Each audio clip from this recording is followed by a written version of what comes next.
super size from Seb. But that's the real deal. For a tongue-topping outshot there. He'll just go straight for it. Oh, and he'll find it. Gemma! Hayter! Andy Bolton!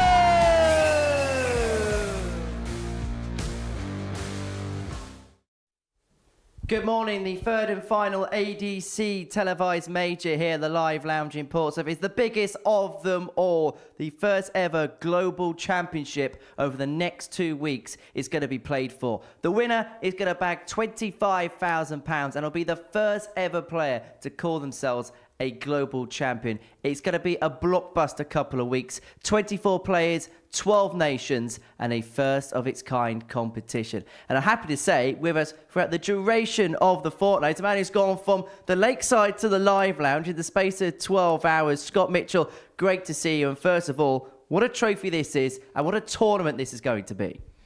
Well, if the tournament's going to be anything like this magnificent trophy, if it lives up to that, then we're in for a hell of a time. We really are. Looking at the players, it's a different tournament than we've ever seen before. Kind of similar to the Super Series, but it has a little twist at the end, doesn't it? Yeah, because at the end of the competition, the top 8 players, so the 4 semi-finalists on the Saturday evening will play in a finals day on Sunday, the 22nd of December. The winner will pick up £25,000. We'll talk a little bit more about that in just a second, but we're going to go back to Saturday evening first, where Darius Labanauskas became the 9th Modus Super Series champion. He beat Tom Sykes by 4-2 in the final, and Darius was the type of player that when he dropped off tour, I suppose the natural expectation for a player of his calibre, his capability, was to be competing for these titles and maybe winning the grand title. Yeah, again, we speak about opportunity within darts, and sometimes one door closes and another opens, and you have to say the 2024 year for Darius, the door has well and truthfully been kicked open. Every opportunity he's been given, he's taken, and none more so than Saturday night here in finals night. So Darius joins a glistening list of names that have picked up this trophy in the past, including Luke Little on a couple of occasions. Andreas Harrison and Scott Taylor couldn't make it 2 times themselves. And the Series 8 winner, Marvin van Velzen, is going to be in action next week here at the ADC Global Championship, which is our centre of attention for the last couple of weeks of darts here in Portsmouth in 2024. And we kick off this morning by seeing the #1 seed in this competition, Thomas Banks, playing. We're going to see Brian Raman in action, Andy Bolton, Gemma Hayter, who won the WADC Grand Finals not too long ago. In fact, both of the Grand Final winners, her and Andy Bolton, will be in action. Later on this week, Daryl Pilgrim, Bradley Brooks and Bradley Roos will be in Group B, whilst James Richardson, Adam Lipscomb and Conor Heenahan will be in Group C. That's in the afternoon session. Scott, let's begin by talking about the Group A that we're going to be watching throughout the course of the next 3 days. I want to talk about both Gemma and Andy because they won our other showpiece occasions here in Portsmouth last month. And begin with Gemma Hayter, who beat Fallon Sherritt by 4-0 to pick up the Women's Tour title. Player that you know from her youth days, took a little bit of time out the sport, returned this year, and what a golden return it's been. Well, I've got to say, it made me want to have a time out of the sport and come back, because she's come back with an absolute vengeance. She's really got a passion for it again, and she's playing lovely, absolutely lovely. To go and beat Fallon 4-0, that is no mean feat. And again, she's been back about a year now, and she's reaping the rewards. She's put the efforts in, and she's reaping the rewards. Andy Bolton won the men's title. How much would you like to trade that in for a global champion a couple of weeks' time? And what kind of form do you say that he's in to potentially go and do that? Again, we spoke about Darius, how doors closed and opened, and Andy's taken full advantage of another door opening for him. He's just a gritty campaigner. As a player, he's very difficult to beat, mentally very strong, and he does like a trophy, doesn't he? And there isn't a better one around than this. This is a lovely trophy. I think we're just going to sit and stare at this trophy all day, if the truth be told. Let's have a look at the odds and see what the bookmakers think. This is for this week only. This isn't the tournament as a whole. This is the week 1 outright betting. They have Daryl Pilgrim off as the 3-1 favourite, somebody who's won on many occasions here at the Super Series in the past. He lost early doors in the Championship Tour finals not too long ago. What's your thoughts on him being the player to beat this week? Yeah, if he finds his top form, yeah, we've seen Daryl have sort of indifferent spells in 2024, haven't we? where you expect him to come in and sometimes he hasn't qualified and you think, how has that happened? But sometimes as a dart player, you need that to happen to you to keep you hungry, to keep you on that practice board, because you know that practice makes perfect. So those things have to happen to you. So I kind of get where they're coming from there. The value there could well be 11-2, Andy Bolton. Very quickly, Thomas Banks, the number 1 seed for this tournament, just 18 years of age. Does having that seeding add a bit of pressure? And if so, how will Thomas feel? No, I don't think Thomas worries about things like that. He's a young man making his way in the sport, and every opportunity that he gets, he's just kind of walking into it as a new thing, really. And he had a glittering youth career. I don't think there's a great deal that phases that young man.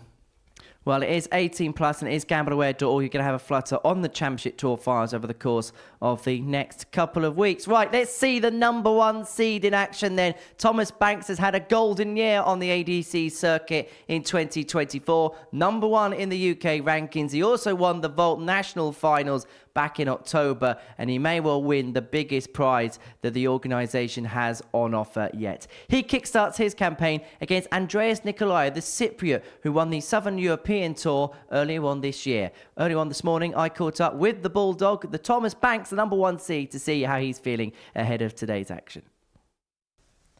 Thomas Banks, welcome to the ADC Global Championship, the number 1 seed for this tournament, and the ADC's been a circuit which has really helped you grow this year, hasn't it? Yeah, 100%, and it's really brought on my game, and I'm finally playing really well against the men and the women in darts.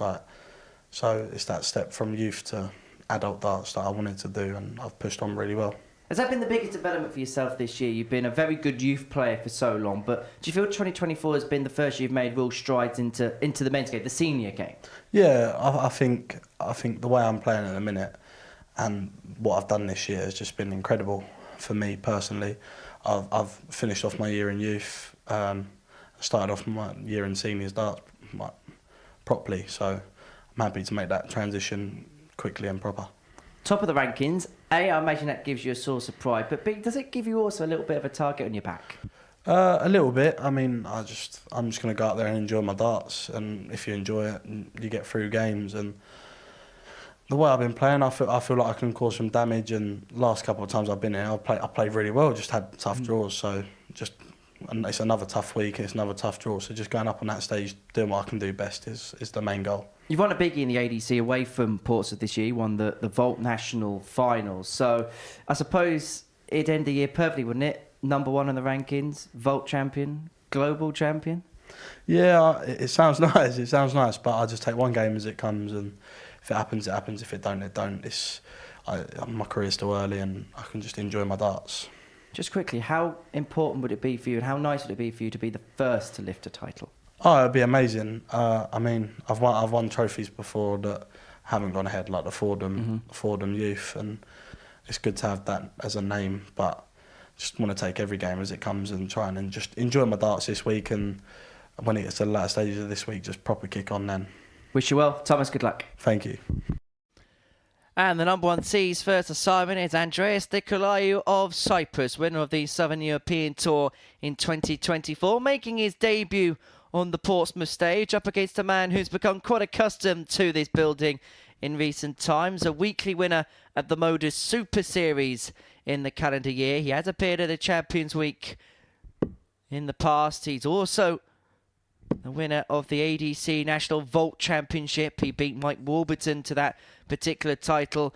And because of all of that, he is the number 1 seed for the tournament, the 18-year-old from Sawbridge Worth in Hertfordshire, the Bulldog, who is looking to break the banks in a couple of weeks' time, up against Andreas Nikolaou, the 27-year-old from Lemesos in Cyprus, qualifying through the Southern European Tour, throwing with a 21-gram custom dart. It'll be intriguing to see how he gets along in this tournament, how he progresses over the next couple of weeks. It's a first ever ADC Global Championship, and Owen Binks is our referee for the first ever session of it. £85,000 up for grabs over the course of the next fortnight. The winner taking home 25, and it is Thomas Banks who throws the first dart, and the number 1 seed will be hoping to throw the last dart come next Sunday. Yeah, he sure will, and Thomas will lap every bit of this up. He is a confident young man, and I've been on the wrong end of him up on that stage myself 43. a few months back in a semi-final on a Saturday night. He really has more experience than his age would suggest. And there's just something about this place that he really loves. He loves. You have venues that you really enjoy playing at, and the Live Lounge here in Portsmouth is one of those that Thomas does enjoy. 100. Well, a lot of the reason for his high ranking was how well he did 94. on the ADC Tour Championship circuit. He actually ended up being the number 3 seed for that because he actually had to miss the last weekend's worth of action because he won said week at the Modus Super Series. But he won 2 titles in 2024, beating Caden Smith and James Richardson to win events 7 and 10 92. respectively, winning in both of the venues that the Tour Championship took place in 2024, one in Middlesbrough, one in Aylesbury. 41. And for Andreas, he does make a little bit of history. He's the first Cypriot player to play on this stage. 100.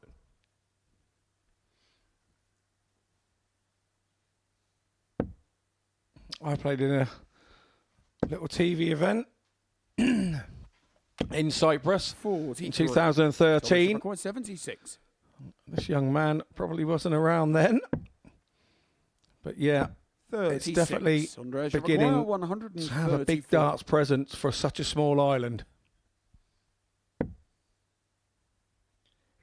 Well, I was looking at the treble 18, and if you found it, he may have contemplated tops to take out this opening leg. But Banks, 58. Thomas Require. not flying out the gates, but can take the opening leg nonetheless if he can find tops, and now double 10. 20. Well, it's a stuttery start for the number 1 seed, and it allows Andreas Nikolaou an opportunity to break it. Yeah, Banks was getting further away, and here's the treble 20. Strange one that moves right across the hockey to on the first hit the double 8. That's the Andreas first thing that Nikolaou. interested me.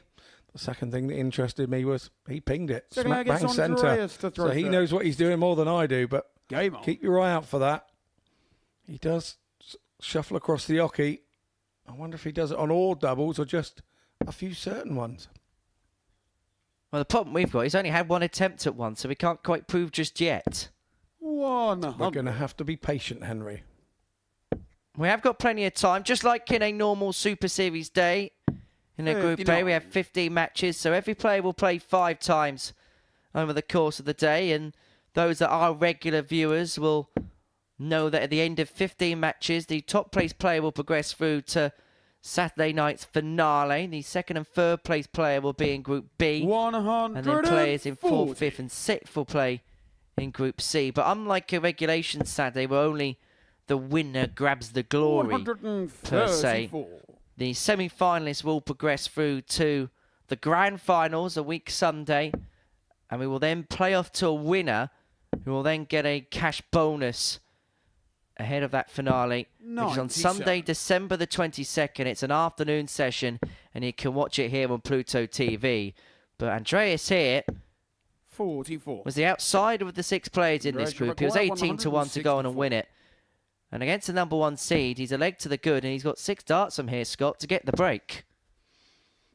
Yeah, he has, and 60. so far, he's very much impressing me. I know it's very, very early doors. 58. Are we seeing Thomas Andreas maybe Require, suffer a little 104. for being number 1 in the seedings? But I don't think so. He's not that sort to worry about things like that. I think you have to sometimes give a little bit of credit where credit's due, and Andreas is doing everything he needs to do here. Averaging 84.5, Thomas Banks is just about clinging on to an average in the 70s at this present moment in time. 16. There's for a 2-0 lead, and he pinned this first dart in the previous leg. Shuffled across, as you mentioned again, and shuffles across even further. Game. In Shot it the goes, second leg. 2-0 to Andreas Nikolaou. I haven't never seen him before. The leg, it's Thomas to throw first. He has a very straight up and down throw, and I would imagine doubles along the side of the board are going to be advantageous to him if he can get the line right. It'd be interesting to see as we go on whether he favours those positions on the board to be finishing, or some. You know, you see a lot of players just trying to leave tops at every 83. opportunity they can. I'm wondering if Andreas is one of those that up the side and suits him more. 93. Well, let's have a look at the Andreas throw from a side-on angle and just give us your assessment. Well, the first thing I notice is the back lift. Well, I say the back lift. It's the back throw. He goes right back to his chin. 140. And that would indicate that he's been playing from a very young age. You can usually spot players, you know, we've mentioned have been at Lakeside this week, and it's fairly easy to spot the players who have been playing from a very young age, because if they've been playing from 8 or 9 years old, you tend to, the board was a long way away for them, and that reflects in their initial action, because your action very rarely changes over the years as you play. So I'd say he's been playing from a lot of years, and it's likewise with Thomas. You can see he's been playing from a young age as well.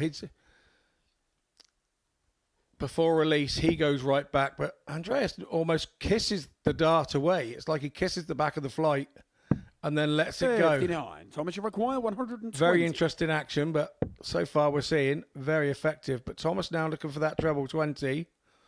Not to be this time. 100. Andreas, you require 161. This is for the double break. It's not going to happen. And for Thomas, he just needs a leg just to get him on the board, just to 58. ease him into proceedings. Looks very edgy at the back of the stage.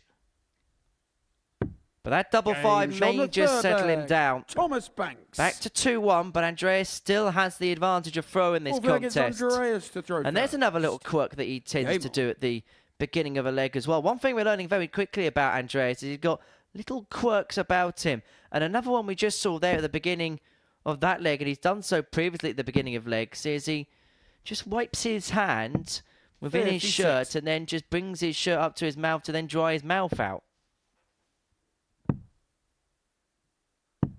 42. I'm not quite saying that he's Rafael Nadal in tennis in terms of the mannerisms that he has to go through before every set point, but there seems to be just little quirks about the way he goes about his business.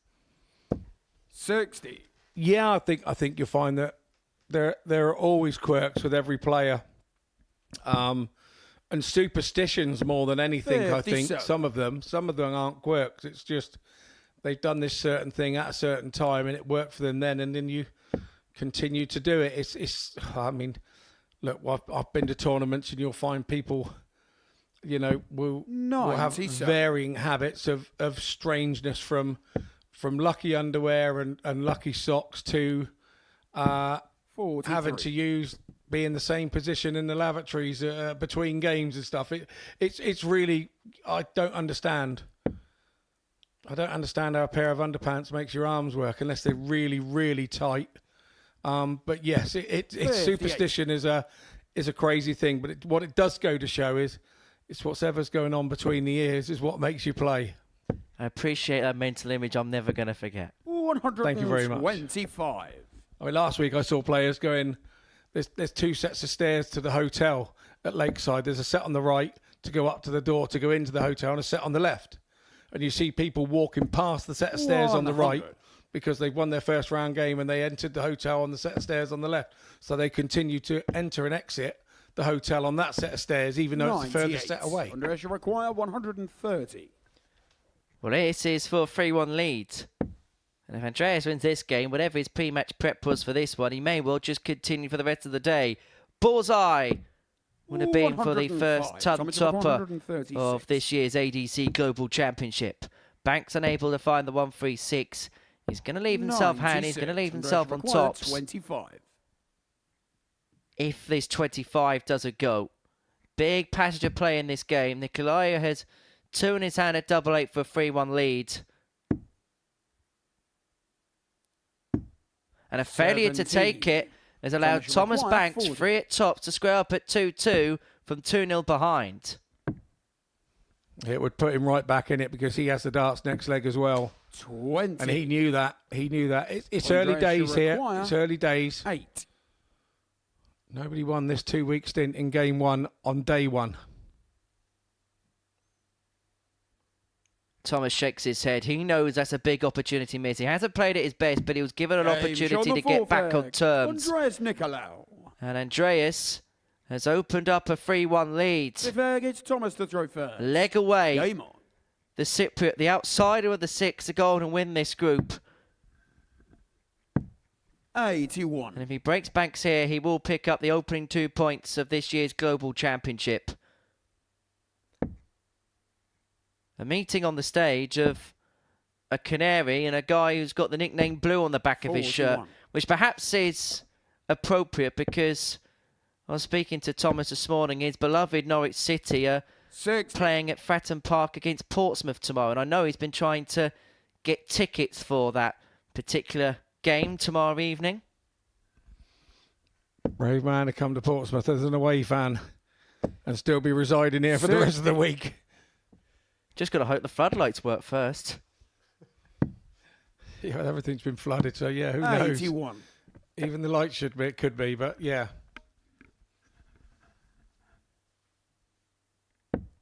Well, Thomas must be thinking if he can have a good 5 minutes here, he can arrest the situation. He's 3-1 down, but it's been a game where 100. neither player have played to the best of their ability as of yet. And you just sense that Thomas just has this extra gear in the locker in 57. comparison to his opponent, and he'll feel if he can just up it just by a few points in terms of average,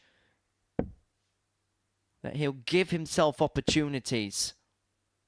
But the issue he has is that when opportunities knocked, he's been unable to take them. Just 1 from 8 in terms of his doubling so far in this contest. 140. That 140 leaves him on a 2-darter. Andreas can only set up from here.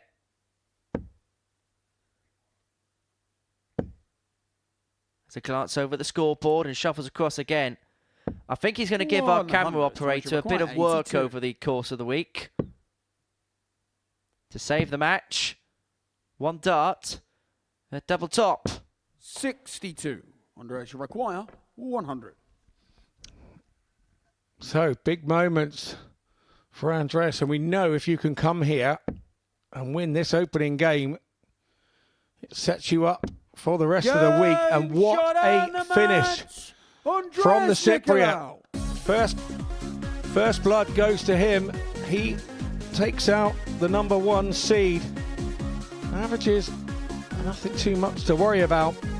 78 and 76 respectively. An early sort of nervy opening game here in the ADC Global. There we go. The score and the tail of the tape. A nice 100 finish for Andreas. He takes the win. We head into a short break and we will join you back on the other side.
Welcome back to the inaugural ADC Global Championship here on Pluto TV, where before the break we saw the #1 seed for the competition, Thomas Banks, fall by 4-1 to the Cypriot Andreas Nikolaou, who averaged 78.33, 4 from 9 on his doubles, but did finish with a ton-plus checkout. Well, next up for us, Andy Bolton and Brian Raman go toe-to-toe on the hockey. For Brian, his first year off the tour, qualified through the Belgian rankings. The Riddler, 28 years of age from Antwerp, played at the Lakeside last week, up against Andy Bolton, the 51-year-old from Ardrossan in Scotland, #4 in the UK rankings. The X Factor also picked up the Men's Championship Tour title last month, beating Charlie Martin in the final of that particular competition by 4-2.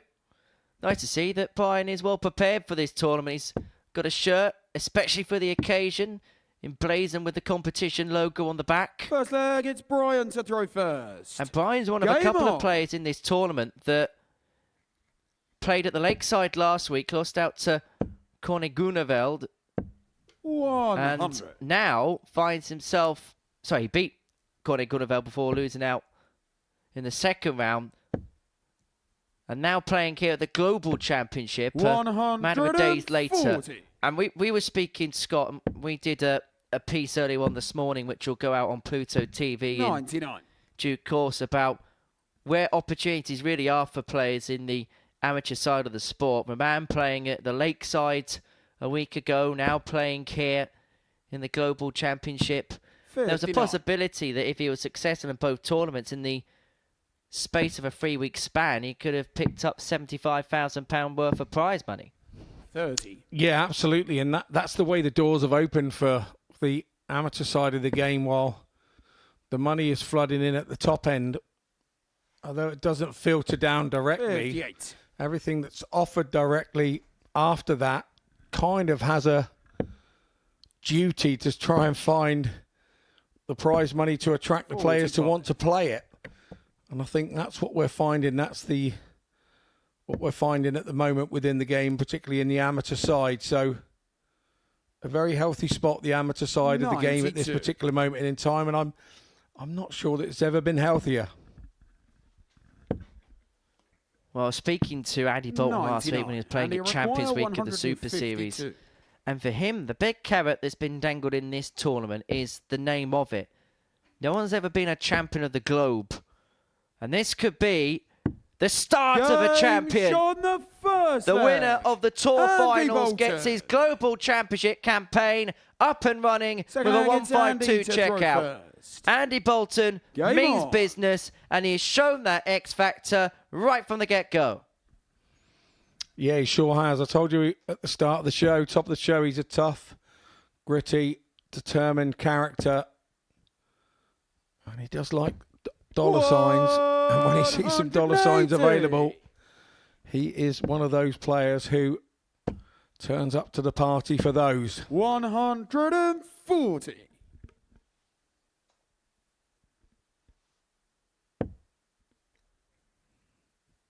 Well, that would have been some way to have lit up the blue touch paper for the Global Championship if Andy Bolton hit a 9 darter on the opening day. 85. Yeah, indeed. So 18 months, 2 years ago, he had a sticky spell within the game. Things just wouldn't go right. I know he sort of changed his darts equipment and it didn't quite work for him, so took the decision to go back to the old faithfuls and 140. last 40. 18 months or so. And you require 46. We've seen the Andy Bolton of old, but it's the Andy Bolton anew that's our interest at the moment. Game And once shot again, the second leg. takes the Andy 46 Bolton. out. Now, I'm going to ask you a question, Henry. When you come into this, Third leg, it's do you Brian to throw target other first. players? If Game. you're Andy Bolton or Brian Raman, you look at the group and go, well, these two could be my problem for the next couple of days. I need to get on in the nice and 100. early and set out my stall. Do you think this is the case with Andy Bolton and Brian Raman?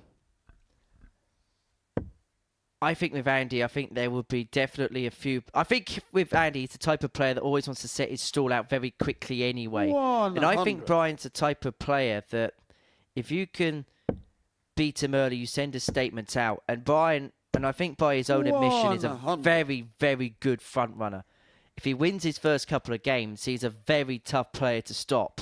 And so actually, it could be a bit of a double-edged sword for Andy. If he can beat Brian in the opening game, it stops him from building that momentum. 59. But consequently, if he loses that first game, particularly to a player like Brian who can really pick up ahead of his stride, then he may leave himself a couple of questions. But what Andy has done here 140. is he's kicked off tremendously. Had a 1-5-2 checkout in the first leg, an 11 darter in the second. But credit goes where credit's due to Brian Raman. He's responding in kind himself. He's left himself on a finish after 9. Doesn't matter what Bolton does here, even if he hits a max. 161. The man would have had 6 and 161 because Bolton would have left himself 162 with the maximum. And so all the Riddler's going to do is set 129. up and leave himself on 32 after 12. If the first game was edgy and nervy, this one has come up to the boil and come up to the boil nicely. Both players averaging in excess of a ton right now. Yeah, this one 60. isn't Brian, edgy and require nervy. You've got a different sort of experience level with these two, haven't Game shot you? on the third leg. And what Brian happens Raman. with players like this is Andy Bolton has gone off like a Fourth leg, racehorse, it's Andy to and you throw have two first. choices. You either go Game. with, stop thinking, go with, concentrate on what's going on, and throw with freedom to try and stay with Andy. And I think that's exactly what Raman has done. He's sort of seen what stall Andy has set out. 140. And Andy will continue with it. He's now set that level for this particular match. It may drop off a little, but I don't see it dropping off much here. This could be the standout game of the whole day. Well, 15, 11 and 13 are the darts required to win the opening 3 legs 84. of this particular contest. And I just wonder, because of 57. what happened to Brian at Lakeside, he beat Corner Grunewald by 2-1. Actually lost the first set of that contest, 3-0. 1 sets 2 and 3, 3-2 and 3-1 respectively. He then beat Martin Turner in the second round by 3 sets to 1. And again, he'd get off to a slow start, going 1-0 behind in that contest, before then winning each of the next 3 sets to cross the finishing line. But his 121. campaign would eventually be succumbed to Francois Schwein, who made it through to the semi-finals by 3 sets to 2.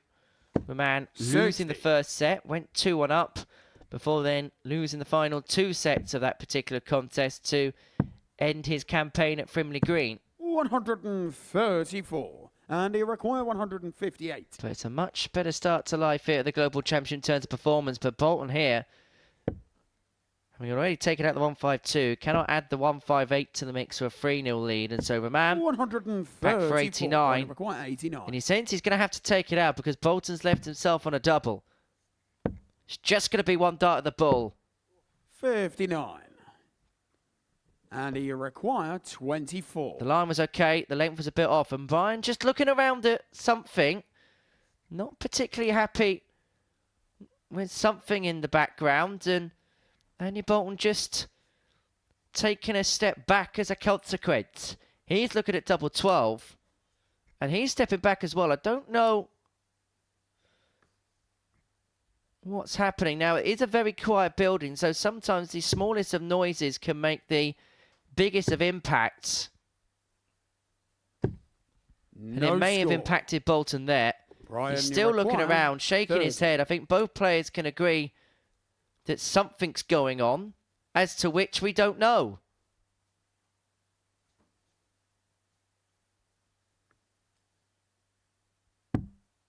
Decide to split. 14 for double 8. Game shot on the And fourth eventually they're leg. level at 2-2. Raman. Don't quite know what happened in that particular exchange there, but Brian has leveled this game up at 2-2. Brian to throw first. Game on. It's Bolton that seems more upset about whatever it is.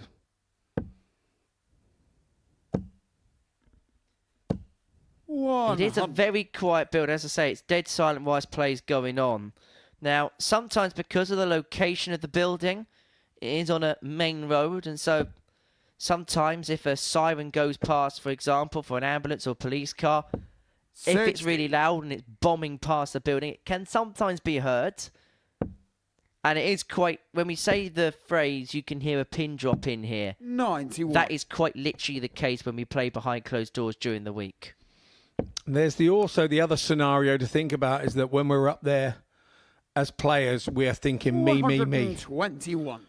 And everything that goes on, you kind of, even if it is an ambulance going by with the sirens on or whatever, you think, why has it done that 60. while I was trying? How has that happened to me? And you can develop your own negativity over a situation that is totally beyond your control, nothing to do with anybody else in the building, 82. and is totally unavoidable. But it's still a thing that will break your concentration, and the only one that allows it to upset you is you, because you're thinking me, me, me. Well, Brian Raman has reacted the best to it. Maximum there leads himself on a 2-darter after 12. His average in excess of 97.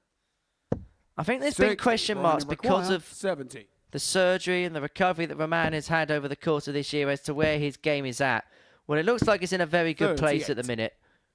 So Mr. Dart to go 3-2 up. Came into this year with big expectations, having lost his tour car, former WDF #1, and lost out in a cracking quarterfinal on the Lakeside a couple of years ago to Richard Vainstra. Hasn't quite worked out this year, and of course there's mitigating circumstances for it. 16. And I was going to say there's And he signs that he's just requires beginning 38. to rebuild again, but he's missed 4 darts in this leg to go 3-2 up, and Bolton's got a break opportunity. And he Game pins shot on the the double fifth leg. 19, no Andy problem Bolton. at all. Yes, it's what...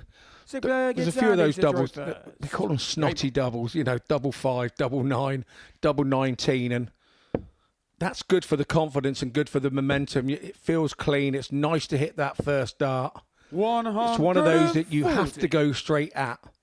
And he goes straight at it. You hit it first dart. It's lovely and clean. Gives you the momentum. And then he backs it up with a 140 first throw the next 100. leg. Does it also show a sign of confidence when a player goes directly for a double like that, where maybe if they're not feeling 100% themselves, they may be more inclined to 78. split? Confidence and experience. You get to a certain age where you go, do you know what? I can split it if I have a really good go at it. Because if you split, you're only going to get 2 darts at it anyway. And my estimation and my thought of it all is, well, if you're going to, why not have a go at it with the first dart? Just have a go and have a chance of actually winning the leg with the first dart. 60. You don't have to bother about the other 2. That's my line of thought. I tend to go for everything. And people say, oh, no, you shouldn't do that. But you get to a certain level of darts, you've got to start backing yourself on these sort of ugly doubles, really. 40. It's a lot also personal preference. Yeah, absolutely. I mean, you see Stephen Bunting on 10 always go 2 double 4. And he does it so often, it's like a 100. repetitive thing for him now. He must practice it, and he does it time after time. I've spoken to Van Barneveld in the past, and he practices sequences, tops, 10s and 5s. 99. You know, 16, 8s and 4s. And if you practice that and that's a normal thing for you, then fair, but, you know, so be it. Raman misses a dart at the ball to level up at 3-3. Bolton for the match. And it's not going to be as easy as 1-2-3 for him. And so Raman, having missed a dart for a 12-darter, should come back for 2 more at double 8 upon his return to square us up at 3 apiece in this second contest 25. of the morning session. Yeah, that throw capitulated from the first dart there for Bolton, but now, 9. well, Raman couldn't get any closer than that. And he requires 91. But he offers a 91 chance for Andy Bolton to take his opening match. Too good, Andy. Double 16 for the match. And double 16 for the win. It was a double that he got to pick up the Tour Championship title back in November. And it's a double that he hits to get his campaign here at the Global Championship up and running. He gets the better of Brian Raman by 4 legs to 2 in a high-quality affair.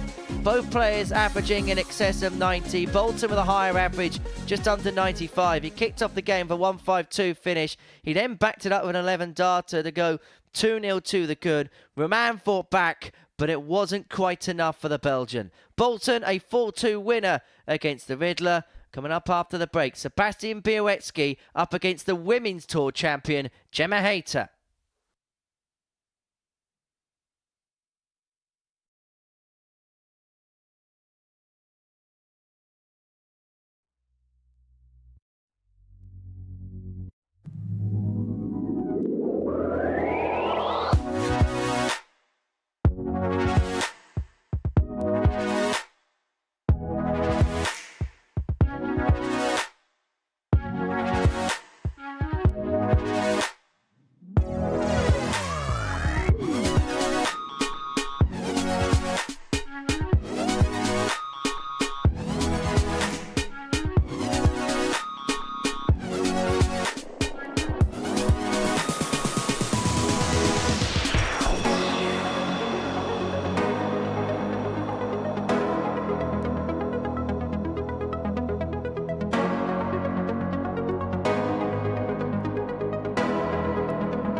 Welcome back to the Modus. Welcome back to the ADC Global Championship. It's always going to happen at some point in the next fortnight or so. The schedule for 2025 of the Modus Super Series has been announced, and we kickstart our action on January the 6th, and we have our second Women's Week here of the live lounge report. So that's going to be quickly followed by the League of Legends. Now, we're going to leave that lineup up for interpretation, and we're going to let you decide for yourself who we think we're going to see in that particular week. Now, what's going to happen throughout the course of 2025 is we're going to split our series up. So back in the past, we've had the whole week, followed by a Champions Week and then a Specials Week. We're going to split it up into 2. So as you can see, like with Series 10 at the top of your picture, weeks 1 to 6 will be played. Then we'll play a Specials Week. Then we'll play the rest of the season for another couple of Specials Weeks from there onwards. The second ADC Global Championship has already been announced. That's going to take place from December the 8th to December the 21st. And that's all live here on Pluto TV. Scott Mitchell is alongside myself, Henry Deacon, here in the commentary box. Another exciting year ahead for the Super Series. Just having a look at some of those specials weeks. We've got the Women's Week, League of Legends, Double Trouble, International Pairs, and a Rising Stars Week. What are you looking forward to watching? Well, I'd look at that whole schedule and think, oh, wow, this is brilliant. Because the series weeks, they do what they say. It does what it says on the tin. We know what they're about. They're successful and they're really good. Then you see like a League of Legends. I'm thinking, wow, who's going to be in that? That really interests me. Then you look across at the Double Trouble. I've played in one of those. They're a different dynamic again. They're really good. The upcoming Stars. Wow, that one really looks good as well. So for me, I'm going to be glued to Pluto TV for a year by the look of it. Go on then. Let's start the speculation rumour mill, because we've got the League of Legends coming up. Who would you like to see play in that? Paul Lim. Yes. Get it done, everybody. Get it done. Paul Lim be a great one. I mean, everyone's going to mention the name Steve Beaton because we know he's going to be in and around the seniors next year. He's going to be probably playing here next year. He'd be a great name to have in that, wouldn't he? There are a few that I would... I mean, the League of Legends just opens it up to be renewing old rivalries for me. You know, they could be the more senior people, and we haven't seen them playing against each other for 20 years on the TV. The Martin Adams is against the Steve Beaton maybe, and the things like that. I mean, that would be one hell of an interesting week, wouldn't it?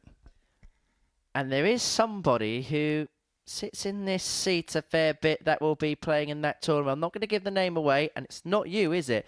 But unless you're going to tell us an exclusive. No, I've got no exclusive on that one. It's not me.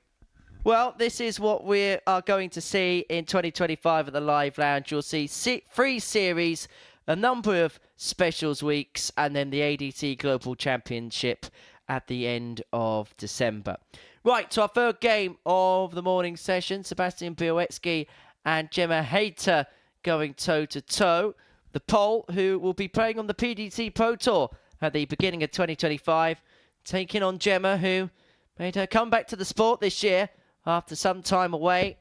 She won the Women's Championship Tour Finals, beating Fallon Sherrock by 4-0 in the final. She was by far the best player on that day. It was an emotional afternoon for her, winning in her hometown. She hails from Gosport, which is about a 10-15 minute drive from the venue here in Portsmouth.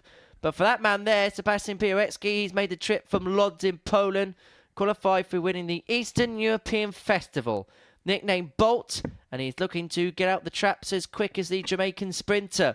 As for Gemma Hayter, 31 years of age, from Gosport, the highest placed player on the WADC Tour, winner of the Tour Championship Finals.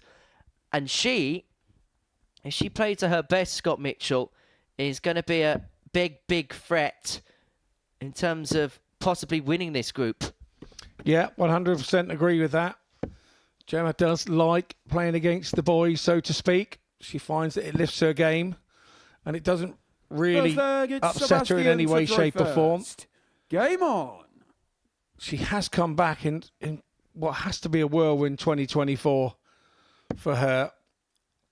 She said she started playing and practicing at the start of the year and thought, oh, I'm playing all right, let's start doing a bit. And you have to say she has done a fair bit this year, and the WADC is a great thing for the ladies' darts as well. We talk about having other routes away from the pro tours for the men, but having sort of like the series for the ladies within the PDC as well, and now having an amateur series for the ladies. I think it's a great spot for the ladies to be in, and we've talked about Paige Paulin and people that we've seen at the WDF this week, and some of those ladies are going to be playing a big part in this WADC and how it continues to grow in 2025. Well, I remember speaking to Gemma and Fallon on the day of the WADC Tour Finals, and they were speaking about how that tour has got a purpose to bridge the gap between the amateur level and then players that want to be 81. successful on the PDC Women's Series, played in a similar type of environment that those events are played in. And it's just an opportunity for players to almost grow in confidence. And I think that was the key word that Gemma in particular used.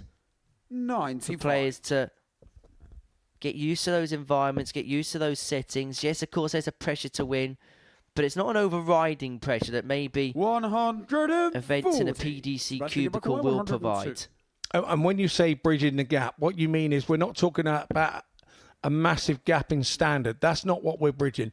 What we're bridging is when you start playing on, say, the PDC side of the women's series, the financials of entering and playing in those are far greater than playing on the amateur circuit, where it's a little bit cheaper to do, and that's your kind of stepping stone to the pro side of things. So when we say we're bridging the gap for the ladies, we're making it more possible for the ladies to enter things at a slightly sort of slower and lower sort of pay pace, and then they can build up to go to the next level on. And I think it's just a great bridging thing for the ladies. An opportunity to play in a championship like this, but for Gemma Hayter, her first leg has been lost. Sebastian Bialecki taken out to 102 to lead this contest. Seb, the second favourite to not just win this group, but also win this week. He was quoted with the odds compilers at 15-8 to win this group, whilst he's joint second favourite alongside Bradley Brooks at 5-1 to go on and win the week in general. Del Pilgrim goes off the odds compiler's favourite to take the cash bonus on Saturday night. He's 3-1. Remember, unlike a normal Super Series week, the top 4 players will progress out of a finals night into the grand finals on Sunday, December the 22nd.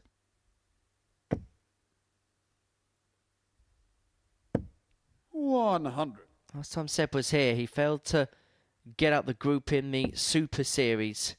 It's the last time we're going to see him here for at least a couple of years, because he won his tour card due to his positioning on the development tour, and he has an opportunity here to get the break of throw and a 2-0 lead.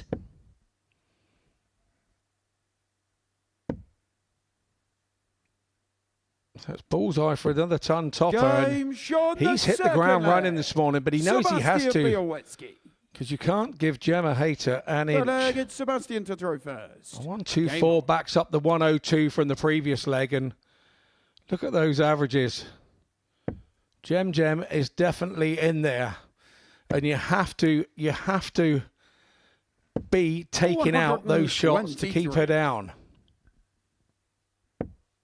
Welcome to the ADC Global, Gemma. 55. But with Sebastian, we know that he has this remarkably high level in the locker. He's shown it on many an occasion, not just in this arena, but of course other stages before. Of course, former UK Open quarter-finalist. That was back as a Riley's qualifier. We talk about old heads on young shoulders an awful lot within this game. And Sebastian's one of those that's been around a fair old time, you know, for a very slender age. And he's played against the very best in the world on some of the biggest stages in the world. And we forget that because of his slender age. So he knows what he needs to do in this game. He's a very smart character. He's what I call a smart dart player. He thinks about everything, checks the scenarios in his head before he plays, and he's one of those that comes out the back and he puts his big bottle of water down and his little bar of chocolate, and he just gets on with the game. You know, there's nothing influencing him other than what's between his ears. There's just no fuss. There's no dramas. There's no histrionics when it comes to Sebastian Bialecki. Sebastian, you require 100. And if he takes this, it'll be a hat-trick of tub plus checkouts to kickstart this game. And never before has a player won a match by hitting 4 ton plus checkouts, and Sebastian Bialecki is going to do so here.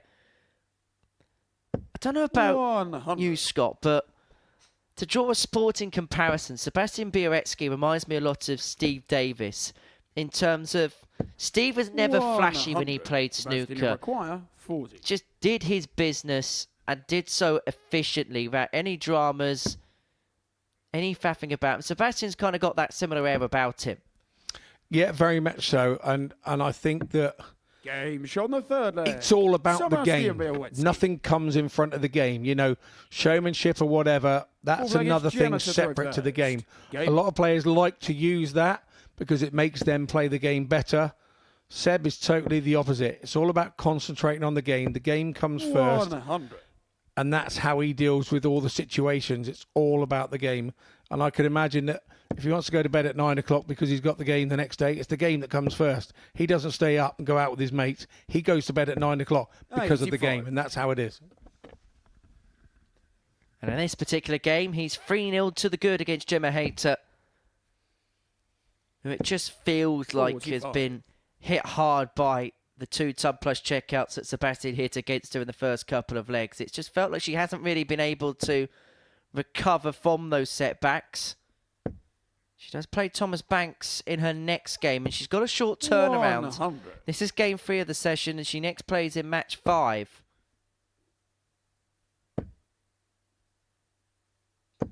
Lovely stuff. 180. From Gemma Hayter.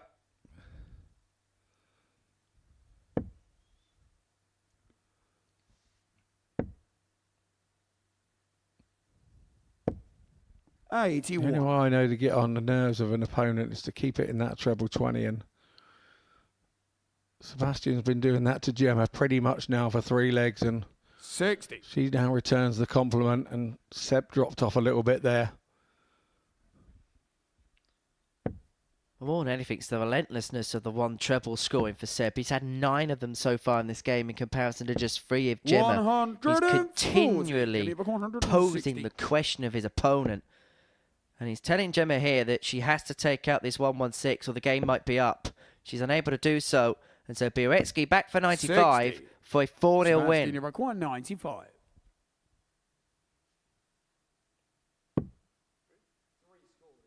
And the bullseye route. Recovers well with dart 2 to have 1 at double 16 for a 4-0 win. And it would have been a 79. statement Gemma start required for Sebastian 56. Bialecki. So the 16, that part is done. All about shot on giving the it a fourth chance leg. Gemma Hayter. with the last dart.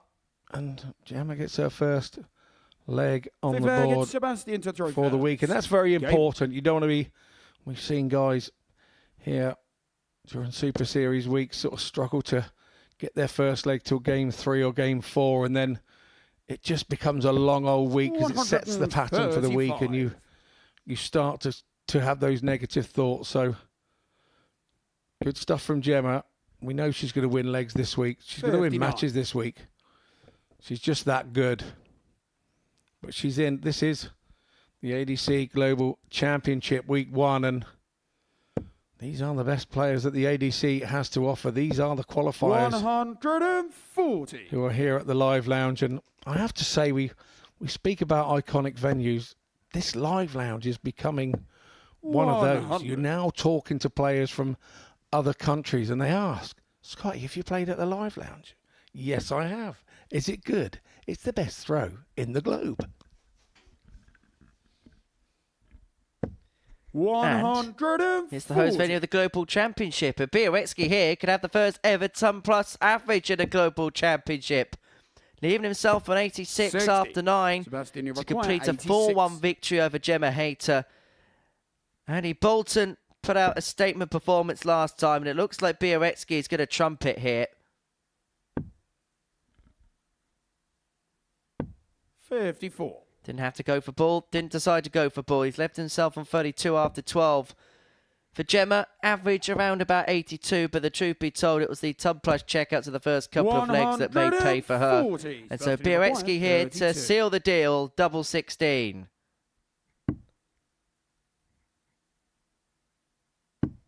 The perfect start for the poll. A statement start for Sebastian Bialecki. A 4-1 victory against Gemma Hayter, and the first ever ton plus average at the ADC Global Championship. It took just 3 games for it to happen. And it's that man in your picture there, Sebastian Bialecki, who's got it. courtesy of 2-ton plus checkouts in the first 2 legs to seal a 4-1 win against Gemma Hayter. Coming up after the break, Andreas Nikolaou against Brian Raman.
So, welcome back from the break, and you join us here in the live lounge. It's the ADC Global Championship Week 1. We're on Pluto TV. And the match before the break, you would have seen Sebastian Bialecki taking a 4-1 win over Gemma Hayter. Now, the match we have for you now is Andreas Nikolaou, and he's playing Brian Raman. Brian Raman went down 4-2 in his first match to Andy Bolton just about 25 minutes ago. And Andreas, he was the victor over Thomas Banks in the very first match of the day in the first leg, it's Andreas opening to match throw of this first. ADC Game on. Global Championship. So what we're going to have here, we have a winner. Having won previously, should have a bit of momentum, Andreas, over at Brian. But Brian has the experience over Andreas. So this is what this live lounge and this ADC Global Championship is going to keep throwing at us now for the next 2 weeks. Ifs, ands, pots and pans. 140. There's plenty of dynamics at play over the course of the next couple of weeks. And I suppose for Andreas, the first game would have been so key for him. Now he's got that win under his belt. 58. You can imagine he's just going to feel so much more relaxed, so much more at home, and he doesn't have to chase anything either now. 140. Whereas maybe Brian will be a little bit irked about the circumstance behind his defeat to Andy Bolton. 137. Both have started this first leg very, very well indeed and throwing with a certain amount of freedom. 180. And that's Andreas Raman. require 126. First 180 of the day? Second. I'm going to have to pay more attention to my notes before I open my mouth on those. 58. But we'll get back into the swing of things. 41. We're here all week. Game And Brian shot Raman, the if you're hoping to do first leg. things like that Brian all week, Raman. it's an 11-dart breaker throw for the Belgian to lead by a Second leg is to Brian nil. throw first. Game on. And I suppose this is also going to be another big difference for the Cypriot. Playing well, but 60. then his opponents firing back at him. He didn't really have much by way of opposition in his game against Thomas Banks. And Cyprus still being a developing region, or south of Europe still being a developing region. If you look at the 140. results, you look at the tables, Andreas won that particular ranking system. 57. That's why he's here. He beat John Michael to the post. But if you look at the overall numbers, nobody on that tour had a running average in excess of 80. So I suppose the big question will be, we know Andreas has a good game in the locker. It's just whether he can 137. keep pace with players when they're continually firing back at him. Yeah, but I think for me, I know within the 92. game that whatever level that you play at, you get dragged along with it. So if you go up a level, which this is no disrespect to Andreas, this is probably up a level to what he's been doing. He would have been bumping into like John Michael and people like that. And with no disrespect to him, we've got a level of player that's him every game now, whereas he's only probably played him maybe 94. once a day. He's now got that Andreas, 5 times today. 124. And what tends to happen as a player in that situation, you get dragged along with it. You get dragged along with it. You start doing averages you can't believe that you are doing. It happened to me when I got the tour card. 60. Everyone says, he hasn't got the average to go to the Pro Tours. He has a... You get on there and you get dragged along. You do it or you get beat. Simple as that. 60. Well, he's acquitting himself well to the task Andreas here, and he has an 64. opportunity to get that break back and to level this game up at 1 apiece. He's looking at 64. He's looking at 2 darts in his hand at double 8. He's been Game fairly shot good the on that second target leg. today, and he is so again. Andreas A Nikolaou. decent contest so far, an 11 darts of Raman to Well, against Andreas, open up the proceedings, first. followed up by a 14 of Andreas's. 1-1 the score in this battle between Cyprus and Belgium. And then not to forget, there's the other side of the coin. If you haven't been playing these players all the time, you have no scars, you have no wounds. 140. You have no bad memories. So you continue to just go on and play as you do. But so far, 59. Nikolaou is absolutely impressing me early doors in this ADC Global Championship Week 1.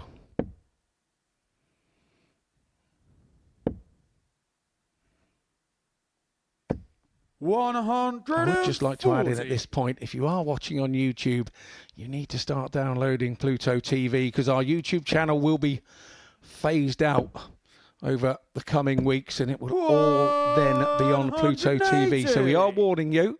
We still want you to join us. It's very easy to download the app on your smart TV or a smart device.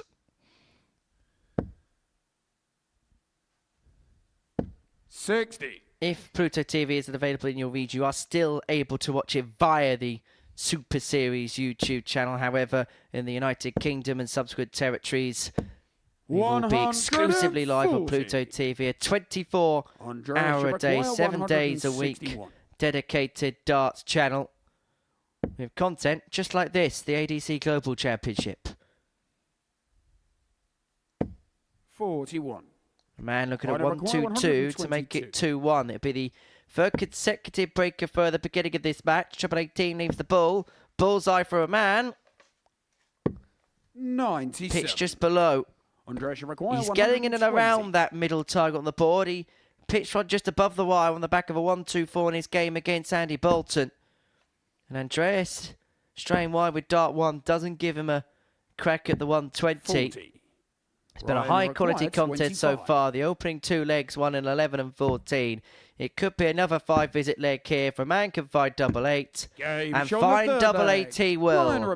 2-1 to the Belgian. 3 legs played, 3 breaks of throw, and every single leg being won in 5 visits or less.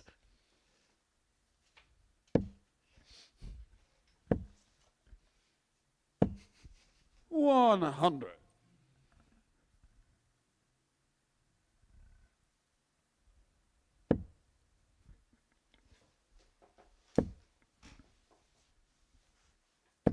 $140. Nikolaou, he really doesn't go away, does he? Raman is chucking the kitchen sink at him.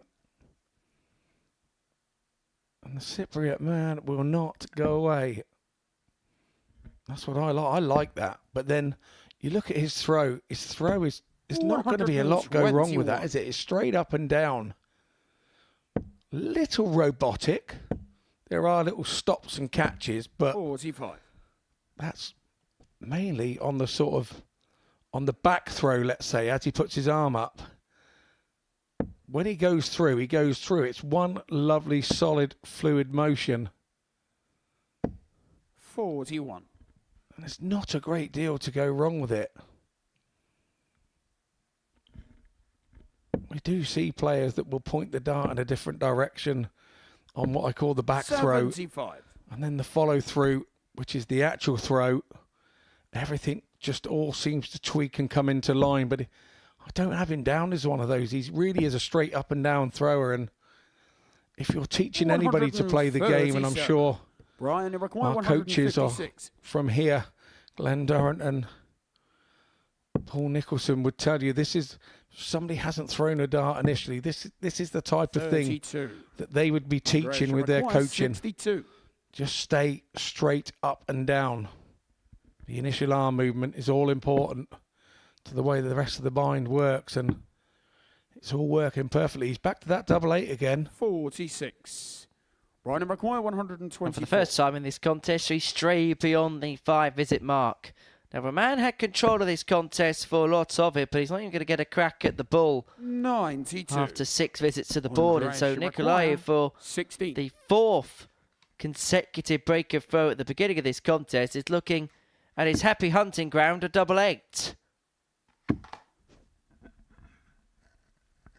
Have you commentators cursed it, Henry? No, you haven't. Andreas Nikolaou. Nicely done.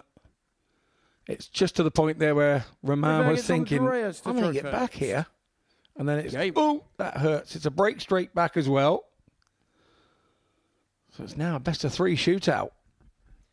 Well, Brian may be feeling he's having one of those Kevin Painter how's your luck moments here, because he averaged 92.39 in his first match. Admittedly, he did bodge 9 darts at a double against Andy Bolton, but here, averaging in excess of 93, level at 2-2. It's a possibility he could have the highest running average of the day so far and not have a point to show for his offing here.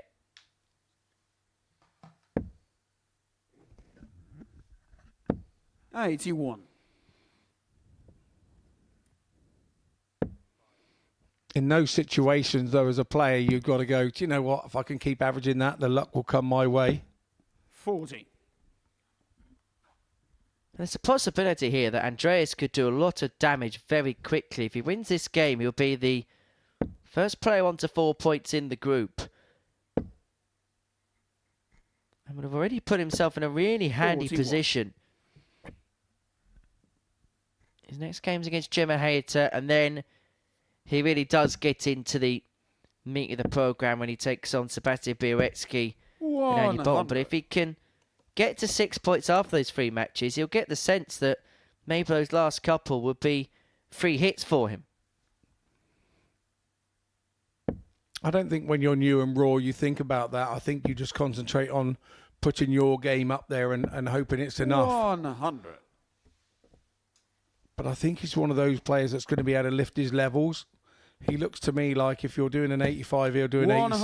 140. Average, and if you're doing 102, he'll be there with you. He looks like one of those that goes along with the player.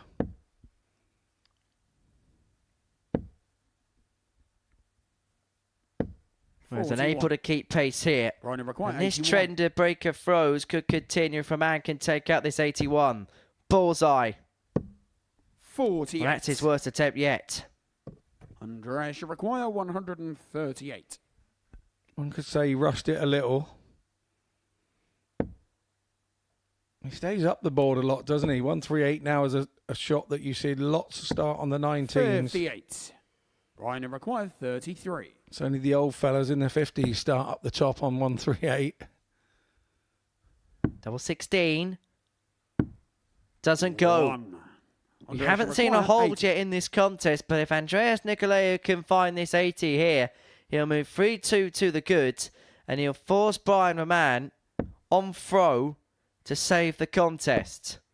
Tops, one dart, but it could be in the way. Has to shuffle all the way across the board. And then pins it to the top right-hand corner. What a find and what a time for Andreas Nikolaou. He leads Brian Raman by 3 legs to 2 after the Belgian missed a couple himself to get the break and then be throwing for the match. Yeah, absolutely. And if that was a penalty in a penalty shootout and you put one in the top corner under that pressure, a nation would be impressed with you. But because we don't have lots of people in it, it's just Henry and I that were pretty impressed with that 80 shot out. Top right-hand corner, but impressed nonetheless. Some may argue that our dulcet tones is enough to make a cheer anyway.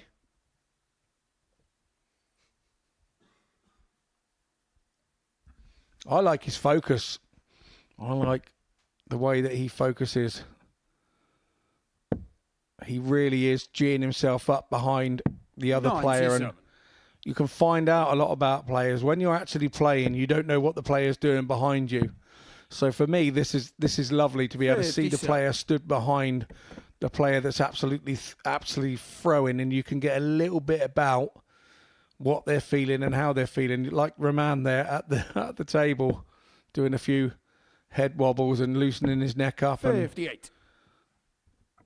Trying to find some focus and not pay attention at what the player at the board is doing. I love the psychology of the game. Well, watch what Andreas... Well, actually, hold on a second, because Raman has just hit a max. But every single throw, Andreas has got a pre-throw routine. It's akin to Rafa Nadal every single time he serves in a tennis match. He's got a lot of mannerisms. 107. This for last leg decider. It's not going to go, and so Andreas, this would be some way to seal it. Andreas, you require 146. He also has a strange mannerism on his collection from the board. He goes right foot first, which is his standing foot, which is very unusual for a dart player when they move off to pick up their darts. He's going to stay up, and he was a little unlucky there. 71. 92. Obviously, once again, 54. likes the bits on the side of the ball. We picked that up earlier. 54, double 18 for Raman. Double 9 now. One of those stinky doubles as a split. And as you can see, Andreas, you require 54. the frustration on Raman's face. For the match and for his second win in succession.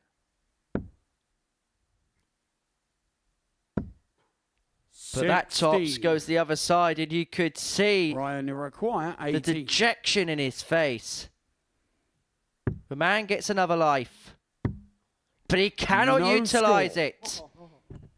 Andreas, you require He laughs 38. in the face of adversity, but it might be Andreas Nikolaou who has the last laugh. Brian Man beats himself up, but it's Andreas Nikolaou who's going to have the knockout punch, land the knockout blow. He's miscounted. Absolutely incredible. He's looked at the wrong checkout on the wrong side of the scores here. Ramon's finding it quite amusing. 18. Brian, you require 18. Well, that's a bizarre moment. And now it's Andreas who has his head in his hands. He smiles it off, waves it away, but we're going all the way. Brian Fair Raman. play to Andreas. He showed Brian Raman the way to do that, didn't he? Seventh But unfortunately, and final that's against not. Andreas, the Raman is still trophy. laughing at the table. Game This on. this is gold. This is darts gold right here in the live lounge on the ADC Global Championship. Andreas must have been thinking, 100. you're taking the mickey, Brian. You've gone the same way that I accidentally miscounted. And it's like Brian thought, oh yeah, I forgot I could go that way. 59. Thanks for showing me that, Andreas. Well, all the way to a last leg decide. I suppose, all joking aside, Andreas has to park that to the back of his mind and try and focus on a last leg decider where he has the darts. 81. A treble with every turn so far, forcing the issue with the Belgian. Yeah, you make that sound it's an easy thing to do. When you make an absolute perler of a 98. mistake like that, it is very difficult to recover from. It takes you 2 or 3 legs. The good thing for him was that he didn't then have to throw next and Raman threw next. Then they had a slight pause between 130. the legs, and then that sort of amount of time does give you time to sort of evaluate the mistake that 92. you just made. 6 darts on 186 to eventually cross the finishing line. 96. There is a comedy of facial expressions, punching yourself in the head. That was this game has been totally different. Our guys on socials could have a field day with this one. Don't give them any ideas, Scott. 60. Well, this is for the match. 90. And this is for 2 wins from 2. And Andreas Nikolaou has got a plethora of time to complete it. He's gone double-double to double up his winning tally. 54. Got a wee bit excited with the second, didn't he, after he hit the first double 18. 60. Andreas, But he knows he can hit it require once, so he's going back 36. again. For his second consecutive win. 99. Doesn't go. No score. Brian require There's 132. now 4 mismatched darts. Does Raman get one on the back of this 132 combo?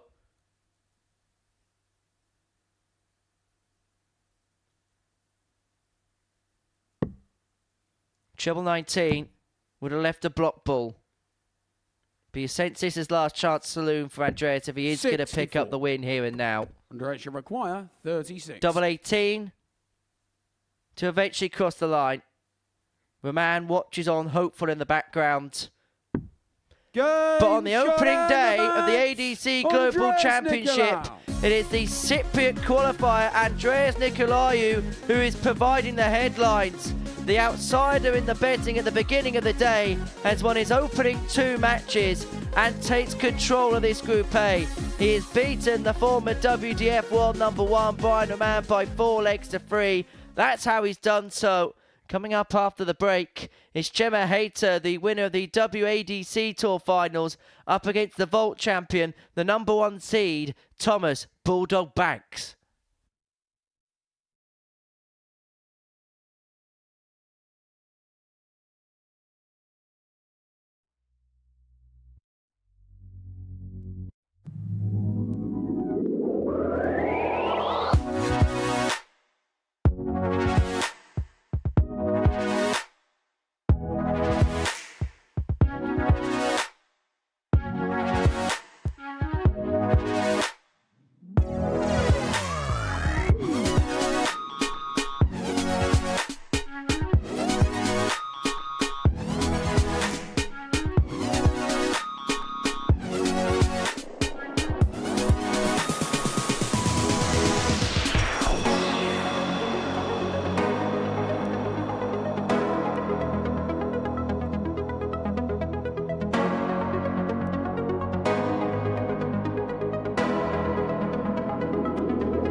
The ADC Global Championship here, the Modus Live Lounge is the centre of attention on Pluto TV for the next 2 weeks, and we're already seeing a story begin to develop here in Portsmouth.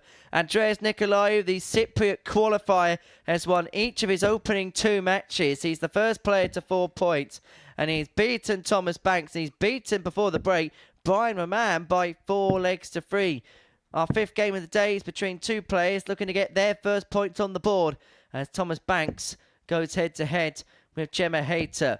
For Thomas, a disappointing start to the day, a 4-1 defeat to Andreas, averaging just 76 in that contest, missing 8 darts at a double across the course of that match. Whilst for Gemma Hayter, well, she was outplayed by Sebastian Bialecki in her opener. Averaged just under 85, only had a couple of attempts at a double, hit one of them. But it was more about the brilliance of Bialecki, an average in excess of a ton, 4 from 9 on his doubles, and back-to-back tub plus checkouts to the first 2 legs for the poll. Kind of saw the game First away from leg, Gemma it's Gemma before it to ever throw really first. started. But she has the Game throw on. against the Bulldog, who has his tail between his legs. For Gemma and for Thomas, it is all about reset mentality. Yeah, it sure is. And 83. it's both a game that all of a sudden becomes quite vital quite early here in proceedings 134. of our ADC Global Championship Day 1.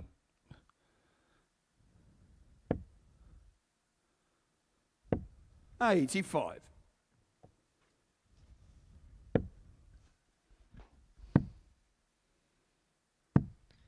Thomas, there is a big weight of expectation going into this. In fact, for both players, there's a big weight of expectation. Perhaps for different reasons. For Gemma, the fact that she won the Women's Tour 45. Championship means that she's already put on a pedestal. But also there is perhaps a little bit of pressure in terms of this being a home tournament for her, based 49. in and around the Portsmouth area.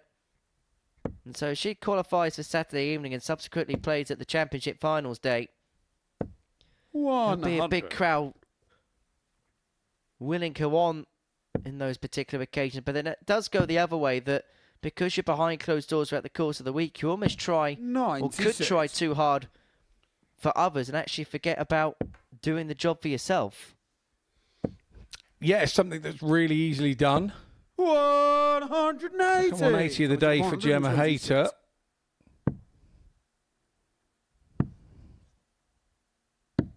$54. Well, Banks unable to take out the 1-2-6. Hayter back for double 4 to take out the opening leg. On the first No leg. mistake. Gemma Hayter. That was the double she won her Tour Championship Finals on. in Against dismantling Thomas to throw first. Game. Fallon Sherrick by 4-0. And she's up and running in this contest here against Thomas Banks. 57.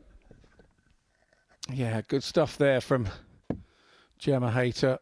I do forget sometimes, and I do call her Gem. She was around in the youth days when her daughter was playing. So cross paths would happen, and she was little Gem. Well, she's been a golden gem and a golden find once again in 2024. Winner of 3 titles on the 180. Championship Tour circuit this year, winning event 5, a 5-2 win against Steph Clark, 57. event 8 with a 5-4 win against Dieter Hebb, and then won event 11 with another last leg success against Steph Clark. 100.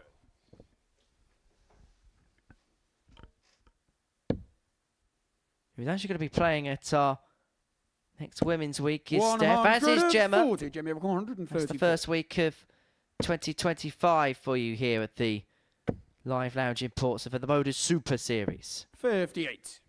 But Gemma here, going about her business beautifully. Average just under a ton.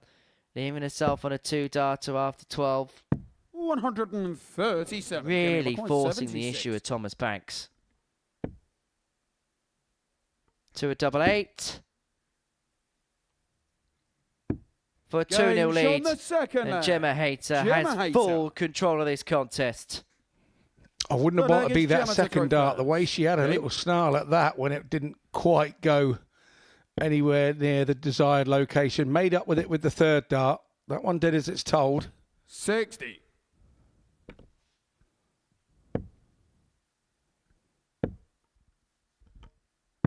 $59. Thomas now has got to grab this leg by the scruff of the neck. He doesn't want to go 3 down. He's got to stop the rock as quickly as he can. 140. There is a potential fear that 85. this campaign in Group A could tread the same path as his previous Super Series experience here, where on the back of that weekly title he had, there was a lot of expectation on his shoulders. 66. It never quite worked out early on in the week, and because of his seeding in this competition, people are naturally going to draw to him as a 35.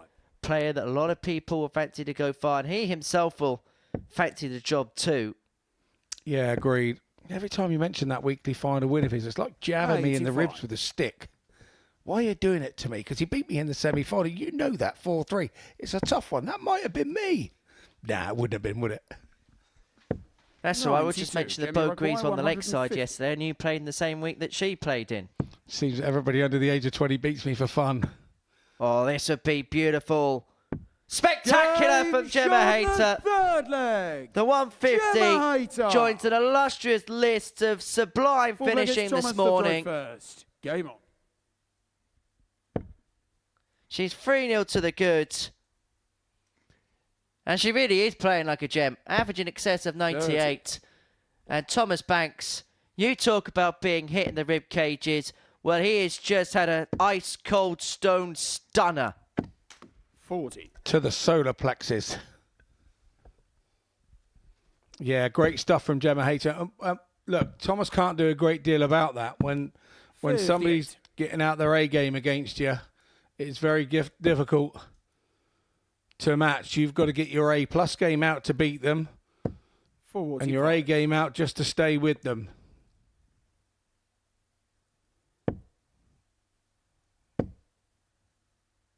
There's a possibility that the 60. bottom two in this group coming out of this game could be Brian Raman and Thomas Banks. Now, the bookies will tell you that that's probably not too much of a surprise considering where they've placed them in the betting. 60.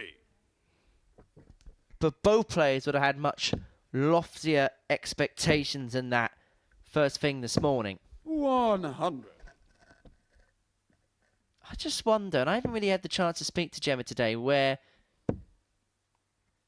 she thought success would lie this week. 100. Whether Group A was just maybe about jostling for position to making sure minimum requirement was playing 93. Group B, or whether she really did fancy the job. Because whenever you speak to Gemma, there's always 100. Time you require a humble 106. nature about her. She always plays things down. She does, and for me, good stuff from Thomas 73. Banks. Gemma, you broke I wonder where her 156. future lies. We'll talk about that probably later today. I was saying that because I thought she was going to take the 156 and we would have to wrap it up. 82. Time you require Because that's the way 87. she's playing in this game. We might get another leg. But Banks goes on the inside of double 15, and so Hayter returns to Gemma, you 74 require 74. to round off a 4-0 win to get her first win at this global championship and to leave Thomas Banks sank to the bottom of the group. 54. The match start at Thomas tops has requires come and 12. gone. Banks back for double 6 to Game bounce shot, the back, fourth leg. to keep Thomas himself in the Banks. contest and to force Gemma Hayter to serve it out. Fifth leg against Gemma to throw first. Game on. Yeah, for me, where does Gemma Hayter go now? Did she go to Q School and use the Challenge Tour to help her out in the 60. sort of PDC Women's Series and the WADC sort of Women's Series as well? Does that 60. harden her up and sharpen her up for those two women's events? Or does she avoid them does she avoid sort of like Q 60. School and Challenge Tour to sort of not have her edges sort of chipped off and keep her nice and sharp as she is now? 100. Tough time and tough decisions to come for Gemma. And I think we've also got to remember that she's only just started picking up the darts. She only gave it a real good go again 55. back in March. So everything that she's doing now is very much a fast track. And I think sometimes because she's been so successful so quickly, 93. that perspective of she's still trying to build herself back up can sometimes be lost. And like you say, being a humble person like she is, she's not asking to be fast tracked. That's just the way that it's going for her. I'm just wondering what would be best for her. I really don't know. I know she has 100. great management, and I know that they know the game inside out and know the best way to find a pathway for their players. So 140. I think it'll be interesting to see what the future holds in the next few months for Gemma Hayter. 85. Well, this would be a golden 141. way to win it. Treble 19 would have left double 12. It would have been a 141 on the back of a 150 a couple of legs ago. But there's for Thomas Banks to slowly but surely creep back into this contest. But that's 54 scored.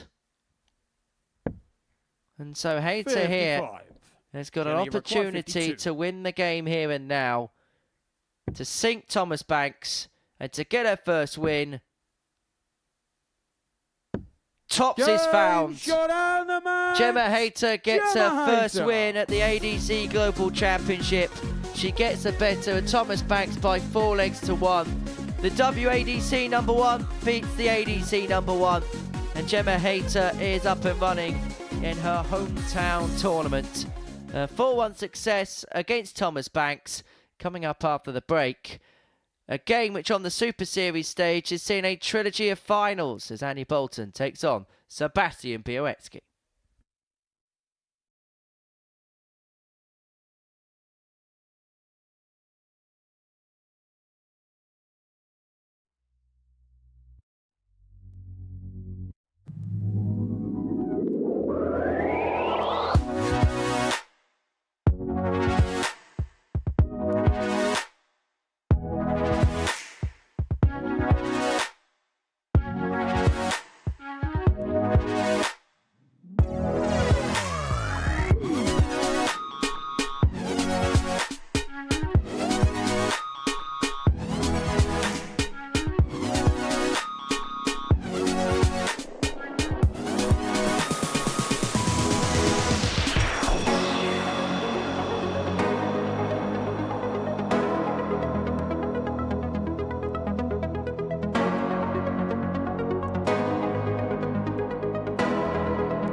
Welcome back to the ADC Global Championship, where before the break, Gemma Hayter got her first win on the board, a 4-1 success against Thomas Banks. Next up for us, it is Andy Bolton and Sebastian Bialecki, and these two have got history on this stage. These two tend to meet deep into proceedings on a Saturday night at the Modus Super Series.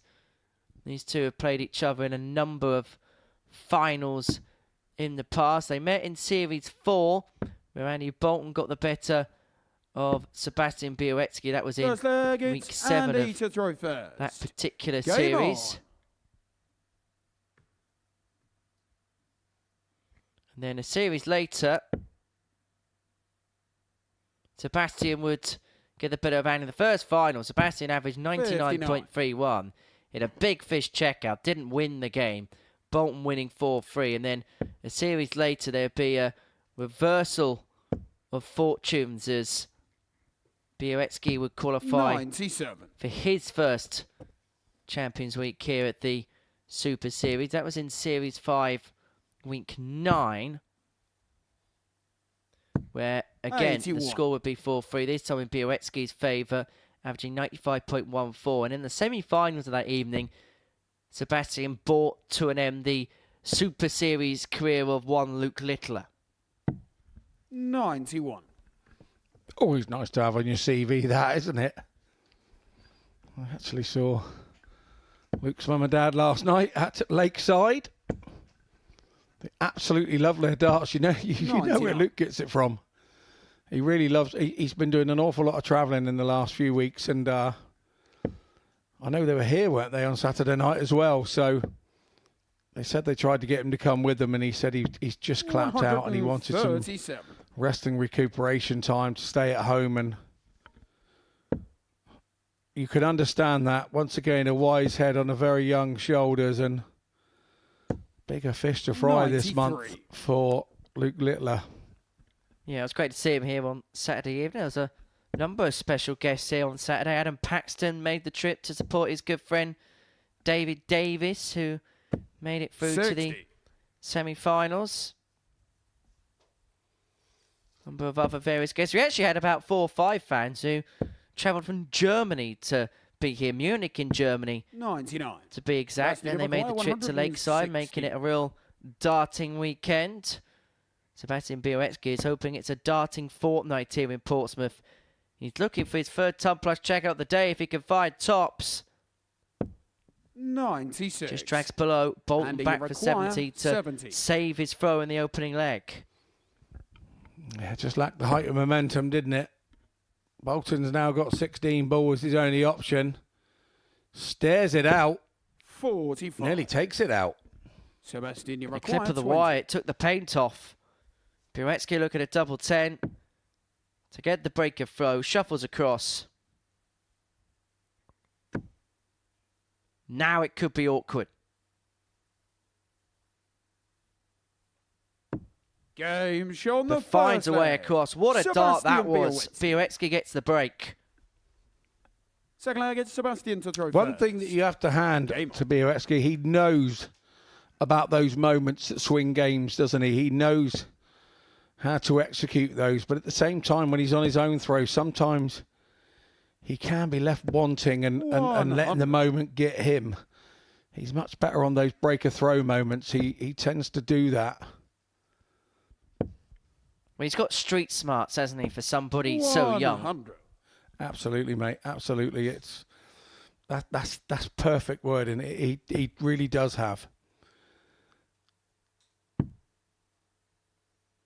Now, you should know about that Series 4, Week 7 between Andy Bolton and Sebastian Bialecki, because you got dumped out in the semi-finals that week. There seems to be a common trend here, Scott.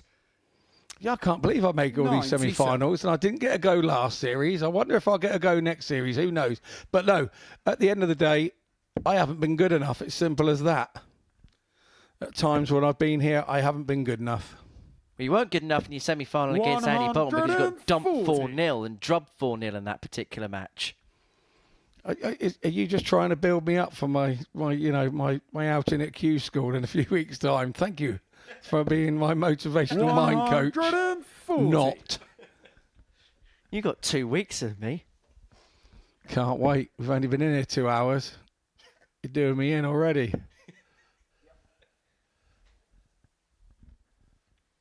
Well, Bialecki got the break in leg one. He set himself up 137. perfectly, leaving tops after 12 for a 2-zip lead. Bolton being forced to take out this 164. He's unable to do so. And so Seb, who is averaging 96 here on the back of a 60. ton plus Sebastian, average you require against Gemma 40. Hayter.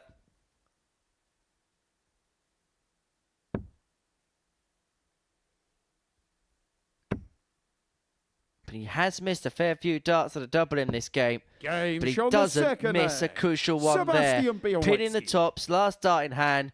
Sebastian Bialecki 2-0 to the good. And at the minute, just looking too good. At the minute, you have to say yes, but Andy Bolton, like you say, has been here on many occasions and he knows how the game works here. 140. Yeah, okay, he got broken that first leg. Sometimes there's not a lot you can do about the second leg. This is the leg now that he knows he has to perform, and he opens up with the 140 and got years and years of experience of doing this, from the dog and duck leagues to, well, championship stages. 55. And you can't keep doing it without learning, and he's one of those. He's just a very tough character to play. You've never, ever got him. He doesn't give up. You've never got him 46. until you hit that winning double. And then when your dart is halfway through the air, you still doubt yourself that he might get you. The two players 99. completely different age ranges, but actually if you look at the mannerisms of their game, probably are completely the same. And you think about the unflusterable nature of the pair. 60. This is probably why their rivalry here at the Live Lounge is such an intriguing one.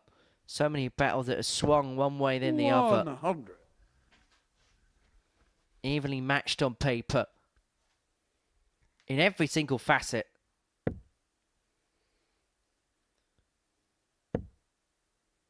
Well, Bolton's got 6 here from this 107 to 45. get himself And they back require into the contest 107. at 2-1.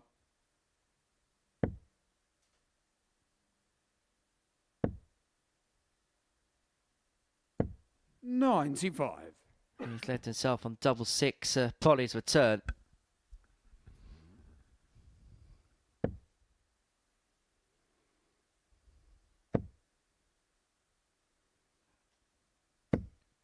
$140, and they require 12. But perhaps in typical Bialecki fashion, he poses a question of Bolton. Game Left show himself the on a third mid-range leg. finish, but he's not going to Andy get a look Bolton. at it. Bolton pinning the double 6 first time. Back to 2-1. against And the Sebastian break to that throw Sebastian first. got in the opening leg Game on. has to be cashed in here. Yeah. Bolton not too worried about those big scores before he goes to a double.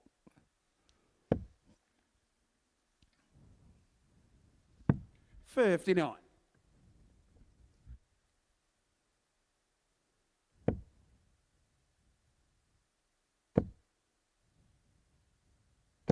$180. He's held his own throw. Now lays down the gauntlet to break the Bialecki throw.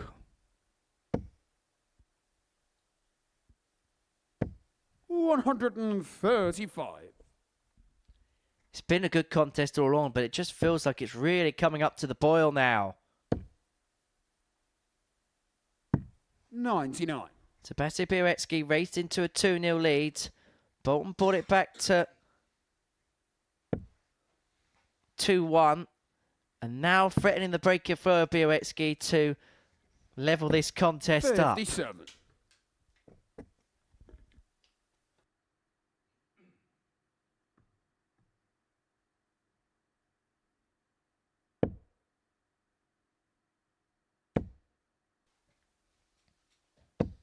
$100. Well, solid ton for Andy. He's himself on a finish after 9. Bialecki on throw, just seeing that scoring power desert him a little bit.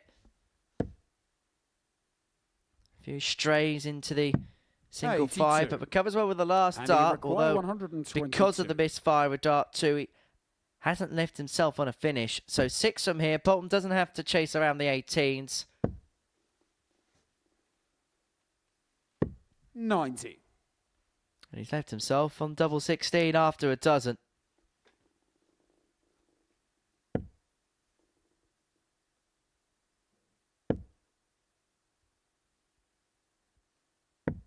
$44. And he requires 32. 2 16s for 2-2. Game shot on the 4th flag. 13 Andy darter Bolton. for Andy Bolton, and we have a level game. 5th flag, it's Andy to throw first. Game on.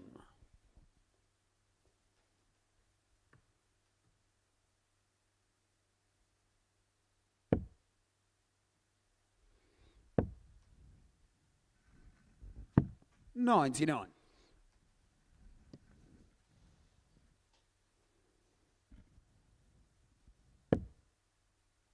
You get the sense, Scott, this is a big leg. It's felt like Bolton's turned the screw, but Bialecki, after just a one treble starter, Bolton finds 2 power trebles of his own.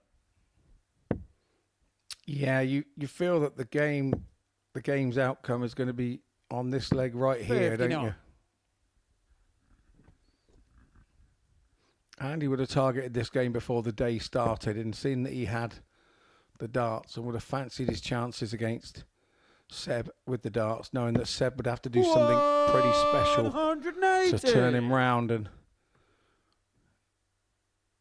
right on cue, Seb does something pretty special in the form of a 180.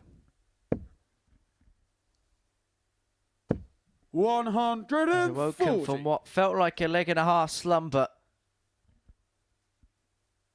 He's taken the darts off of Bolton. He's got 6 on 186 to establish his lead, but he needs to find a trouble here. And a failure to 41. do so may just swung the leg back in the direction of the Scot.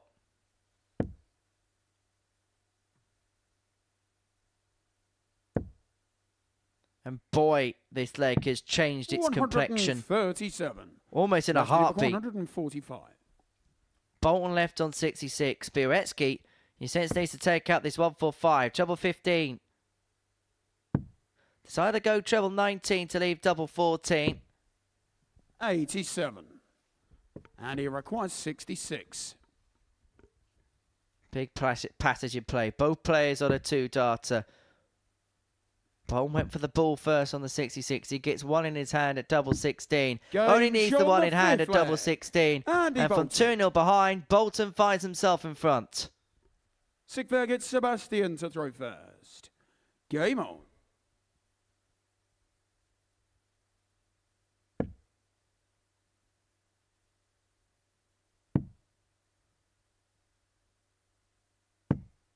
$41. Not the opening score that Sebastian would be looking for under the circumstances. That can't be said for Bolton. 180. That's exactly what he'd been looking for under the circumstances. On the face of it, many would say if you're 2-0 up and then you lose 4-2, it's a game that you've let slip. But if the truth be told, Andy Bolton has just 85. gone through the gears and gone up the levels. He's brought his average up to just underneath the ton mark. 3 from 4 in his doubles. And the power scoring. 3 from 4 on the doubles is always what helps that running average. 59. I mean, you look at the power scoring in this game. 12 visits of 1 treble. 4 visits of 2 trebles, 2 maximums. Compare that to Bialecki, who's had 5 visits of 1 treble, 6 visits of 2 trebles, and just a solitary max.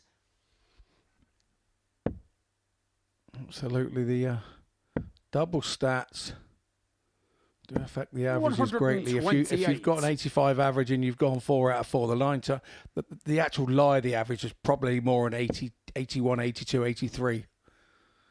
If you've gone 50% on the doubles, which is still mighty fine shooting. 100. And he requires 134. For the match, and Bolton's got 6 on here to complete the turnaround. Stay there on triple 20 with this one.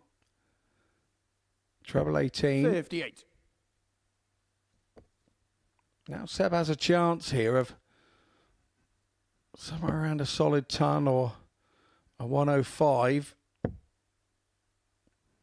95 maybe. 95. There we go. And he So requires there's a certain amount of pressure on the Bolton 76. He has to stay straight. If he's going up top, he has to stay straight. That's what he's done. Coming down for the 16. His tops for the match. 36. And he's right on the wire. Sebastian require 80. Clipped the wrong side. And that might be the only opportunity he gets. But Bialecki is only going to get one at tops himself. And he Game only needs from the the one. sick flag. And we go the Bialecki. distance. 7th and final leg, it's Andy to throw These two first. always tend to go to the Game wire. on. And the latest instalment of this captivating rivalry will see a 7th and deciding leg.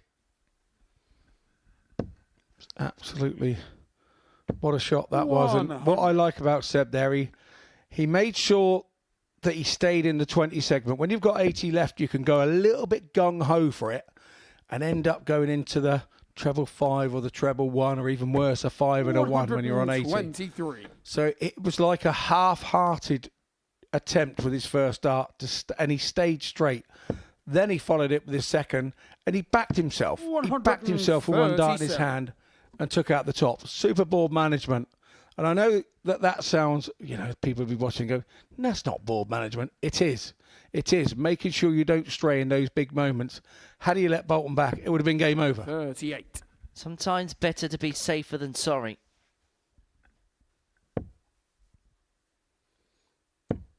But Bolton putting on the afterburners here in this deciding leg. Have a look at the grimace on his face as he hit that max.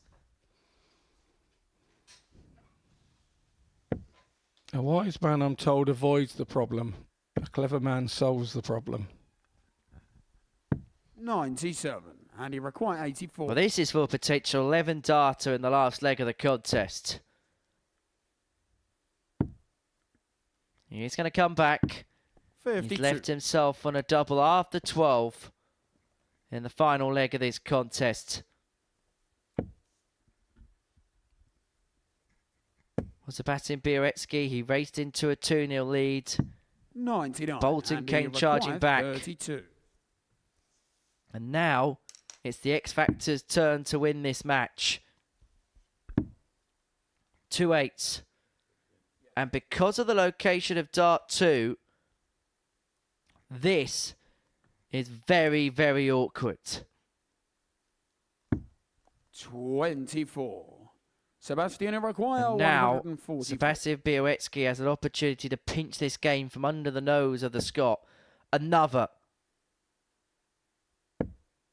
would have left double 12 and it would have put Andy Bolton's heart in his 82. mouth. And he require This to eventually 8. cross the line. He's had 4 match darts across 2 legs. And now it's double 4 he wants. Game. And he shut makes no and the mistake. match. Andy Bolton. A 4-3 win for Andy Bolton against Sebastian Bialecki. Another last leg decider in one of the Live Lounge's great rivalries. This time it's the X Factor that gets on the right side of the scoreline. Doing so an average just under 95. 3 maximums in there. 4 from 10 on his doubles. For Bialecki, well, it's 1 win, 1 defeat to kickstart his day. We're going to take a break, and when we return, we're going to see Andreas Nikolaou and Gemma Hayter go toe-to-toe. It'll be our first game from the 3rd round.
Welcome back to the ADC Global Championship. We are 2 rounds of matches down on this Monday morning, and this is what we've seen. The winners are all in red, and so far today, Andreas Nikolaou has tasted success twice, as has Andy Bolton. A 4-3 win against Sebastian Bialecki has doubled his tally for Monday. The other winners today, Sebastian Bialecki and Gemma Hayter, and Gemma goes head-to-head against Andreas in our 7th match of the session. Well, Andreas really has been the star of the show on this Monday morning. Came in as an outsider, a little bit of an unknown quantity, if the truth be told, but the man nicknamed Blue is having a bit of a purple patch here at the Live Lounge. His latest assignment, Gemma Hayter, who won the Women's Tour Championship Finals here in November, beating Fallon Sherrick in that particular final. The number 1 player ranked in the WADC here this week. Up against Andreas, who First leg, it's Andreas goes through his pre-pro idiosyncrasies. I'm hoping at some point we get to look at this point. It's very Rafa Nadal-like. It's very Rafa Nadal-like. Yeah. And you need somebody to carry it on now that he's retired, so it could end up 135. becoming very Nikolaou-like.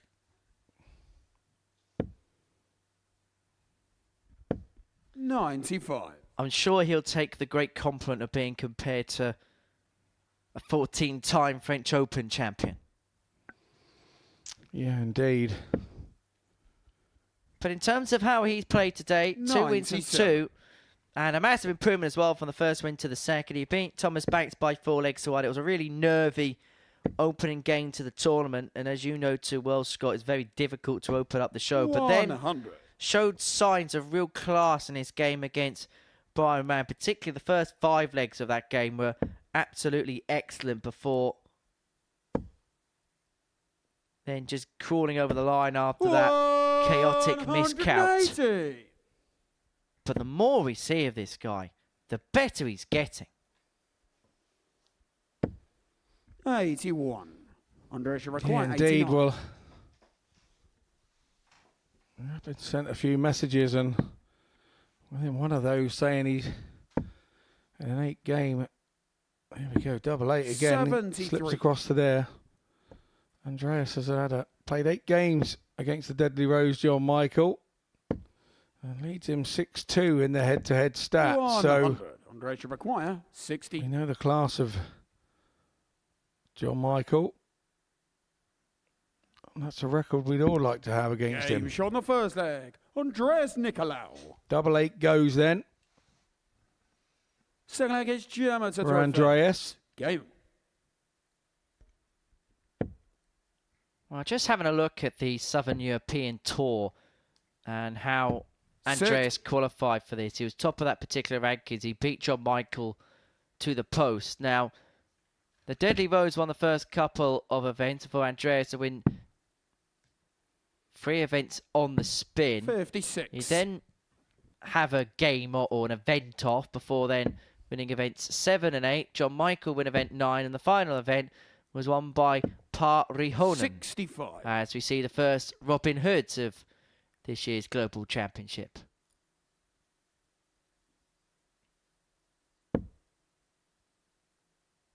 Now, I'm just having a look as well at some of the venues. Now, 41. I think, Scott, we need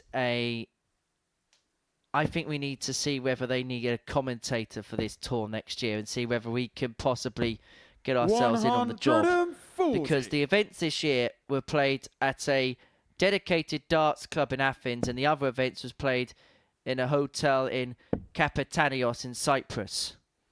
Ah, right, okay. 60. Was that hotel in Limassol by any chance? I think I may have played there before. If it is. Indeed it is, yeah. Odysseia. Absolutely. Yeah, we went down there with Stephen Stephen Bunting, Scott Waits, myself, and Daryl Fitton back in 2013 96. in November, and the weather was glorious, absolutely glorious. I think we need to speak to the bosses of ADC Europe and see whether they need us for a couple of events out there next year when it's a little bit colder. We probably have to speak a slightly different lingo than we do now, maybe, to get out there, but yeah, who knows? Gemma require 36. Well, this has been a good response with Gemma Hayter. Double AT to level up at Game shot 1-1. the second leg. No problem at all. Hayter. Good contest this. Both players having in excess of 90, 1-1. Third leg, it's Andreas to throw first. Game on.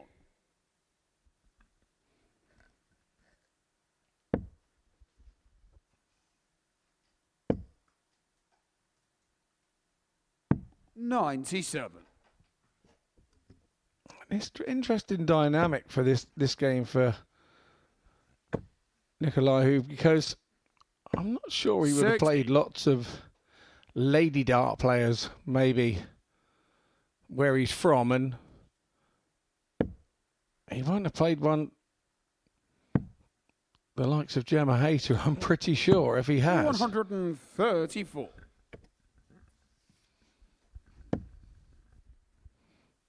For those of you who are joining us who are regulars 83. here, you'll probably notice the different colouring on the banners for the scoring. These are the ADC Global sort of logo colours, and you'll see some ADC Global banners dotted 60. around the venue, and our nice little ADC Global sort of water stand. I like that. I like the way that works. That really is good.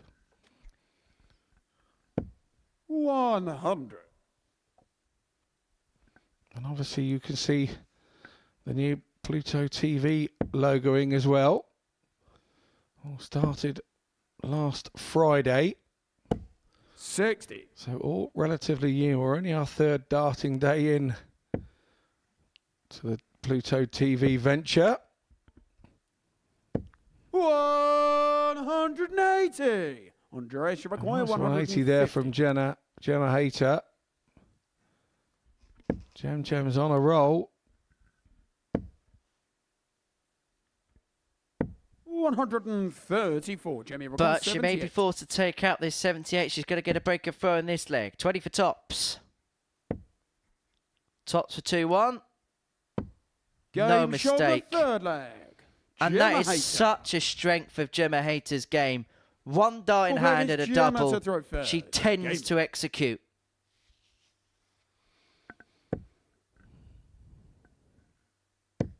And they, as players, must be the ones that hurt from behind when 74. you think, just one dart at a double, I should come back for a poke. Pin first time, you find yourself on the back foot.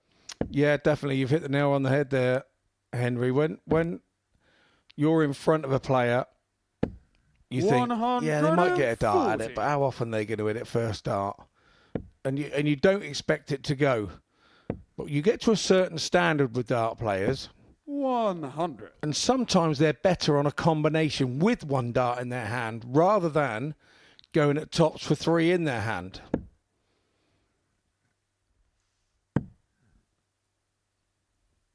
You do see 39. more often than not, in big pressure moments, some players coming unstuck with three darts in their hand at double top or double 18 to win the match.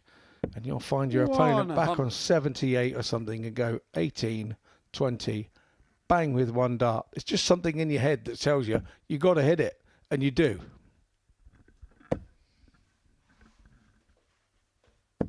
$140. Well, 140 for Andreas. Just posted the question of Gemma, who got the breaker throw in the previous leg, and 60. now looking to build up a 3-1 advantage, but only a 60 there. So Andreas will feel like he's got 6 and 182, even though Gemma's left on a finish.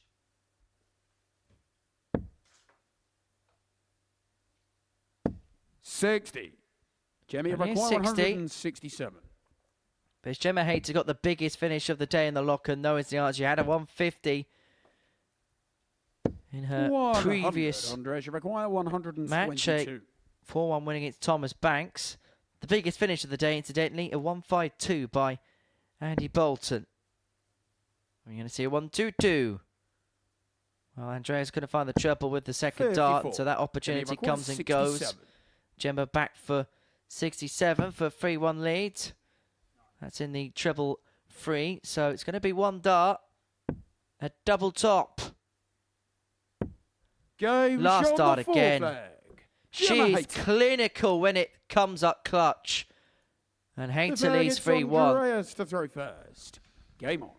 Yeah, 100% on the doubles in this match. 92 average for Gemma Hayter as we stand, and a 91 for Andreas. He's playing his 100. part in this match in making it work and making Gemma work very hard for every leg that she wins, and it's a really, really good 85. game.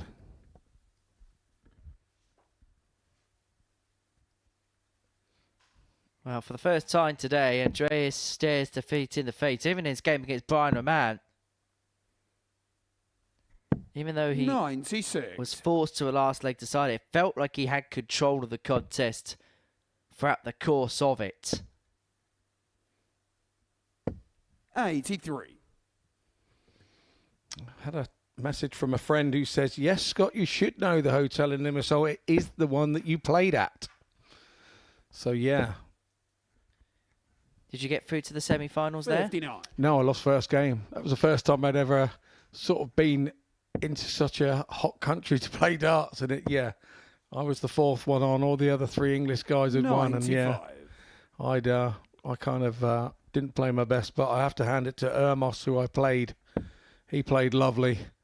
And I think, if I remember rightly, it was on a Cypriot TV channel. 60. So the next night they had Cypriot interest as well, still in the tournament, which was good. And it was an enjoyable few days for us out there. I remember it well. And 45.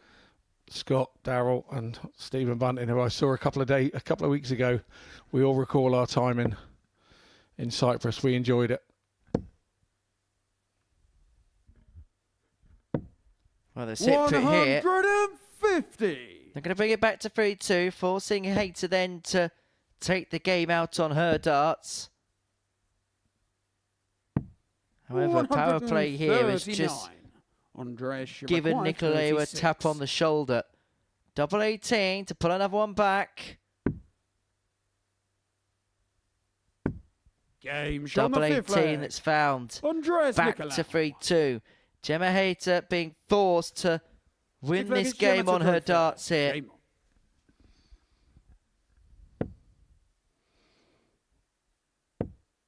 I like the tenacity of Andreas. We've seen it 85. now in the last game and now this one. He just concentrates on what he does. He's not bothered about the opponent. He's just concentrating on him, and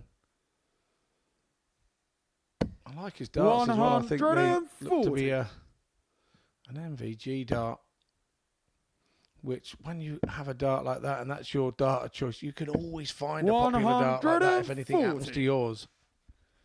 Well, David Davids had that situation last week where he was shopping around for Paul Nicholson flights. Admittedly, he's the first person to have done that since about 2010. 58. What, since Nico was Australian?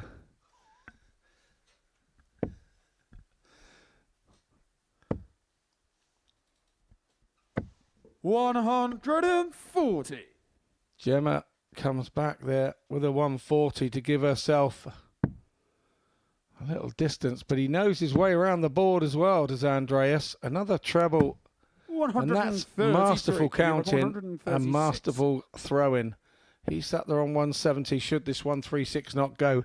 It's not going to go, but it's also pressured Gemma into 68.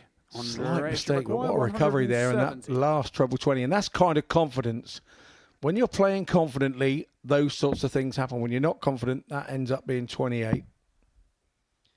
Well, Andreas are able to take out the big fish. 96. Gemma should get at least Gemma a records dart 68. to win this match, and she is 3 from 3 on the doubles in this contest.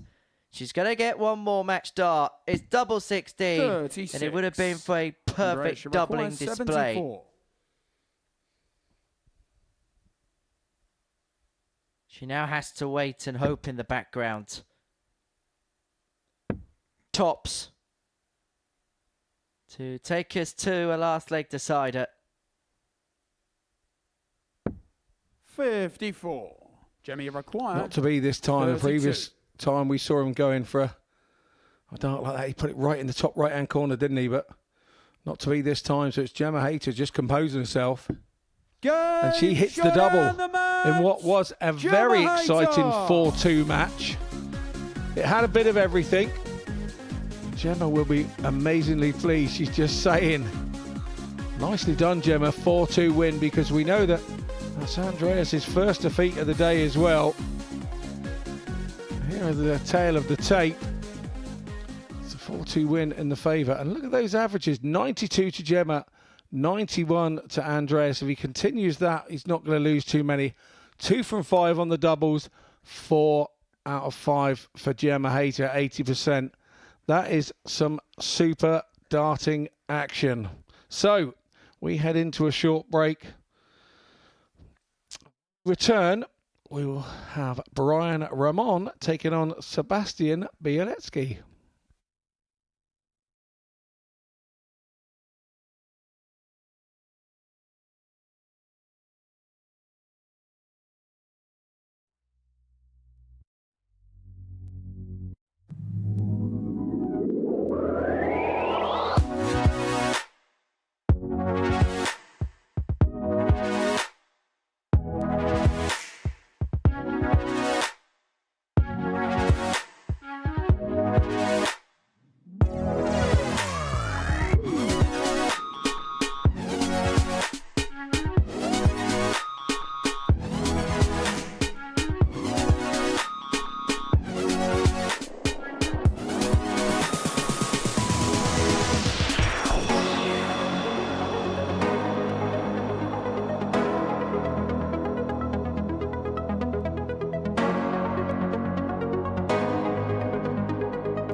Everything from now is a Welsh accent. At 8. 1. But like this, well, thanks for that. No. Just It was 2, and then a ginger celebrity. 2. 2 for the old Jake from the Tweenies. He's going to weigh me in a minute. Into that one. I'm now, not an mate. aggressive person. What have you done? What's happened? He's one part of the rules. All right.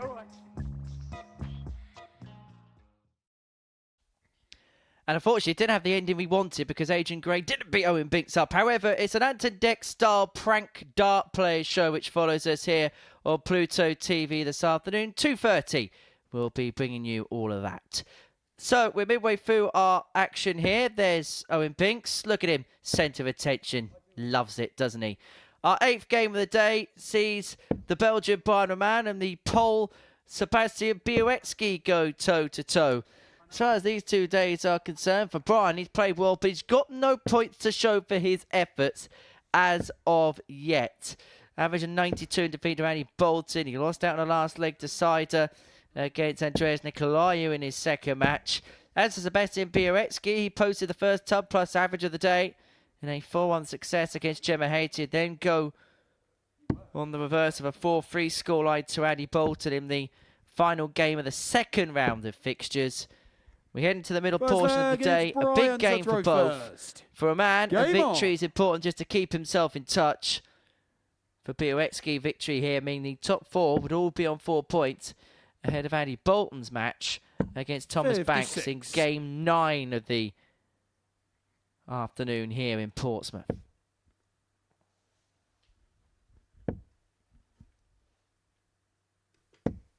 $76. This is where Brian Raman has a chance to start to spoiling a few 38. things, isn't it?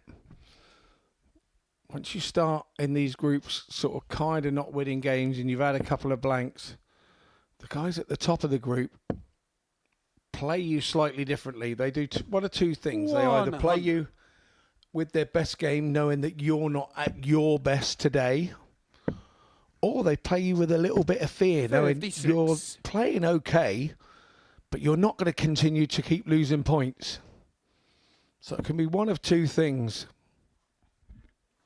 But of course, we're all stupid dart players. We don't think about anything. 90. However, what I'd also say with Sebastian Bialecki is I don't think he cares at all who he's playing and when he's playing him. He 65. just focuses on his job in hand. So whatever anybody else has done before or after is a mere irrelevance, it feels to him. Yeah, absolutely. And do you know, funny at Lakeside this week, we had a question about Paul Limmon's going, you know, he really concentrates on himself and how he plays, and he wasn't really affected by the other player. And somebody actually asked, you know, why does he ghost throw? Why does he have a ghost throw? And I wonder whether it's because Paul Lim doesn't do a ghost throw away from the board. It's sort of kind of towards the referee. It's sort of that angle. And I just wonder whether he's sort of like motivating himself, freeing the arm up a little bit and picturing 40. what he needs to do, because it's not at the start of a leg that he does the ghost throws. It's towards the end of the leg.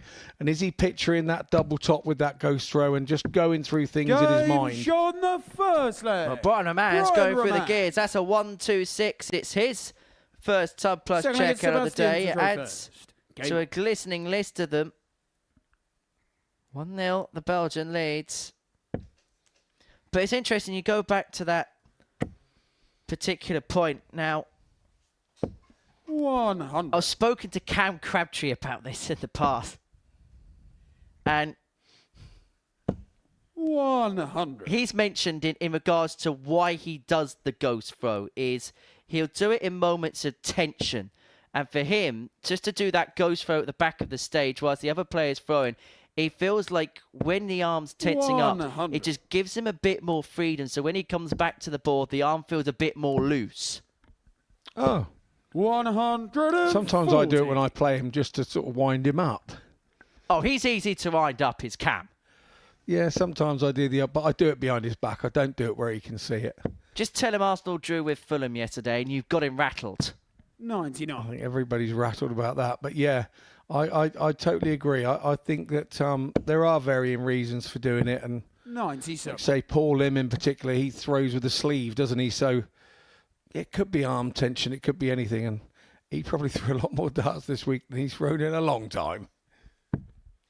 Put it this way, I think he might be sleeping on his flight back to Singapore 96. quite nicely. Trying to require 100. Well, actually, when he left the building, I did hear that he fell over a step on the way out and went across the floor, so he's probably nursing a few bruises as well. Sebastian require 106.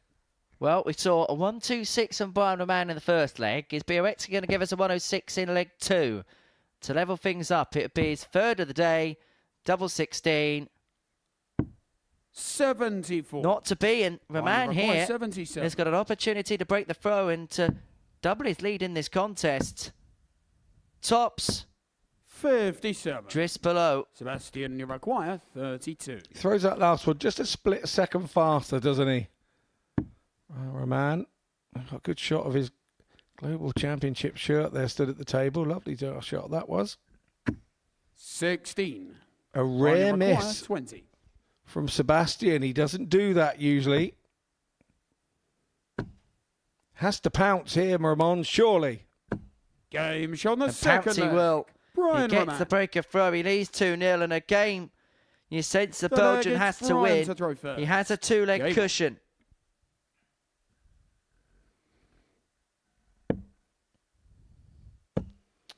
Seb there stood behind him, 140. contemplating what went wrong there. Well, he knows what went wrong. He was unable to convert the 32 on his own throw. And that's now what's put him in all sorts 98. of mire. The thing with the way that this all works, with the way that the draws were, it reverses tomorrow. 95. So tomorrow in this fixture, Bialecki will have the dart. So it does work its way out in the end. There may be an odd fixture by the time we get to day 3 that the way that it works, somebody has to have 2 starts against somebody with 96. 1 over the 3 days. But the first 2 days, everything's pretty even. The thing that makes the difference with the draw is 101. who's playing well and when you meet them. So the draw on the first 2 days is just reversed. But if you catch somebody that's played really well on the first day and you catch them early on the second day while their tails are up and the confidence is high, it can be more difficult to play them. Whereas 140. if you catch somebody that hasn't played so well early on the first day, you know there's a bit of apprehension there and you have a sort 57. of better chance of winning your first Sebastian, game. you It's, require 167. again, it becomes a thinking person's game, and if you overthink, you get got. Now, Bialecki's not going to take out the 167. Raman 59. has left Brian himself on require 108 for 3-0 lead. Both players on the same number after a dozen darts. Raman's going to get first poke. He's going to get first dart at a double. 76. But he's unable to Sebastian, pin you the require 108. 16s. If you had fatter points then, that would have been in that double 8. It was so close on the wire. Seb goes a totally 56. different way Brian requires for 32. 108 and kind of a more traditional way you see people go now, down on the 19s for 108. Last chance Game corral. shown the third egg. Brian And he Raman. makes it once again, and he's definitely got his tail up in this one, Brian. Four-legged Sebastian to Raman, throw first. he is absolutely sick to death of losing, and he's not giving any more up. He used that second dart as a peach of a guide just to nestle off it and pin dart 3 into the bed. Raman 3-0 to the goods. 99. Yeah, I do agree. That was a peach of a guide. Well put, Henry, I think. 57. He used the flight, he used everything. Brian Raman uses a very sort of thin, pointy type of dart, and brushing off of the other dart doesn't always work because there's always room on the inside to get between the dart and the wire. But on that 43. occasion, he used it perfectly. And of course, it depends what angle you're going at. And when you see players go across it at the angle and go from the right to try and throw across to the left, the technique and the way that it works, you can actually go across the flow of the 2 darts that are already in and go between them and miss, rather than you've got to hit the 55. barrel pretty flush for the set effect to get the ricochet into the 94. double that you desire. Well, Brian Raman looks in a mood that he just wants to get this done in next to no time at all. Really pacing up and down the hockey is a bit more of an injection in terms of zip, in terms of his throwing time as well. 100. Brian And the way require he's playing in comparison to 107. how Seb is, it does look like a case of when rather than if he gets the job done. Yeah, look, you get to a 58. stage as a player where you you have a gut full of losing, and you just then go up there with a bit of freedom, a bit of anger, a bit of all sorts, bit of determination, and go, you know, I'm fed up with losing games today. I'm going up there and I'm going to make this mine. And it's a positive mind effect. 190. And the positivity Right, 120. turns it into winnability. Number 19 would have given him a recovery dart at the ball after the 84. strain to the single That's five number at dart 1. He's 85. left himself on a double, but is he going to get a poke at it for the match? 83 left.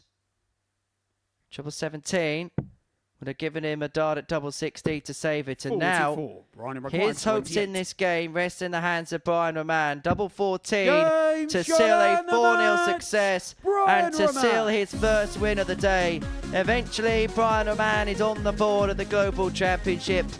And after a ton-plus average to start, Sebastian Bialecki is 2 defeats from 2, and he now sits 5th in the table. Coming up next, Thomas Banks and Andy Bolton.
Well, welcome back to our ADC Global Championship Week 1, Day 1. And if you just joined us, you missed Brian Raman and a massive 4-0 win over Sebastian Bialecki. But now on here, Game 9, this will complete Three blocks of matches, and we'll have a little more of an idea of who's doing what on the day. But this one sees Thomas Banks taking on Andy Bolton, and Andy Bolton has won his first 2 matches and is looking good here on day 1. First leg, He's a seasoned Thomas the campaigner, Trophy. knows exactly what he's Game doing on. here in the live lounge. Many attendances here. He made some Saturday night finals on nearly every occasion he's here. Thomas Banks, a young man, 99. as you can see, a Norwich fan. He's not kind of had it his own way this morning. It's been a slow starter. We know the ability's there. He has won a Saturday night finals night here. 135. At my expense in a semi-final, I have to say, but he hasn't quite brought that form just yet to the table. 95. But it's early in the week. He doesn't have to do it immediately. And you may remember the week that he won, he had to do it through Group C. It never quite correlated in the Group A, and then we saw him really hit his straps as the week came to a close. 135. Yeah, I totally agree with that. He started to find that winnability, didn't he, in Group C, and the momentum went into the Saturday night. And 43. you have to say, he was one of the favourites for the evening at the start of the night, and he held on to that well. We know that he's seeded very highly in this, and we hope that 59. hasn't kind of affected his first couple of games. He is seeded number 1 in this ADC Global Championship for 60. what he's been doing on the ADC tour. And I do think he's the type of player that plays better when there's edge involved. When there's a consequence that's on the line. And maybe sometimes in a Group A environment when 85. And he requires you have that 32. second group in play, maybe you just don't quite have that sense of urgency right from the get-go. But it's been an Game's on the urgency first right leg. from the start Andy here for Bolton. Andy Bolton. 13 data, break of throw. Second leg, it's Andy to throw first. And you've also Game got to remember the dynamic of last week for the X Factor. He came in as an alternate for the Modus Super Series Champions Week. He picked up just 1 win in 10 games. He won his first match. He lost 9 in a row. 58. And knowing Andy as well as we both know Andy, that would have annoyed him a lot. Yeah, just a touch. 60. Just a touch. He's never one that you say goes along anywhere to make up the numbers, is he? Or pleased to be there. He's there to do the job. And that would have concerned him at the time, but 140.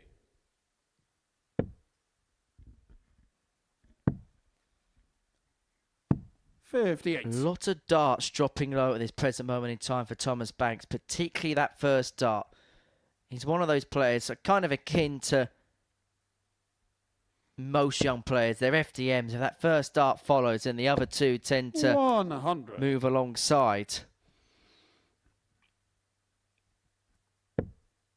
it's not always a problem for players like 56. Thomas, because he's not what I call a diddly squit player. He's not a short player, so he can go over the top of that first dart if it does go correct. If it doesn't quite go where he wants to, 140. you then end up aiming at parts rather than aiming at the full treble. You're aiming at a right-hand corner or whatever, and you can probably see from this 58. angle, not so And he well. There's an requires overhead 63. shot that shows that the dart is kicking sideways a little bit.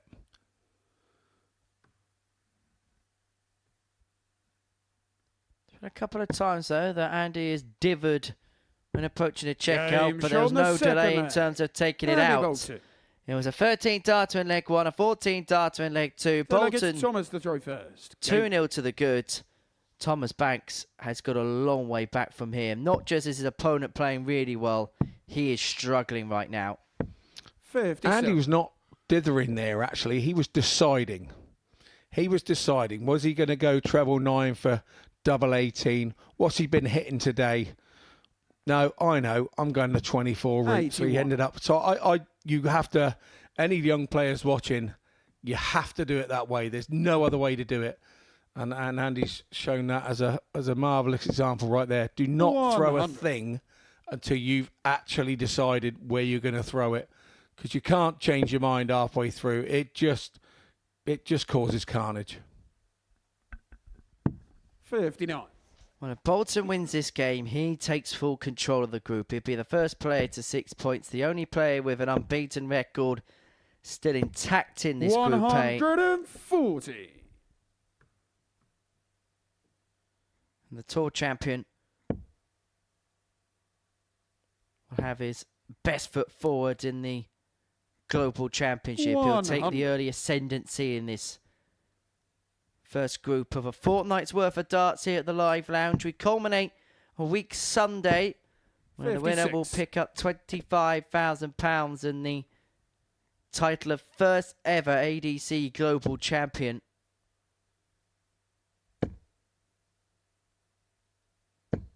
$100.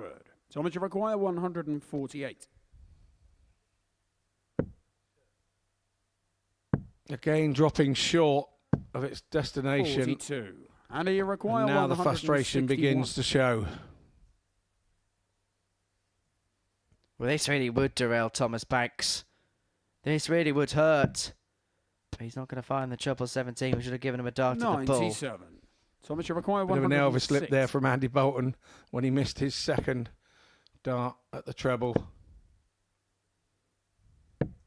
55. Well, Thomas decided to stay there. And he requires To 64. leave himself on double 13. Bolton back for 64 for the double break. 2 8s.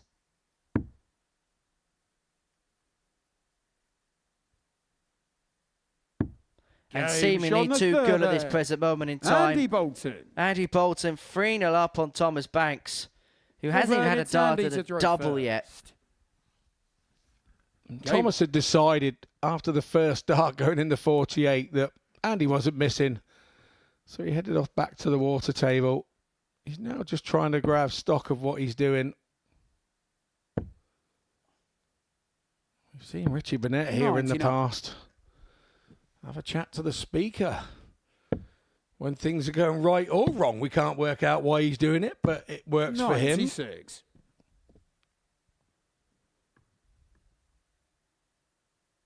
I went over and tried it while I played Richie, and it didn't work for me.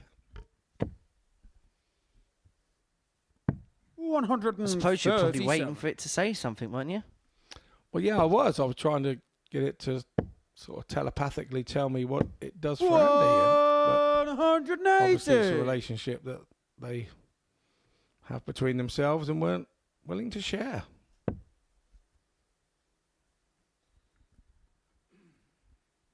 Well, Banks has hit the first maximum of this contest. You talk about love affairs. It's something that Andy Bolton has definitely had with the Super Series over the course of the last couple of years, winning multiple weeks. He's now played at 3 Champions Weeks. 105. As we've mentioned throughout the course of the day, won the Tour finals here last month. And this really would be the cherry on the cake if he was to win the Global Championship in a fortnight's time. So either go bull there, Thomas, because the first dart below the treble bed, he felt that there was no view of it, and so decided to go for an open target. But this, for Andy Bolton's for the match, he's looking at 107. He's looking to finish in style. Double 16. Brilliant from Andy Bolton. An average of 100.2 to get the better of Thomas Banks by 4 legs to 0. 60 darts and done. And 1 for Andy Bolton. His 3rd consecutive win. A puff of the cheeks, an outtake of breath. It's job done for the Scot. This is how he's done it. 4 from 5 on the doubles, 100.2. That is the definition of hard to beat. Coming up after the break is Gemma Hayter against Brian Raman.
Welcome back to the Modus Super Series, where we completed 3 rounds worth of matches on this Monday morning here at the inaugural ADC Global Championship.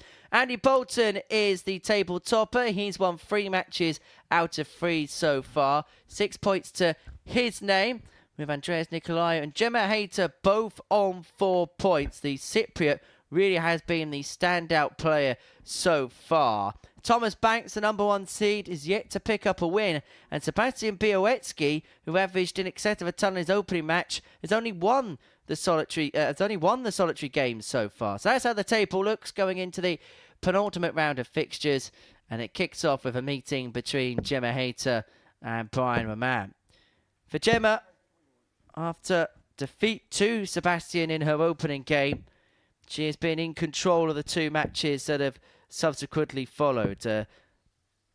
4-1 win against Thomas Banks and a 4-2 win against Andreas Nikolaou, and that was a really good performance, averaging in excess of 92, 4 from 5. Is Gemma to throw first. In terms of her doubling. Game on. And one thing which really has stood out so far today has been the clutchness of her finishing. 1 dart in hand at the end of combos has seemingly been meat and drink for her. Yeah, totally agree with that. Totally agree with that. I think her last game was kind of one of those games where she was going to gain confidence from it. 140. And Brian Raman was pretty deadly in his, wasn't he? The Riddler absolutely riddled through Sebastian Bialecki in a very short time indeed, in a 4-0 win with a high shot of 1-2-6, which set the tone of the match. He'll be wanting to do the same here. 92. Gemma require 138. But Gem doesn't seem to let people do that to her on occasion. 60. Well, Raman's got 6 here from 186 to get the break of throw in this opening leg.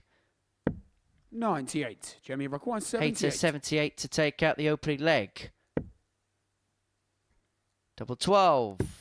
Game Leg 1 done in 40. Gemma Hayter 1 up. And again, so clinical on her doubles. Second leg is Brian to throw again, first. it's a 14 dart leg. She's now starting to feel comfortable here. 180. You have to give credit where it's due. Raman there, 180 to start the leg. 45. It's the best way to pressure your opponent after they've just had a leg off of you. In such a nice little ping-ping clinical way of 78.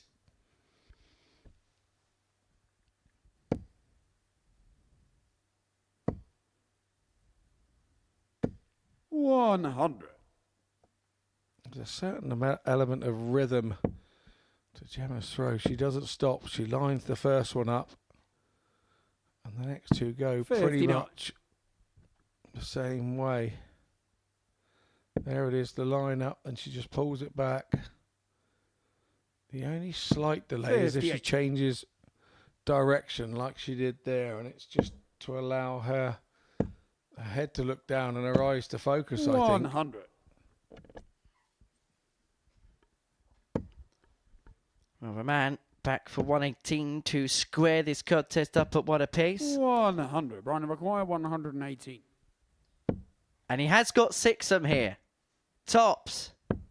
98. And a few occasions today where he's gone for tops, last starting hand on the back of a combo, and it's just been pulled low. 134. Brian required 20. Pressure duly asserted from Hayter. Game shot on the second leg from Brian Raman. He moves across the oki there, a good third leg sort Gemma of like to throw first. couple of feet. And when that happens and then you throw back at your target, you saw that Raman hit the bottom of the double 10. 140. Whereas if he'd have stayed where he was, he would have been somewhere in line of where the first dart went. So when you start changing your distances 140. by sliding along the oki and throwing across yourself, you've got to make allowances for that and throw a little bit harder or release a little bit higher. Gemma will be disappointed with that 85 because the way that first dart sat in the board, 43. he was gaping for a couple more to join it.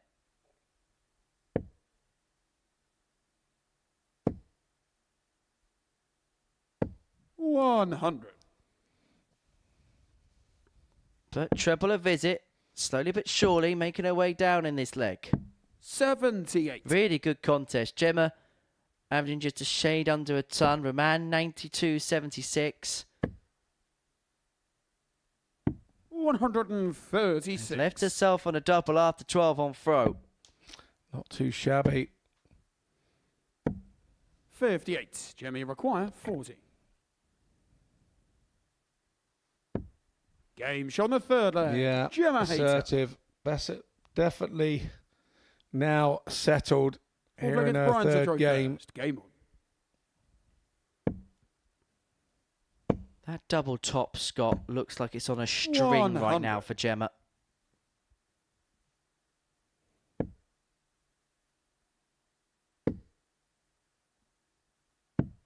$139. Chose not to go back up the top. Maybe she thought that would deflect off the first two at the angle she stands at. As you can see, she stands right over to the right-hand side and sort of throws from... 95. If she stood square on, she looks like she's throwing some sort of like the double 10 region, you know, a good half board across on the oche. 140. As you can see there from the overhead shot. Great stuff from our director. 121. Brian, 121. Well, this for two apiece. Bull. 88. Well, he's getting further away. Gemma require 146. I think we had a thought there from Brian Raman what he thought of that. 60. Brian require 33. So he's back for 33. No score. Gemma require Brian, 86. You don't need to do that now, pal. Well, this is getting a little bit edgy, isn't it, all of a sudden? Double 16 to rescue the situation. 54. And this time there is a Brian, miss. You require 33. Yeah, that was a big mistake from Brian. That's better. But once again, once you make that mistake mentally, Gemma, you know you've made the require mistake. 32. Very difficult to recover from.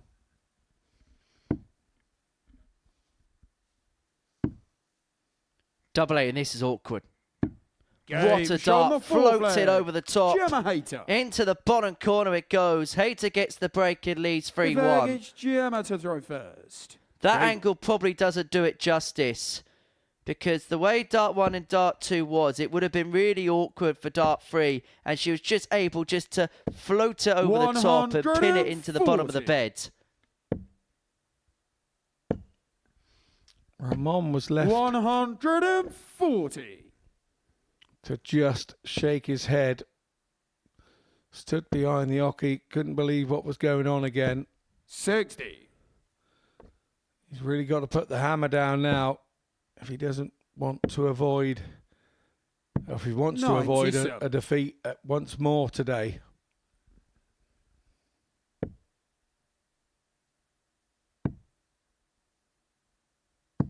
$134. This is excellent for Gemma Hayter. Average just under 99, 50% on her doubles, and all of those doubles came in the previous 100. leg. Gemma require The man himself is 167. averaging excess of 90 again, and he may not get any reward for those particular efforts. In 97. fact, he may have to take Brian out this require 164 just to 164. save the contest. 92. This game now Gemma requires is in the 70. hands of Gemma Hayter. She should get a match start from here.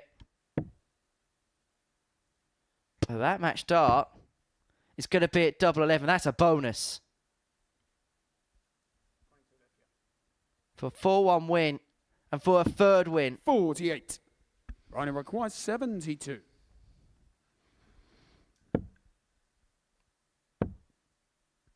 Double 16 then for 40. Raman, and Gemma, it's you require not 22. going his way at all today.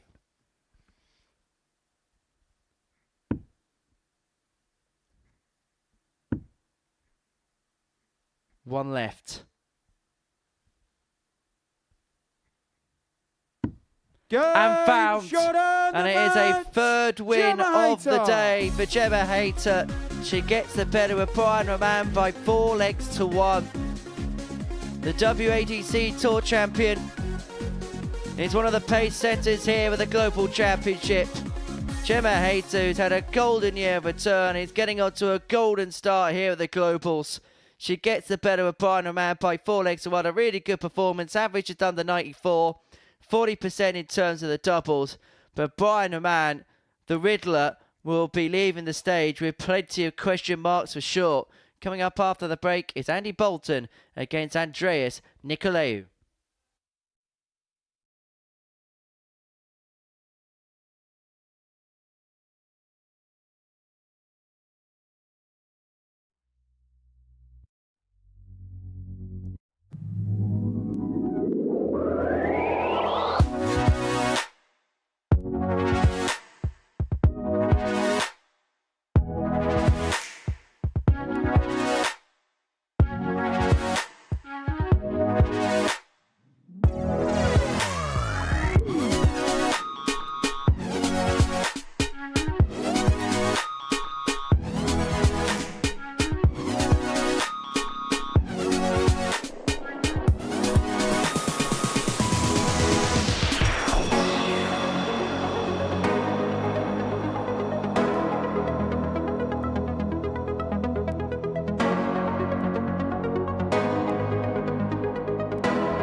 Welcome back to the ADC Global Championship here on Pluto TV. Before the break, we saw Gemma Hayter get her third win in 4, getting the better of Brian Raman by 4 legs to 1. Next up for us, the only unbeaten player left in this group, Andy Bolton, enters the fray. He takes on the Cypriot Andreas Nikolaou, who won his first 2 matches of the day. Lost out to Gemma in his previous match. An intriguing encounter, that's for sure, and we'll learn a lot about the league standings by the end of it, because there is a potential that if Andreas wins this game, there'll be a guarantee that at the end of this round we'll have 3 players tied on 6 points at the summit. But if that was to be the case and then Sebastian Bialecki beat Thomas Banks, then the top 4 players would all be within a couple of points of each other. And then you'd have a situation where Brian Raman and Thomas Banks will feel somewhat detached at the bottom end of the table. However, if Andy wins this game, then he has the opportunity to complete the card. If he was then to beat Gemma Hayter in the final match of the session, that would guarantee a minimum 4-point lead at the top of the table going into day 2's action. 100. And although you look at Andy's numbers,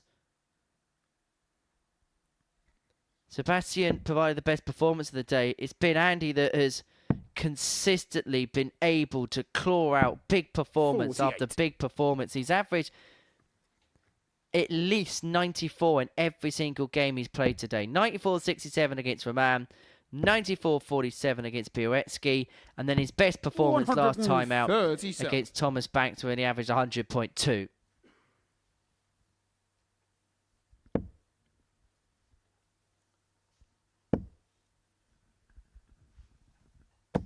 140. I have to say, it's not anything we didn't expect from Andy Bolton. But what we didn't expect 90. is this young Andreas, the Cypriot, to come here. And we have to say, early doors, he has taken to it like a duck to water. But like you say, he 96. has Andy in this 167. next game. He still has Sebastian Bialecki to play last game of the group today. So we could say 97. he's been kind of eased into it. But against Andy Bolton, it's a different type of proposition altogether, because his first leg here will be the type of legs he'll do all game long. Leave himself on a 2-darter after 12 and forcing you to go out 5 visits on throw, 4 visits against throw. Is that mantra going to be correct here? Yes, it is. Because it's a 15-dart start for Andy Bolton. And we all know that 15-dart hold of throw means your opponent has got to be out in 12. And yeah, it's not impossible, but very difficult to do on a consistent basis. If you're doing 12 darters against the throw on consistent basis, you've got yourself some sort of tour card. Well, when you look at the couple of years that Andy's been off tour, he's always been there or thereabouts, hasn't he, in terms of the Challenge Tour Order of Merit.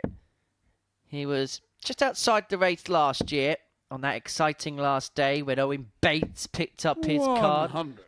This year finished 8th on the Challenge Tour Order of Merit, and he did slip a few positions to get that ranking of 8. In fact, Sebastian Bialecki jumped him on the last day into 7th. 43. In matter of fact, you look at the lineup this week, we actually have 3 of the top 10 players in the Challenge Tour Order of Merit available this week. And when you consider that 4 of them would be ineligible for this tournament anyway, because Scott Plaisir, Kist and Alexander Merrickx are playing at the World Championship, you've actually got 3 of the then top 6 players you'd have left eligible. Yeah, absolutely. And we could have almost had the other one in Jimmy Van Schie, who missed out on qualification through the Dutch rankings because he had to play in another tournament that weekend. Yeah, he was made to choose, and that's what comes of rising through the ranks and becoming a successful dart player. You get to the point where you start having to choose and pick and choose where you go. And 100. Andreas, you require 100. For Jimmy, that's, you know, I spoke to him about it this week at Lakeside. For Jimmy, it's he feels he needs a break. Having spoke to him at Lakeside, I said, you're not in the ADC Global. Look at this. Double 12. 120. Good approach play from Andreas. Just reiterating what we were saying at the start of the leg. He's been the surprise package so far today in this Group A. He's putting the task up to Bolton here. However, double free 18. doesn't go. And you require Just had 160. to mess his concentration there to have a look at Andy's score to see where he was. He was thinking about 2-ing it up. But, of course, once you take your eyesight off that board and come back, you've disorientated yourself. And Bolton, he's been doing this all day. Andreas, you require 6. This is on the inside by quite a way. I don't think he believed that he could believe that he had a chance at it. Still going straight at it. Space to the left. Game shot on the second. Would that be that space there, Andreas Henry, that he's just hit? Nikolaou. Nicely done, sir. 1-1. Third leg, it's Andy to throw first. Now, I don't know whether you've seen Andreas's case, but do you reckon he sells off some of his darts in his spare time because he's got all sorts of flights in little different compartments? 140. It's a bit like, when you go into the market and you get a stand full of sunglasses and that. It looks like one of them, but for a darts case. Oh, right. 80. Yeah, I see what you're saying. Yeah, very much so. Either that or he's playing the world's worst game of Guess Who. Yeah. I've got to say, that's quite a big case, isn't it? 100. I've just stayed at Lakeside for 4 days with a smaller case than that. You've got to have your spares, though, Henry. You never know what could happen up there on the hockey. We've seen mishaps in the past. Justin Pike snapping a point off, I remember one time, and stood there and his spare darts were still in the players' room. And you've got to take everything up there with you. Andreas isn't a bad guy to have in your corner, I don't 97. think, because at least if something goes wrong, you can ask him for a spare. Absolutely. Yeah, couldn't agree more.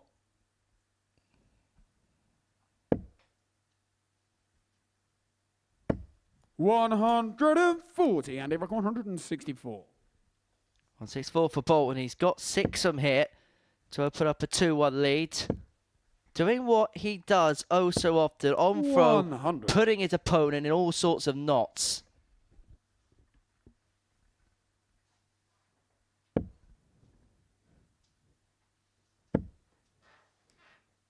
Nikolaou, who here 83. And he after requires lovely 64. trouble with the first dart, drifted into the one. He has turned the corner, but Bolton here will get a dart at something, and it's a favoured double 16. Game shot on the And that's third why he leg. leaves it. Andy Bolton. It's like on a string, isn't it? Fourth leg, it's Andreas. He's played to throw 2 legs on first. throw, and he's won Game them on. both in 15 darts. That sums him up. That's what he does. Holds his own throw on 15. He's built a career 60. on it. We were talking about the Challenge Tour Order of Merit earlier, and Shane McGurk being down at number 30. I think he's 32 and now 87. a WDF world champion. And I saw something on social media about, he's only number 32 in the Challenge Tour. And I just wanted to reply to that post. You come and try and be in the top 30 of the Challenge Tour.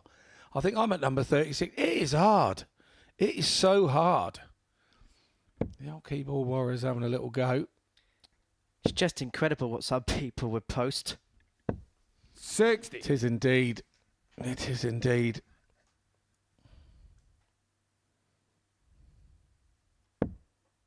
Congratulations to Shane.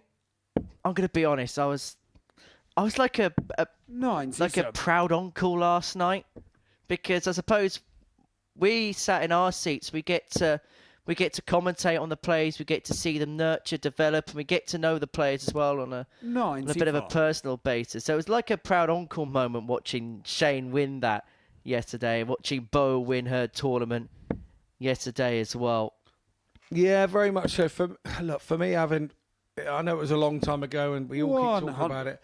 It's a Lakeside Winners Club is a lovely club to be in, and I remember when I won it, John Boy Walton come and shook me by the hand and said, "Welcome to the very exclusive members club," and and you're never out of the club. You know, that badge is always on you, and you've got it as a person for life. And I've been lucky enough to be there for the last couple of winners, and I've gone up to them after the game and within 10 or 15 minutes of finishing, and been able to shake them by the hand and be that guy, the old guy that welcomes them to the club. And it's just another thing that goes on that people don't realise that iconic venue has. And there's a little club of us that we don't even have to look each other in the same room. We know we're in the club. It's a strange sort of club to be in, but one that we're all very proud to be part of. 60.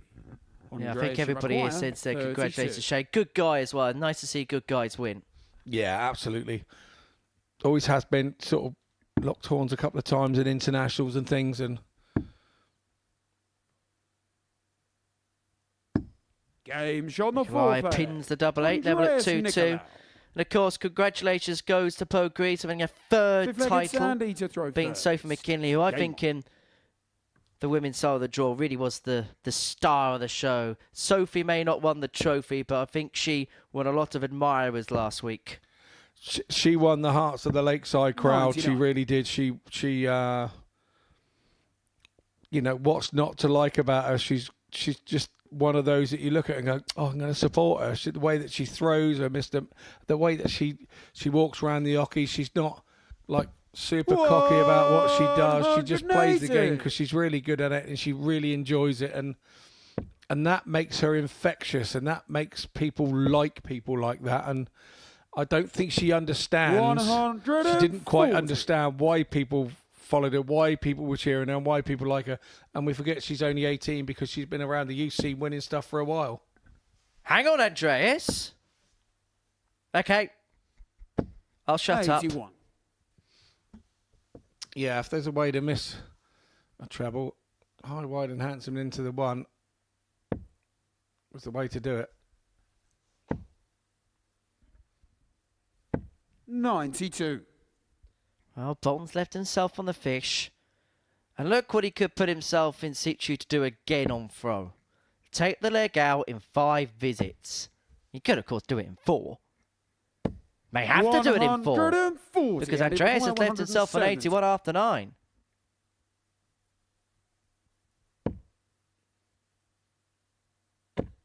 Well, this has been an incredible contest. Andreas 105. Raising his levels once again. Andreas require 81. We had a few question marks as to how he would perform over the course of this week.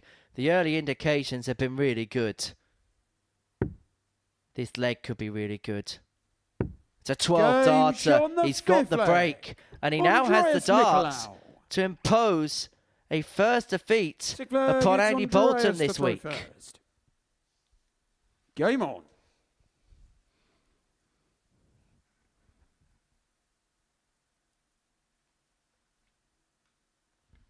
I think that was kind of a, fair play sort of face from Andy Bolton in Andreas's direction.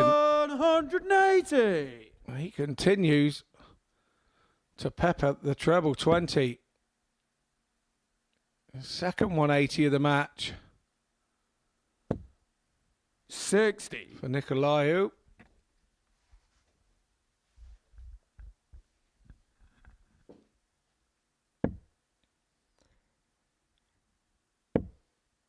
Tell you what, it'd be good if we could see Andreas back here next year, maybe in a Modus Super Series week.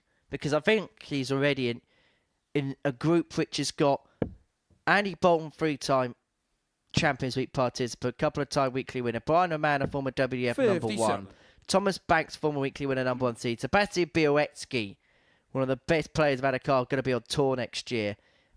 He has shown that he can more than acquit himself.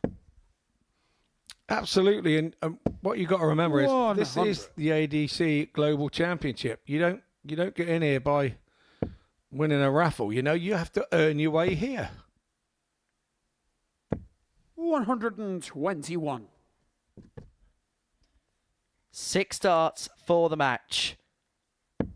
And for Andy Bolton, he may well see the checkered flag waved in his face. First defeat inflicted on the Scot. 120 points away, the Cypriot, from beating the X Factor. Perhaps it's appropriate that X Factor meets Blue. 58. But it might be Andreas who Andreas rises to the 120. occasion.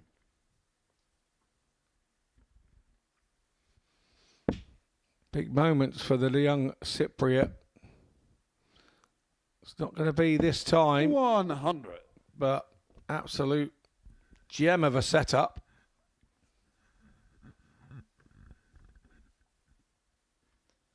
Two tens upon his return. He goes for his pre-throw ritual in the background. 58. Andreas, you require 20. Everything about his approach is idiosyncratic. 3 darts in his hand, a double 10 to get the better of Andy Bolton.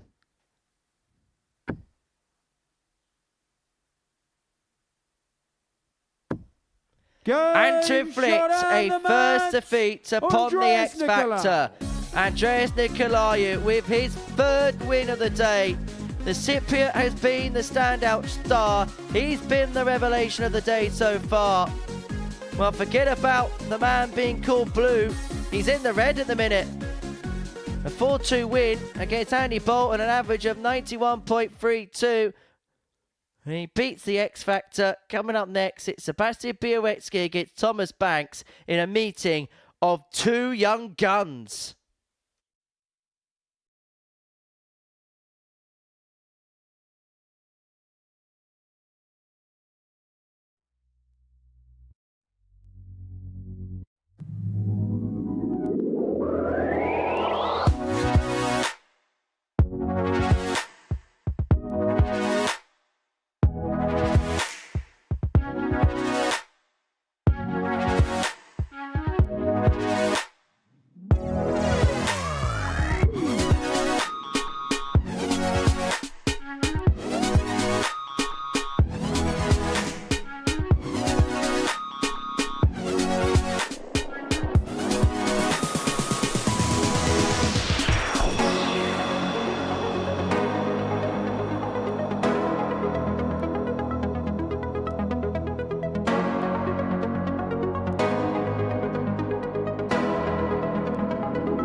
It's the ADC Global Championship here at the iconic Live Lounge in Portsmouth. And before the break, our Cypriot qualifier Andreas Nikolaou won his third match of the day, beating Andy Bolton by 4-2, averaging 91.32. And now we have a three-way tie at the top of the table. 3 players on 6 points, joining Andreas there.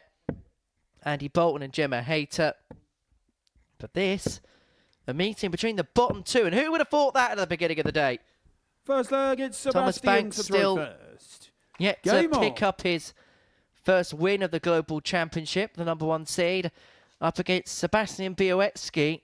For him, if he can win this game, he'll be back to within a couple of points of the top 3 and will put himself back in the picture. He kick-started his day perfectly. Ton plus average in a 4-1 win against Gemma Hayter. Had 2 ton plus checkouts in that particular contest. 96. And that was to rattle off the first 2 legs in next to no time at all. But back-to-back defeats has left the poll with questions to answer against Thomas 55. Banks, who needs to somehow get his campaign started. But the problem for Thomas is not just our results not correlating. Neither 2 are performances right now. His highest average so far today is 81.11. And that was in a 4-0 drubbing where he didn't get a dart at a double. And that's just not Thomas. We know that. We know that's just not him. 60. And why I wonder whether that little sort of number 1 seeding is sort of hanging around his neck like a Goldie-looking chain. Bronze medal.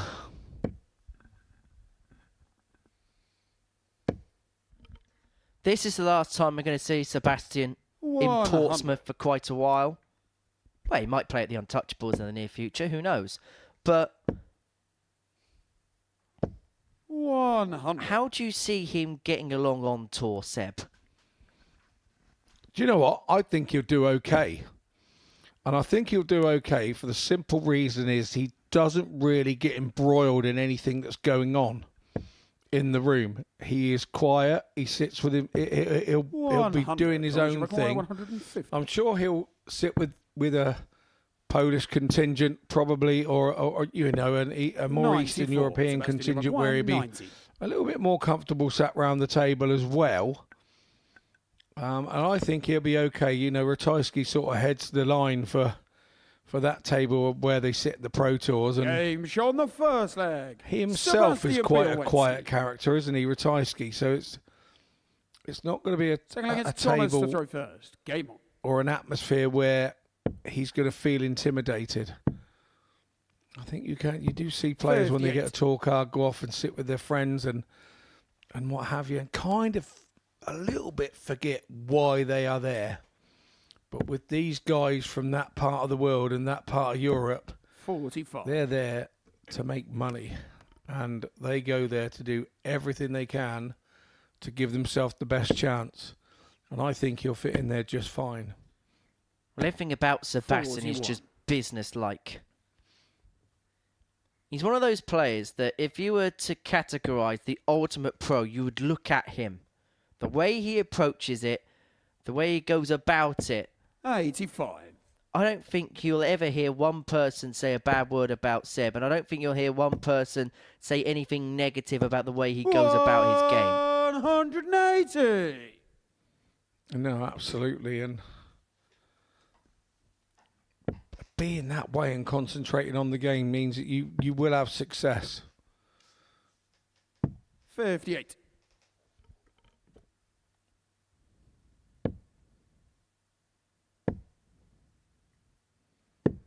You get a tour card. It is quite a daunting room to walk into. Yeah, you're on a high because you have a card and you're equal. But then you start looking at the names around the room. Even I did it at my age, going, wow. 99. Thomas, you've acquired how am I in this room? And you can have a little bit of that for your first few Pro Tours, the first few meetups. Game shot on the second leg. Well, that's nicer, isn't it? That's better. And now we can see the aggression that comes with Thomas's game. That's what we need to see. Game on. Nice 157 from Thomas Bank there. Is that the spark that ignites the rest of his day? 85. We sense he needs something right now. 60. Maximum prior to that 157 finish. And they've been signs that, if the truth be told, have been lacking throughout the course of the session. Now, for me, he's throwing that split second quicker, 96. which means that he is throwing harder and more direct, and then the dart is easier to judge. 60. This is more the Thomas that we saw when he was here winning Saturday night finals nights. I think the big thing is the aggressions there, where there was a point, particularly in the game against Andy Bolton, where he looked very, very flat. 140.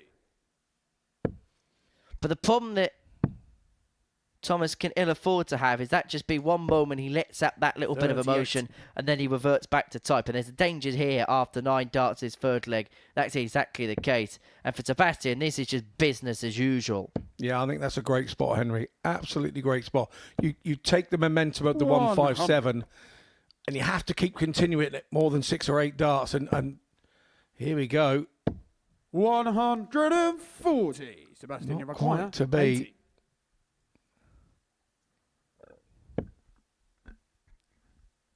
He's got time on his side, but he doesn't really want to mess around. 60. So he's going to have to come back for double 10. What pressure can Thomas Banks apply? 99. Sebastian, Some. you require 20. For a 2-1 lead, Game double shot 10 the third goes. leg. Sebastian Bialecki. Normal order Full leg, restored it's for the Thomas pole. to throw first. Game on.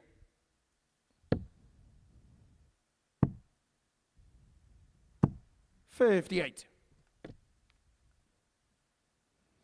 And that's that taking the wind out of Thomas Banks' sails. 95.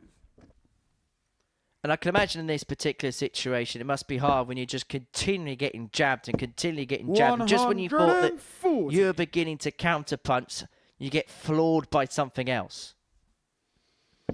Yeah, I totally agree. But you were talking about the numbers of earlier, and an 81 being Thomas's highest 80. average so far. Today's up there running a 90 at the minute. And he still 95. has the deficit of a leg. This is the leg that he's got to keep that 90 average up in, and make sure you ask your opponent to do 100 average to get it off you. 137. Well, he has got 6 darts from here to level up at 2-2. The other problem Thomas as well has got in this game is he has to find a break at some point. He's 140. against the darts in this contest.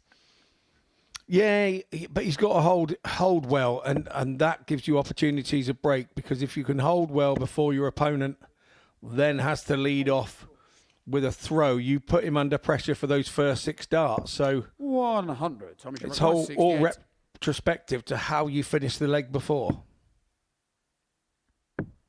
Double 10. And because he's 48. bodged a couple of Sebastian, darts you at double 89. there, Bialecki's got an opportunity to get the break. 89 for 3-1 lead. Bull. 64. Thomas, you require Offline, off 20. centre. And Banks gets a reprieve Game and shot on the takes the fourth leg. opportunity. Thomas Banks. And level we are at 2-2. Fifth leg, it's And Sebastian. now he has to use this momentum, Game on. the Bulldog,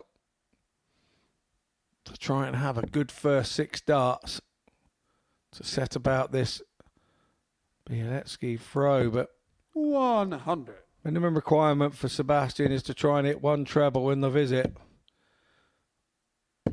100. You knew 2 were going. When that first dart sat in the top side of that treble 20, underneath that top wire, you knew there was room for more.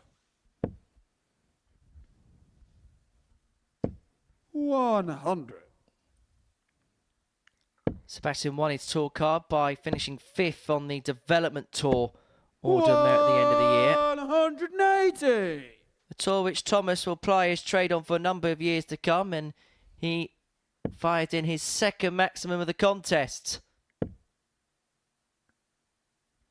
I think Bialecki and Nico Springer, the two players that won their tour car through that particular tour. Sebastian now only missing out on a World Championship spot because King Barry didn't qualify through the Pro Tour to merit for the event at Ali Pali. He gets in because of his Dev Tour form.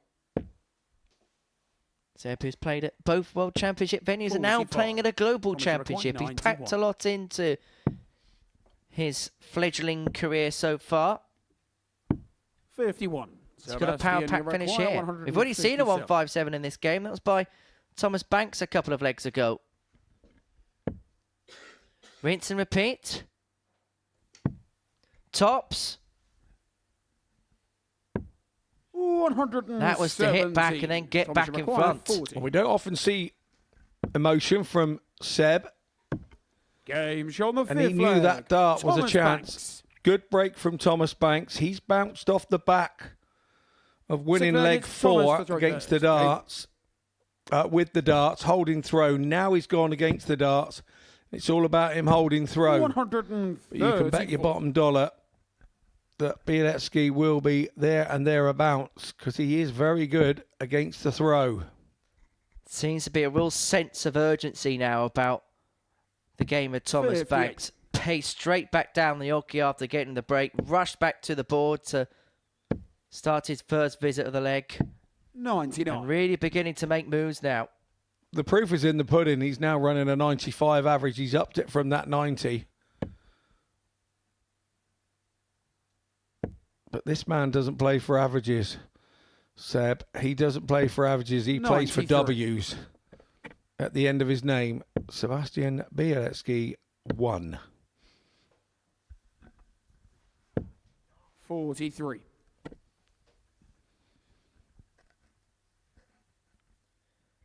Well, this is Paul Nicholson's favourite 6-start combo because it's the biggest combo you can get in 6.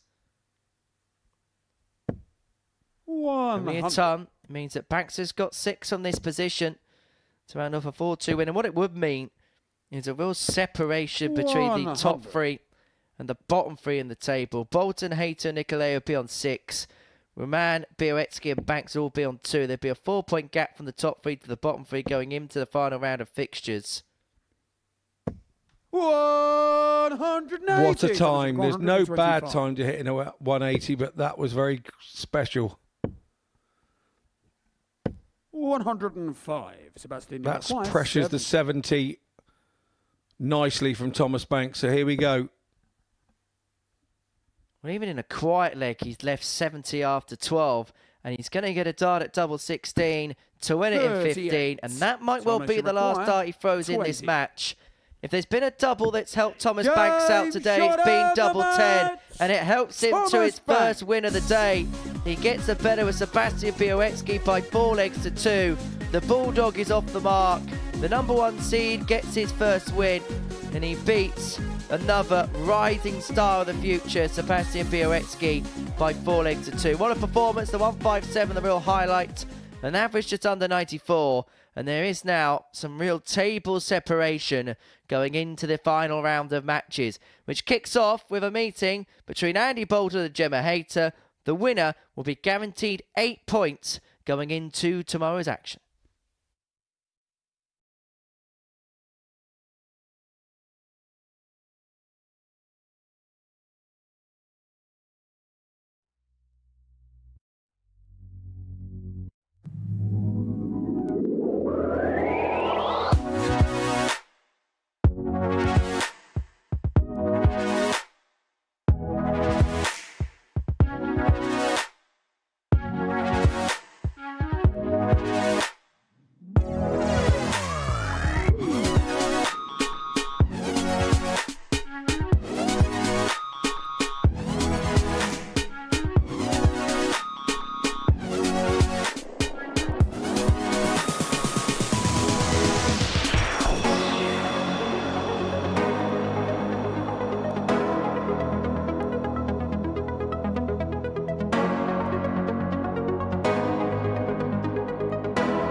Welcome back to the ADC Global Championship. We're about to start the final round of fixtures on this Monday afternoon. This is what we've watched so far today, and there is a real table separation. The standout star has been the Cypriot, Andreas Nikolaou. He's won 3 from his 4 matches. Andy Bolton, as expected, going well, as to Gemma Hayter. Well, this is how the table looks then going into the final round of matches.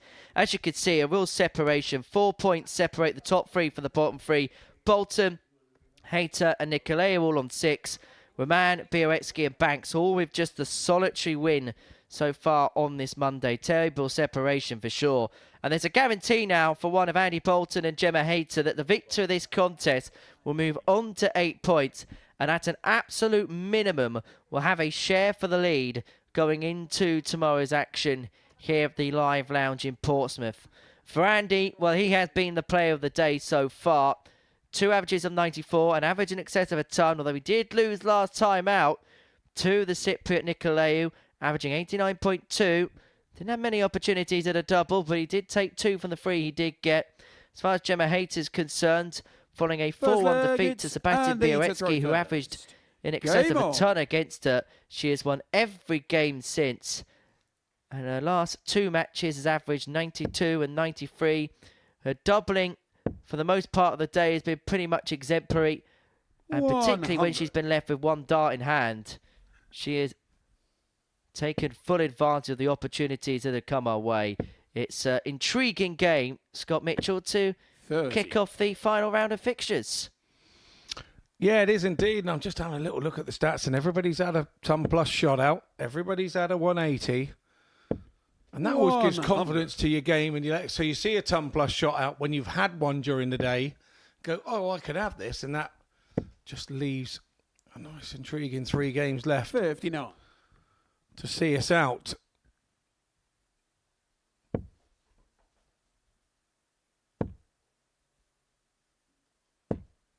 100. So it's just been the standout year for Gemma Hayter. You look at the Women's Series Order of Merit at the end of the year. Now, consider that she didn't play any events until, well, about the start of April. 76. She's 6th in that particular Order of Merit. And if you look at the race for the World Match Play, she's comfortably in at this present moment in time. Projected 6th. 99. A few £100 ahead of schedule, but you'd expect her to continue to make real inroads in that particular race. And 43. And you require 102. Gemma, it's about 1 opportunity at a time. But for Andy Bolton, for him, an opportunity to take out the opening leg. 6 on 102, but he may only need the 1 visit. And guess what? It's a 15-darter on throw for Andy Bolton. Another ton plus checkout for him. It's his 2nd of the day. The X Factor leads 1-0.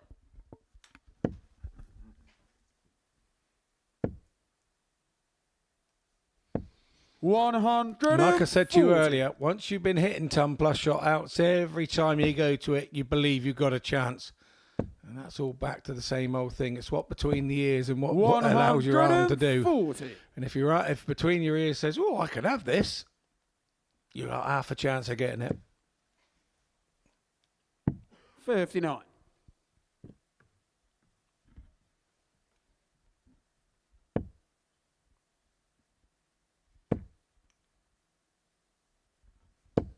$100.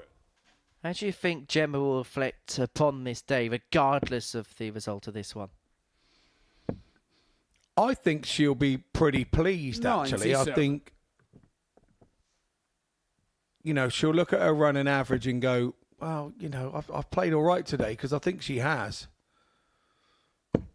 100.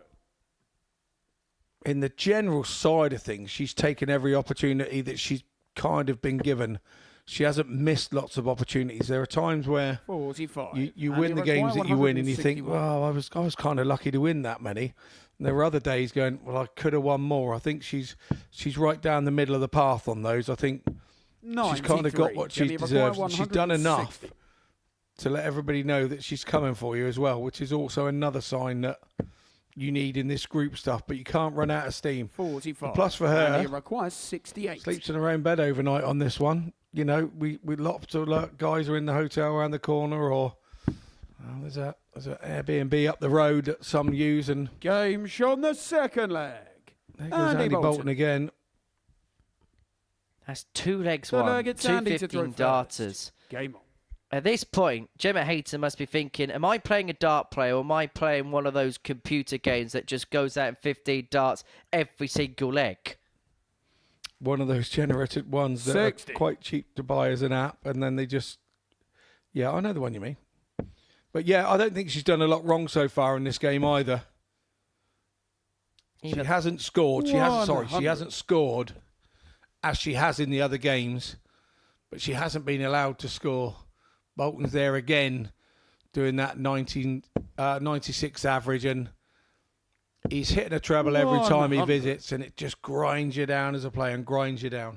It's also the first time Gemma Hayter's played 5 games in a day here at the Super Series. Her previous experience was in a Group B scenario when she played the Tour Finals. That was quarterfinal, semi-final. Although, if there is a player possibly in this group that would be well versed in playing many games in a day, it would be Gemma, because of how deep she tends to go in women's series events, and a lot of them are double-header days. Yeah, no, absolutely. Yeah, no, that is a valid point. 100. And you learn to prepare yourself for sort of multi-games in a day. But, you know, I've said it before in commentary that this is really the strangest format you'll ever play in darts, because sometimes you lose and then you've got a game off and you're back on, and you have to learn how to recover from a loss. You can't wander around with it in a satchel on your back and, you know, keep putting all your losses in it, because it will drag you down, and then it stops you playing, and then ultimately when you stop playing, you're very easy to pick off in a group round robin thing like this. So you have to keep the game as one game at a time. Yes, you may have lost the last one. It's on to the next one, and kind of forget it. And it feels like Gemma Hayter may have to brush this aside very quickly, because it looks like Andy Bolton's completely outplaying her. Gemma's had a bit of a drop-off in her final game of the day, whereas it looks like Andy Bolton has somewhat found a second wind. Double 12 for a 3-0 advantage. Well, this is a ruthless and destructive performance so far from Andy Bolton. It was 215 darters to kickstart. Gemma to throw first. The average 93.94, which equates to 16 per leg. And now just one away from a whitewash win in a battle between the men's and women's ADC Tour champions. Those events we brought to you earlier on this year. And we do have repeats of those particular finals through our transmission on Pluto TV. So do stay tuned. Not just the live action for you available there, but plenty of other bonus content. You can catch up on all of the action over the course of the day. So if you're out at work or you had to walk the dog or any other menial task, then you can catch up on the best of the action. Some other bonus content. But it looks like Andy Bolton's ready to put his feet up and watch whatever's on the telly. That maximum there has put him on the cusp of a 4-0 win against Gemma Hayter.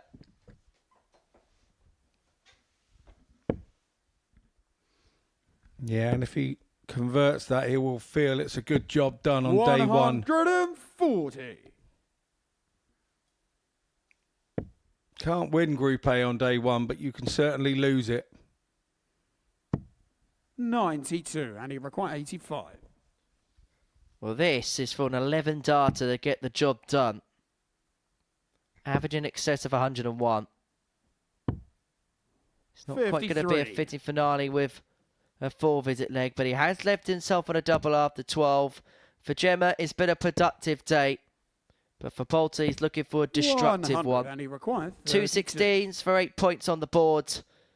And a 4 win from 5 opening day of the ADC Global Championship. The winner of the Tour Championship finals back in November is up and running at the Global Championship with 4 wins from 5. Andy Bolton wins the Battle of the Tour Champions and wins it convincingly. A 4-0 success, an average of 98.5, 4 from 5 on the doubles, and that 102 checkout got the party started. Coming up next, it's Thomas Banks up against Brian Raman.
It's the ADC Global Championship here from the Live Lounge in Portsmouth, brought to you in association with Winmore, Red Dragon, Play the Pro App and Darts World Magazine. It's game 14 of our session and it sees Thomas Banks and Brian Raman go toe-to-toe.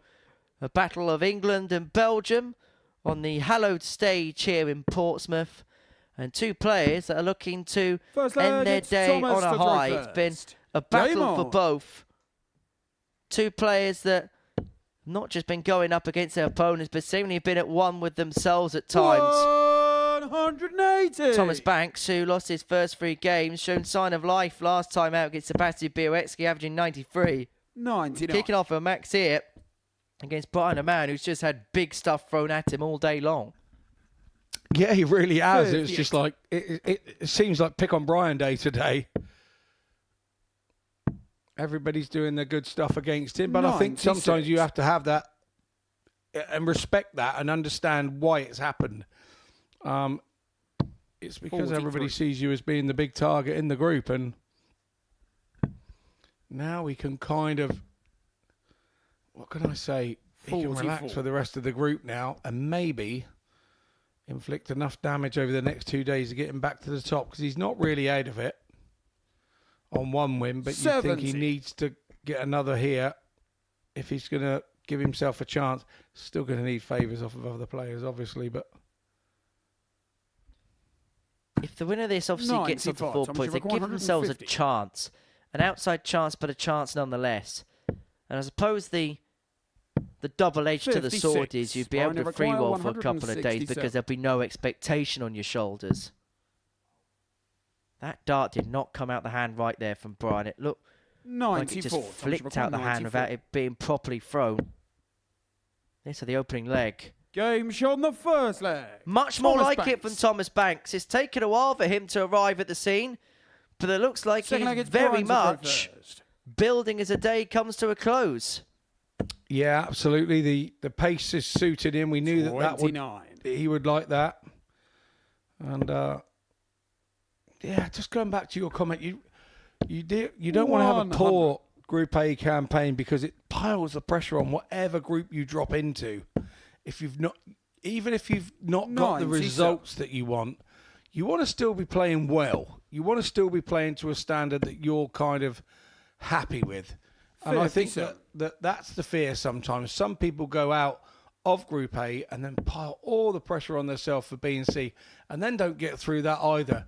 And I think Thomas was a little bit guilty of that on his last time that he was here, that he knew that he had to find something in that, and it pressured him, and it didn't work for him. But I think this time round, once again, he's more experienced. He's had a few, weeks off or whatever you want to say to reflect on what's gone on. And he come in with a new sort of outlook on the whole thing.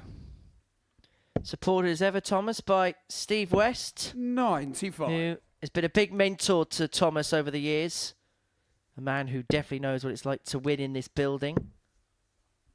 However, I know I'm going to get a message for this. Thomas, 130. With Thomas Banks winning this, trump what he's done over the years. Double 5 for 130. Oh, yes! Shot on the second leg. The Bulldog with a top shot. The 130 goes. He gets the breaker throw and leads 2-0. Game. Yeah, he adds the 130 to the 157 from the previous game, and one has to say 100. He's come to the party. Would winning this trump all of Steve West's weekly wins if Thomas was to get this one? I know I'm poking the Bears' cage somewhat. 140. I can hear him now saying, I totally agree with you, Henry. You're absolutely right. Oh, I'm awaiting some kind of communication 95. Very shortly. And I'm probably not going to be able to broadcast it live on air. No, you generally can't. Hope you're well, Steve. Hope you're well. Well, Banks here. 95. Potentially 6 darts away from a 3-0 lead. And that first dart is going in perfectly now. There was an issue earlier on today where that first dart was dropping low too often.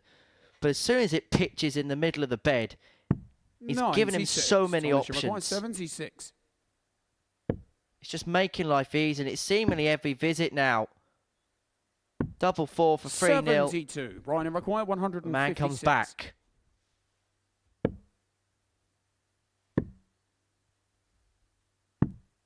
$53. Thomas, you require 4. 2 2s for 3-zip. Game shot on the In third. it goes. 3-0 Banks leads. Raman looks to the heavens. And Thomas Banks thinks to himself, 100. why wasn't I like this at the start of the day? But you can quite clearly see the difference. He's throwing a bit 44. quicker and a bit harder. The darts are going a little bit flatter, and it's easier to judge where your dart is going. We're all guilty of it. Every player in the world is guilty of doing it. Well, Brian Raman has question marks all over his shirt, and there'll be question marks all over his mind come the end of today. 100.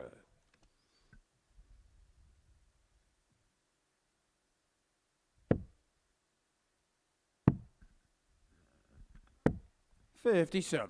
Brian require 167. But he has got time from here to get one back on the board. 55. Him himself on 112 after 12. Banks cannot riposte. 58. Brian require 112.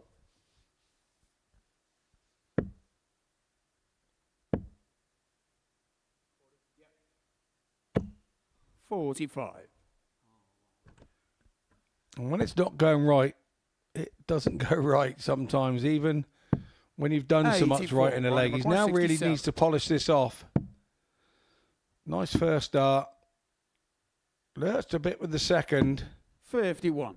Caught the flight with the third. Nicely thrown darts, just didn't go to designated destination, but 16. gets back there.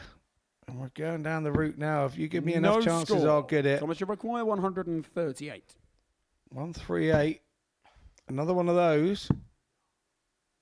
Not to be. 79. Brian requires 60. Well, that would have compounded Brian Raman's day if that went. And such is the way that he's been outplayed.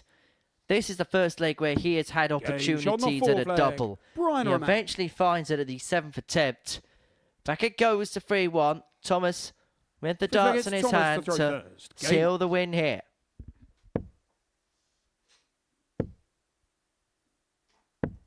$58.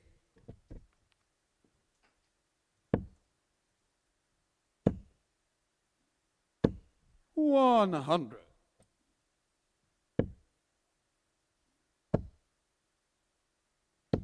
$140. Nice start. To the leg 140. here from Thomas Banks, and Brian Raman is starting to match what he's doing. 59. Needed a treble visit there.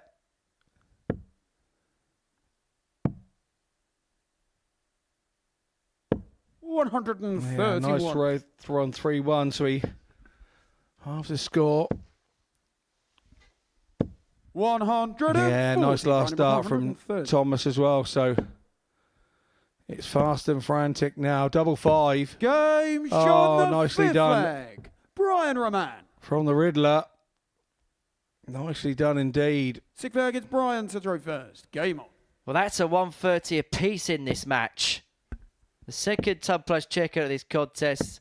58. Back we are at 3-2.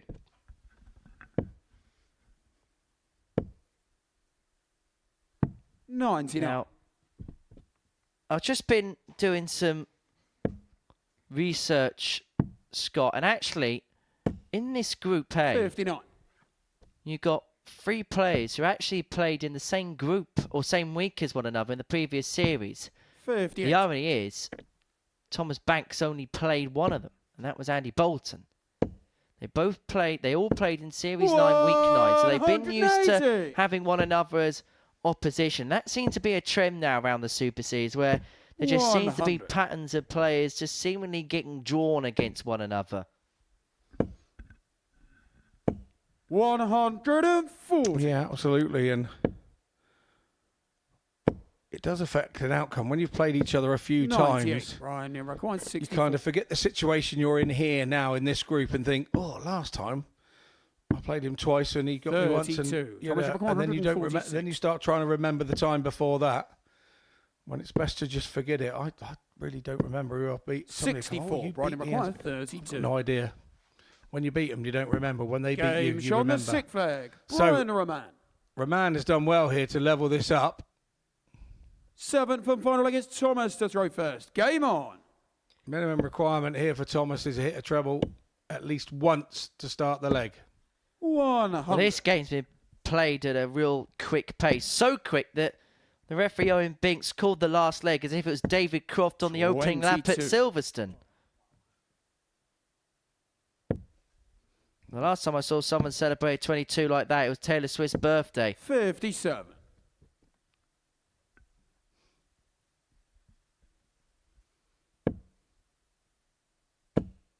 But this is a big leg for both. The winner of it will move 100. on to 4 points overnight. They just keep themselves with a bit of an outside sniff in Group A. The loser may already be 140. looking at the glaring prospects of Thursday and Friday.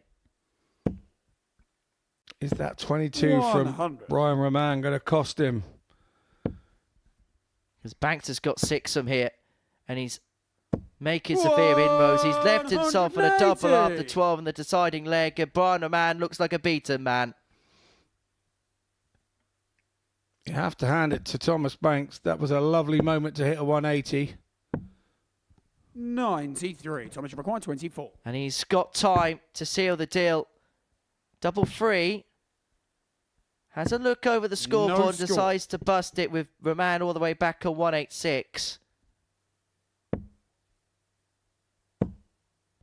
The advantage of having time on 60. side. Thomas required 24. For now to eventually finish the job. Game This time, no shot mistaken. of the You could match. see what it meant to Thomas Banks. He lost his first 3, but he's won his last 2, and he's just about kept himself in the mix. A great recovery following an adverse start. But for Brian Raman, he will scratch his head as to how things have gone wrong today. A good contest in our penultimate match of the session. Thomas Banks running out a 4-3 winner. Coming up after the break, we end our day with Andreas Nikolaou against Sebastian Bialecki.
Welcome back to the ADC Global Championship here at the Live Lounge in Portsmouth. It's our final game of the day. It's Andreas, Nikolaou and Sebastian Bialecki that's going to round it off. Very much a Eastern European feel to our final game of the session.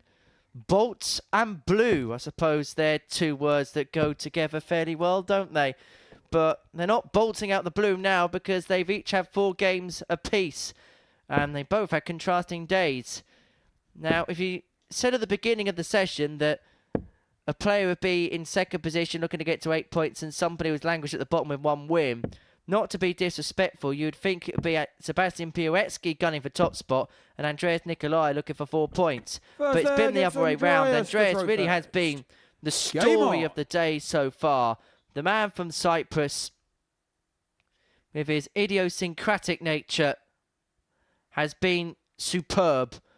3 wins from his 4 matches. If he wins this game, then he'll be 4 from 5. 8 points from his first day here at the Live Lounge. 41. And he really has been the standout breakthrough player that we have seen so far on this Monday. Yeah, very much so. And 140. I think the word surprise package would not be a word that would go unmissed in this situation. Been a good addition to the lineup, has Andreas. Duck to water is another one that we could use. I think with Sebastian, you know exactly what you're going to get. No easy games unless he gets things wrong, which is very rare indeed. 121. Well, if you're going to run one of those darts lookalike accounts on Twitter or something like that, you'd probably say that Andreas Nikolaou has a spitting resemblance to Tommy Fury, the sort of boxer. Well, he don't box, does he? He pulls out of them. I like your game, Scott. 60. Well, I'm a boxer if I don't fight. I know, I can say what I like. If you don't fight, probably sorted all sorts of problems for myself now.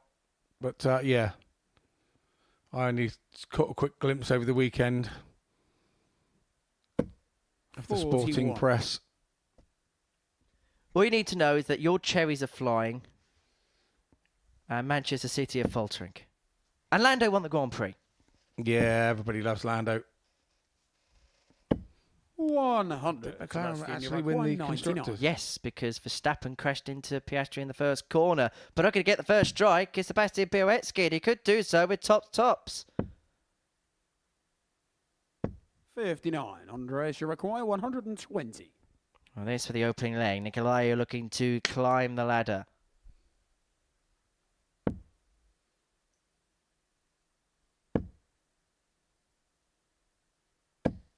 $100. Oh, we take that for a last start, don't we, and run? He's not going to get a go at the double 10. Bialecki gets the break. Yeah, Second leg, it's done. Sebastian to throw first. Game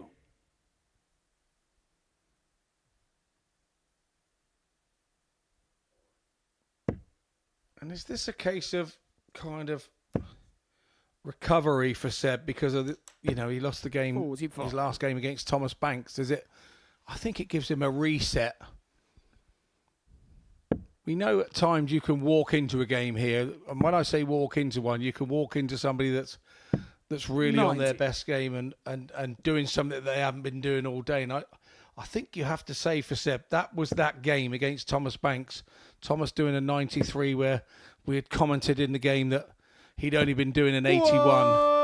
180. Did he catch Seb by surprise because Seb wasn't expecting that game to come from him because he'd watched his previous 3? I don't know, but whatever it was, it meant that Seb dropped off his game a little bit. Still did an 89, but just wasn't quite at the races. So you then come to your next game and go, I'm not going to make that mistake again. But he can't make that mistake again because Andreas has not been that player today. He's been exceptional and been really, really impressive to watch. 59. Well, the issue Sebastian had in that game against Thomas is he always looked like a score behind the pace, but it's been the counter to that in this particular contest where it's always felt like he's dominated the scoring exchanges. 100. He's got 6 from here to open up a 2-leg lead. And to put him halfway towards a win, which would put him onto 4 points, and it would further diversify this Group A table. 139. On a 2-darter after 12, going about his business beautifully.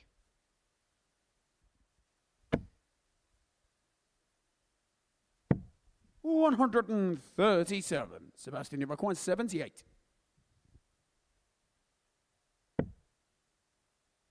20 for tops. Double top for 2 love leads. 58. Andreas, you've acquired 134. Not quite to be. So now I'm going to see Nikolaou, who he'll set this up now with his last dart. 94. Sebastian, you've acquired 20. 4 scored. So Seb with 3 in hand for a 2-0 lead.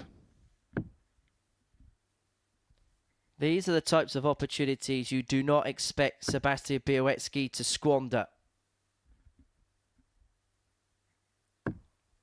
But No squander score. he will. A clip of the wire the Andreas, wrong you've side. acquired 40. Andreas Nikolaou was looking in the background hopeful. He goes for his pre-throw routine, staring at tops for a level match. Double 10. I had a look at him there. I thought he was going to throw from 10 foot there for a minute. Game shot on the second leg. 10 foot, Andreas doesn't matter. Nikolaou. It's double 10. That's the bit that mattered. Third leg, it's Andreas to throw first. He's broken straight back. Game on. Heads back to his suitcase for a drink and then heading on now to start the throw in leg 3. The 100. bit that's impressed me about him, having not really seen anything of him before, is that he doesn't seem to get phased by any situation. You know, we haven't seen anybody go sort of 11-11 against him yet, but 58. but I don't think that would phase him. I think he kind of looks to understand the game and go, well, you know, I kind of didn't do it there. You've been a little bit better than me. I'm not going to allow you that to stop me play the throw well the next leg. And I think his bounce back 60. ability has been really, really good.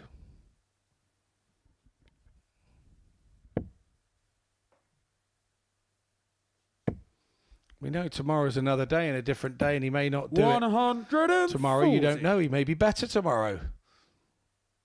Sometimes naivety, when you're somewhere for the first time and haven't got any expectations on it, and you've not experienced what the live 58. lounge is before. We see a lot of people come in here and go really well on the first day, don't we? And then start to understand a little bit more what it's about and maybe sort of tail off to the end of the week. But what we're watching here, 44. I don't think he has that mentality, but time will tell, and we may be having a very similar discussion on Friday. Well, he's been a revelation today. He's been a great addition to the ADC Global Championship as Andreas Nikolaou 56. has represented his region with distinctive honour. And he's still got 4, 5, maybe. He has to fly back to Cyprus to come back to Portsmouth in a few weeks' time. Who knows? 57. And of course, it's not like a normal Super Series week where just the winner comes back for a Champions Week. The top 4 players on both of the qualification Saturdays will progress through to the grand finals on Sunday, December the 100. 22nd, where it is then a straight knockout tournament to determine the champion, who'll pick up a £25,000 prize and call themselves the first ever global champ. 140. Andreas, you require 127. We may well get our first 127 in game of these global championships. Chipper 19. We're giving the dart of the bullseye. Bialecki comes back for 62 40. to get the break at a 2-1 Sebastian, you lead. require 62.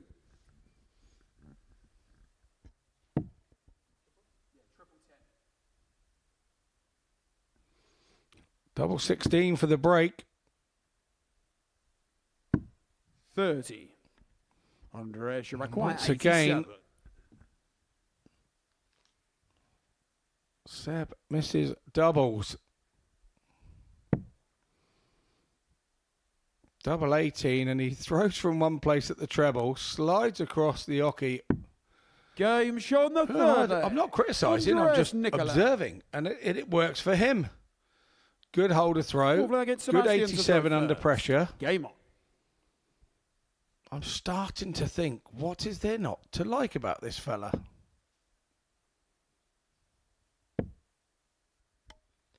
Two-one in a game which, if 125. the truth be told, has been plodding along more than anything else.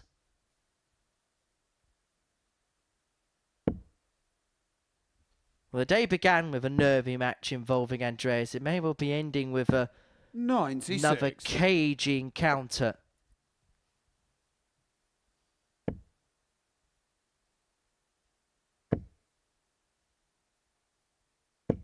But you feel like it's one of those games that if Sebastian can just have a purple patch of 5 minutes or more, then he should have enough to cross the line if Andreas cannot bring his numbers up. 137.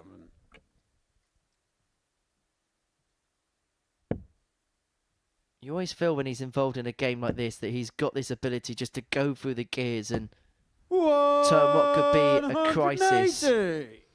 into a good situation, into a win. He does scrap, does Sebastian. And every decent player has to have a scrap within 98. Sebastian, you require 56.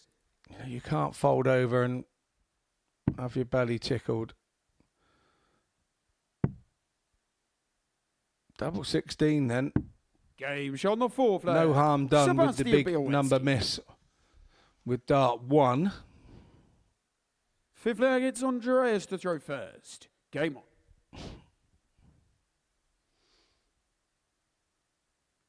Starting to think, does this have 4-3 written all over it?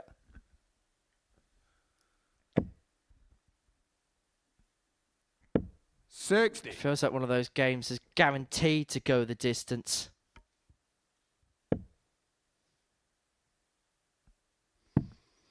Andreas won earlier in the day. Game 4 of the 58. day. It went the distance 4-3 against Brian Raman.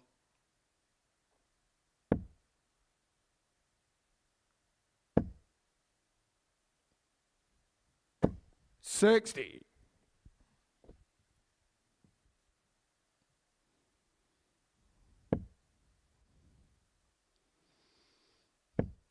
How will Seb reflect on today? 21. I don't know. Again, like I say, I think there are sometimes you're happy with what you've got. If he wins this, he'll feel that it's a bit of damage 60. limitation. But again, I don't think he's a lot of luck at all today.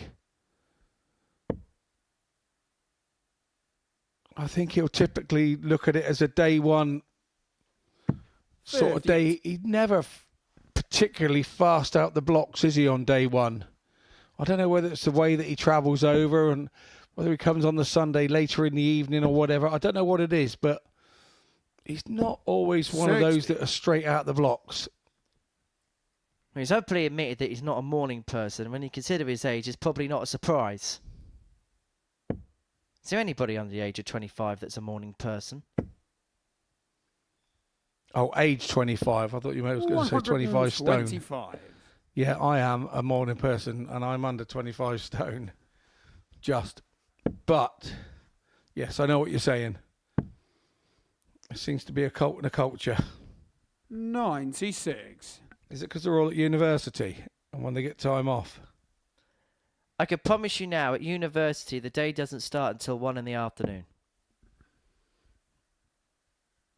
Until the last lecture 99. finishes at 4 o'clock, and then a hard day's work has been completed. But you just stay out till 1 in the morning because you can get up at 1 in the morning at lunch. That's an early night, Scott. 90. Sebastian, you require 140. Well, this for the break of throw. And then me and Bialecki would have the darts for the match. Another one of them. Double 10. Not to be. 120. Nikolaou survives and comes back for 75. Goes through the routine. Treble 17. 18 for tops then. Make sure of the big number. Give yourself a chance. Look at it and throw at it. 35. Sebastian, you got a bit tight there, didn't he? 20. The tension of the situation is becoming palpable for Andreas. Bialecki free at double 10. Game No shot mistake. On the fifth leg. You hardly Sebastian expect a Bialecki. mistake when that guy has 3 darts in his hand at a particular target. Sixth flag, it's Sebastian to Bialecki throw 3-2 first. to the good. And now Game has on. the darts to end his day on 4 points and just to put himself on the outside periphery.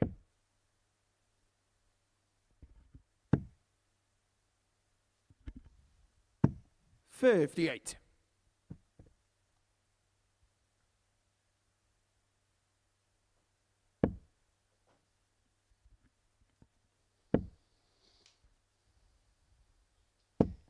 $100.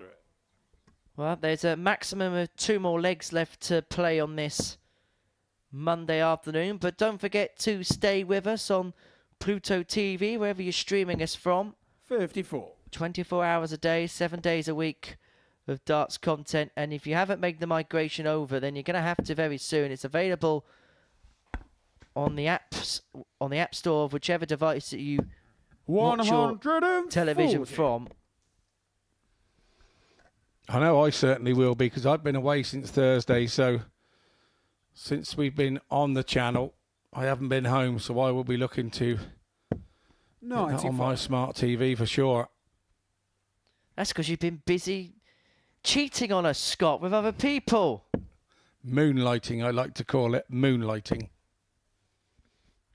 Busiest man in broadcasting, Scott Mitchell. 140.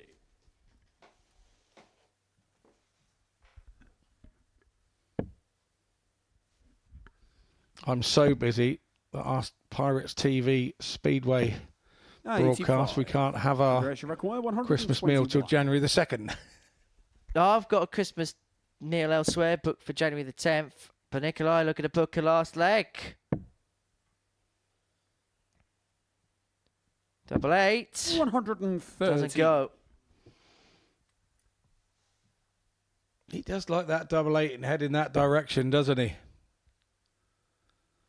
Seb here looking to pressure the shot.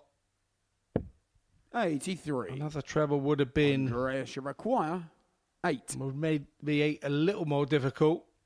But at the end of the day, as a dart player, you don't look at what your opponent's on. Concentrate on what you're on. Slide that one down the side of there. In a bit. There we go. On the sixth flag. That was the dart I was asking Andreas for on Nikolaou. dart 2. But it doesn't matter whether it's dart 3. 7th and final leg, it's Andreas to throw first. Game on. The last leg of the day. Absolutely. If looks could kill, if he had X-ray vision, he'd have set fire to that board. He gave it a right good old stare.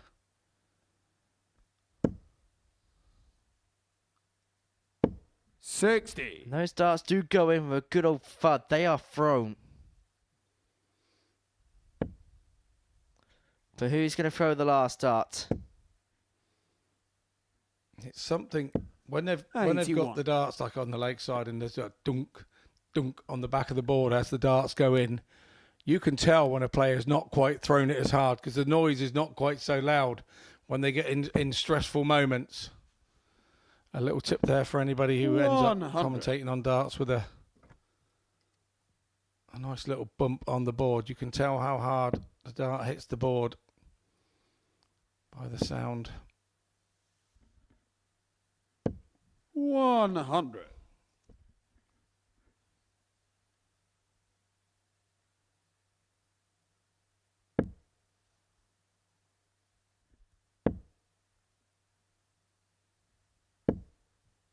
$41.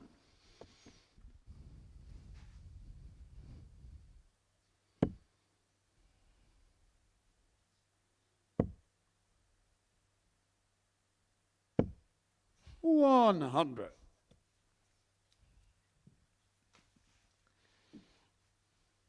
Well, 9 darts thrown apiece. Bialecki has wrestled the darts off of Andreas here. But another trouble here would leave the 100. Cypriot on a finish. But as a consequence of not doing so, Sebastian has 6 on this 220 to get the job done, to get a 4-3 win and to somewhat rescue his day.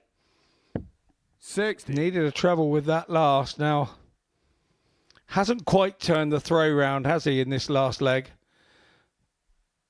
Andreas is doing his utmost to hold his throw. Awkward. Has he gone the right way? Ah, I see. Moved across to the 18s. 160. Yeah, didn't have a lot of choice. Maybe could have gone left and tried to put one up the left-hand side of the treble 20, but Seb, you feel, needs a treble here. 60. It's not happened, Andreas, so you require 102. Andreas has wrestled the darts back on this last and important leg. Ball, or does he stay there? Decides to stay there. It's in. It's double 11, and it would have been some 91. way to round it off the day. Sebastian, you require 100. Nikolaou has missed a match start. Does Bialecki get one here? He gets 2 at tops. Double 10. Doesn't 80. go. Both players have missed darts to win this match. Andreas, you require 11. And here's Andreas Nikolaou who returns. He gets a second crack. This for his 4th win. This to join Andy Bolton on 8 points. He knows. Goes through the routine again.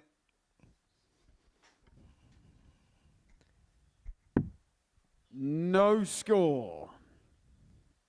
Sebastian, you require 20. I have no words for that. I don't think Andreas does. Shows the nerves. Shows he's human. But Sebastian Bialecki is nerveless Sebastian as he gets the Bialecki. better of Andreas Nikolaou by 4 legs to 3 in the final game of the session. The poll on 4 points in the group for Andreas. It's been such a good first day. It could have been a great first day if he ended on 8 points. The opportunities come and gone for him, but overnight he's in a good position. But the best player in terms of position in the league table is Andy Bolton. He's won 4 out of 5 on this opening day here at the Global Championship at the Live Lounge in Portsmouth. He holds the cards, he holds the aces going into day 2. Myself and Scott will round up all the action after the break.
The opening day of the ADC Global Championship has come to a close. Andy Bolton, the reigning tour champion, is the top player following the end of day one. He won 4 out of 5 matches. The Cypriot, Andreas Nikolaou, has been the standout star. He won 3 matches, as did Gemma Hayter as well. And before the break, Sebastian Bialecki kept himself in contention with a 4-3 win against the Cypriot. This is how the table looks then following the first day's play. Andy Bolton, top of the table, 8 points to his name. Andreas and Gemma just further back on 6. Sebastian Bialecki and Thomas Banks with a couple of wins apiece, and it's Brian Raman, the player, at the bottom of the table going into Tuesday's action, which we've been watching in the company of Scott Mitchell, the 2015 Lakeside champion. Scott, first things first, let's talk about the man at the top of the table, Andy Bolton. 4 wins from 5, and some of the performances he put in today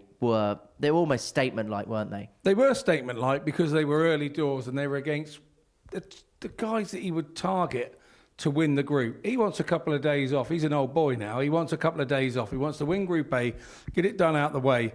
And he really was polished at the start, and he set his mark out very early to let the rest of the field know exactly what his intentions are for this Group A. Well, he started straight away, didn't he? 1-5-2, first leg against Brian Raman, kicks off the next one with a 180. And we actually mentioned, weren't we, in commentary in that game, that it felt like for both players that first game held a key significance for the rest of the day ahead, and it proved to be the case for Andy. Look, having played it myself, I know that it does. You know, you walk out of there with a spring in your step if you've won the game, even if it's with a 78 average. To open up and get that first point on the table is massive. But Andy did it in such a way that he destroyed Brian, really. He was all over him like a rash, and everything that Brian did, he had something to match it in that first game. And to open up nice and early like that, that's pretty cool. There were so many pleasing facets about his performance, but what stood out more than most?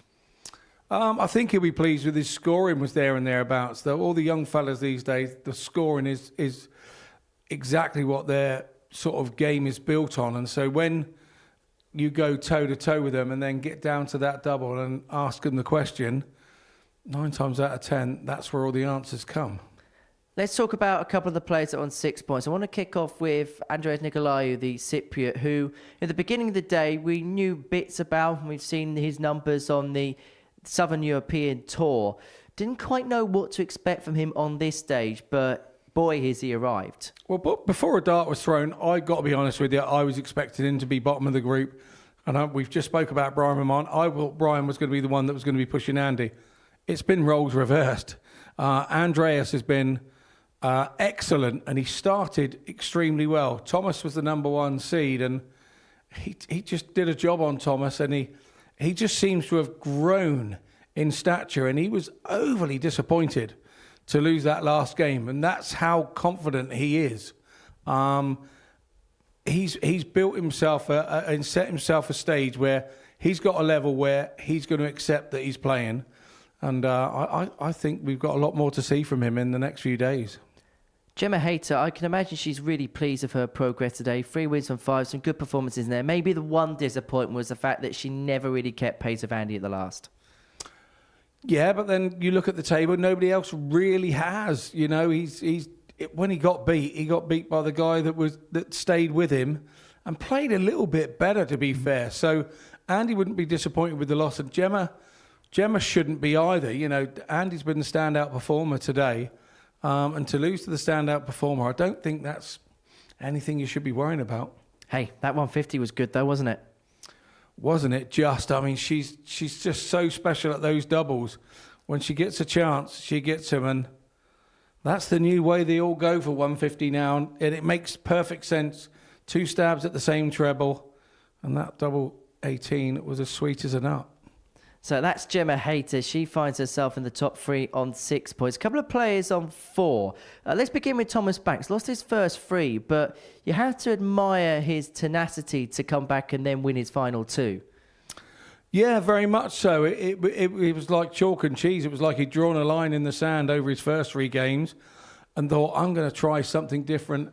And he started throwing with a bit more pace. The players that he was playing through with a bit more pace, that helped him.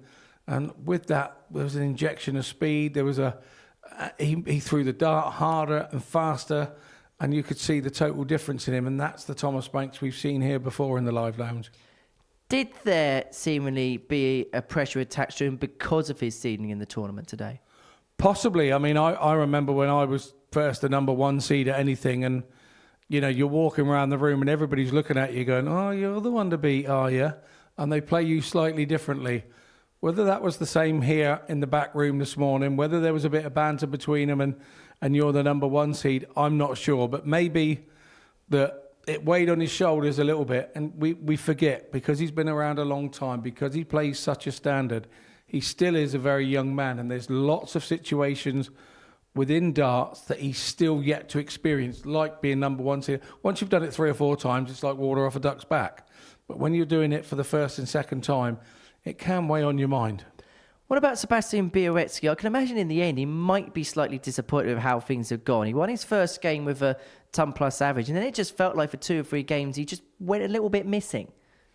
Possibly there could have been a bit of comfort setting. He thought, yeah, I'm back in the live lounge. I do my stuff here. I'm really good. Oh, there's 100 average. I've started well. It's all just going to come to me now. And we all know in darts that just doesn't work. You've got to keep working. You've got to stay concentrated, and you've got to work hard. And he kind of lost his way a bit the middle of the day, didn't he? He most certainly did. And just finally a word on Brian Raman and how he'll be feeling in front of the end of day 1. Well, Brian's never short of giving us a reaction. He's never short of giving us a face. And there are moments there where you go, wow, mate, that's you. But he drops off so quickly. So he has those big moments. You think, well, that's going to now inject a bit of something into him, a bit of passion, a bit of belief. And then 6 darts later, he's made one mistake and he's chastised himself again. And he goes back to the Brian that's struggling again. So I think sometimes he doesn't allow himself to play well. And I think he's been guilty of that a couple of times today. But we all know that when he's playing well, he'll be right up there with Andy. How impressed have you been with the overall standard today? Very impressed. I've had a long few days commentating, and some days when you've got 15 games in a row, they can drag a bit. It hasn't felt like that today at all. Every game has had something good in it. Every game has had something to get your teeth into. And this ADC Global Championship, I think, is something that's here to stay. Well, this is how the whole week looks. This is week 1 of 2 of the ADC Global Championship. Later on this week, we're going to see Daryl Pilgrim, Bradley Brooks and Bradley Roos in action in Group B. James Richardson, Adam Lipscomb and Conor Heenahan will be in Group C. Let's talk about the players that are coming in later on this week. I want to begin by talking about Daryl Pilgrim because he goes in the bookmakers' favourite to win this week's competition. Is he, in your eyes, when you look at the 12 players that are playing this week, the favourite to win? If you look at the numbers, and you look at the numbers and the things that he's done here and the records that he's set, and you would say yes. As a bookmaker, you would look at it. We know that he probably, tail end of the year, hasn't been playing his best. That he hasn't been doing the stuff that he was doing at the start of the year. But I know Daryl, he'll be working hard. He'll be working hard coming into this. This is a big thing. He wants to get his hands on this trophy. And I don't think they're too far away by making him favourite. And I understand why they've done it. Whether that will help Daryl or whether it'll be waters off a duck's back, it should be, because he's been favourite here in the Super Series on a few occasions on weekly favourites. So I don't think it'll affect him. I think once he comes in here and has a look at this lovely trophy, he'll want to get his hands on it. You can't stop looking at that trophy, can you? I think it's just the most lovely trophy I've seen in a long, long time. Just don't touch it. You haven't won it yet. Just quickly, before we talk about Saturday, I want to talk about Bradley Brooks because he could be the player that maybe upsets the apple cart a little bit. Getting back into form at the right time of year, has run a week recently at the Super Series, and if it wasn't for an 11 darter by Charlie Martin, we could have been talking about him being the Tour champion. Absolutely, and what you've got to remember is not only is he coming into form, it's not about coming into, his levels are high. The levels that he takes it are high. He's a young man that throws some exceptional darts, and I think that Can he reach those? Can he consistently stay on the top end of his scale? Because if he can walk away with this too. Well, we are going to be talking so much about the Global Championship over the next couple of weeks, but I want to wrap up this afternoon by talking about the events of Saturday evening. Darius Labanauskas is picking up his first Modus Super Series title, beating Tom Sykes in the final by 4 legs to 2. For Darius, this is such a big moment for him, and you also got to consider he's playing at Ali Pali in a couple of weeks' time. This is the perfect preparation for that. Yeah, absolutely. We know Tom Sykes he loves it here. He plays some of his best darts here. I played alongside Tom with England, and he's a super player. And for Darius to overcome him in what most would say, Darius dropped off the pro tours, and where does he go and what does he do? He's opened some doors for him, and he's kicked them right open, and none more so than getting used to being a series champion here. It's a club that, like we were saying earlier, it's a lovely club to be part of, and he's in it, and for the right reasons, because he plays well enough. Well, let's have a look at that club of players that have won here at the Super Series. It began with Conan Whitehead in October 2022. It was great to see Raymond Smith here on Saturday night. Actually, the first time he's been in the building since he won Series 2, the lineal champion, who we hope, fingers crossed, will be playing here next year. Of course, Luke Little a couple of times. Jim McEwen won the last Champions Week of 2023. Scott Taylor won the first one of 2024. And then we've subsequently seen victories for Andreas Harrison, Marvin Van Vels, and Darius Labanauskas. In fact, Marvin's going to be playing here next week at the ADC Global Championship. And what a year it could be for that young man if he could pick up the 2 biggest prizes this building has to offer, a Modus Super Series title, but more importantly than that, being the first player to lift that trophy. Look, any new trophy is amazing to be the first name on it, because every time any trophy is picked up, everybody picks it up and says, oh, who won it first?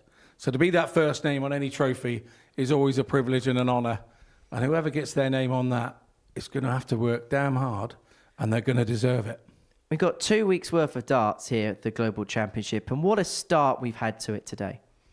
Yeah, absolutely. There've been great averages, there've been good tight games. Andy Bolton's on top at the minute, but we could see it all change tomorrow. Anybody that could be the big mover very quickly? I'm wondering how Andreas is going to feel overnight. Is he going to come in and go, I kind of felt that I dropped 2 games there that I didn't need to? And when you start thinking like that, you maybe forget that you win the ones that you did that maybe you couldn't have done. I think I want to see whether he can repeat what he did today. That's the thing for me.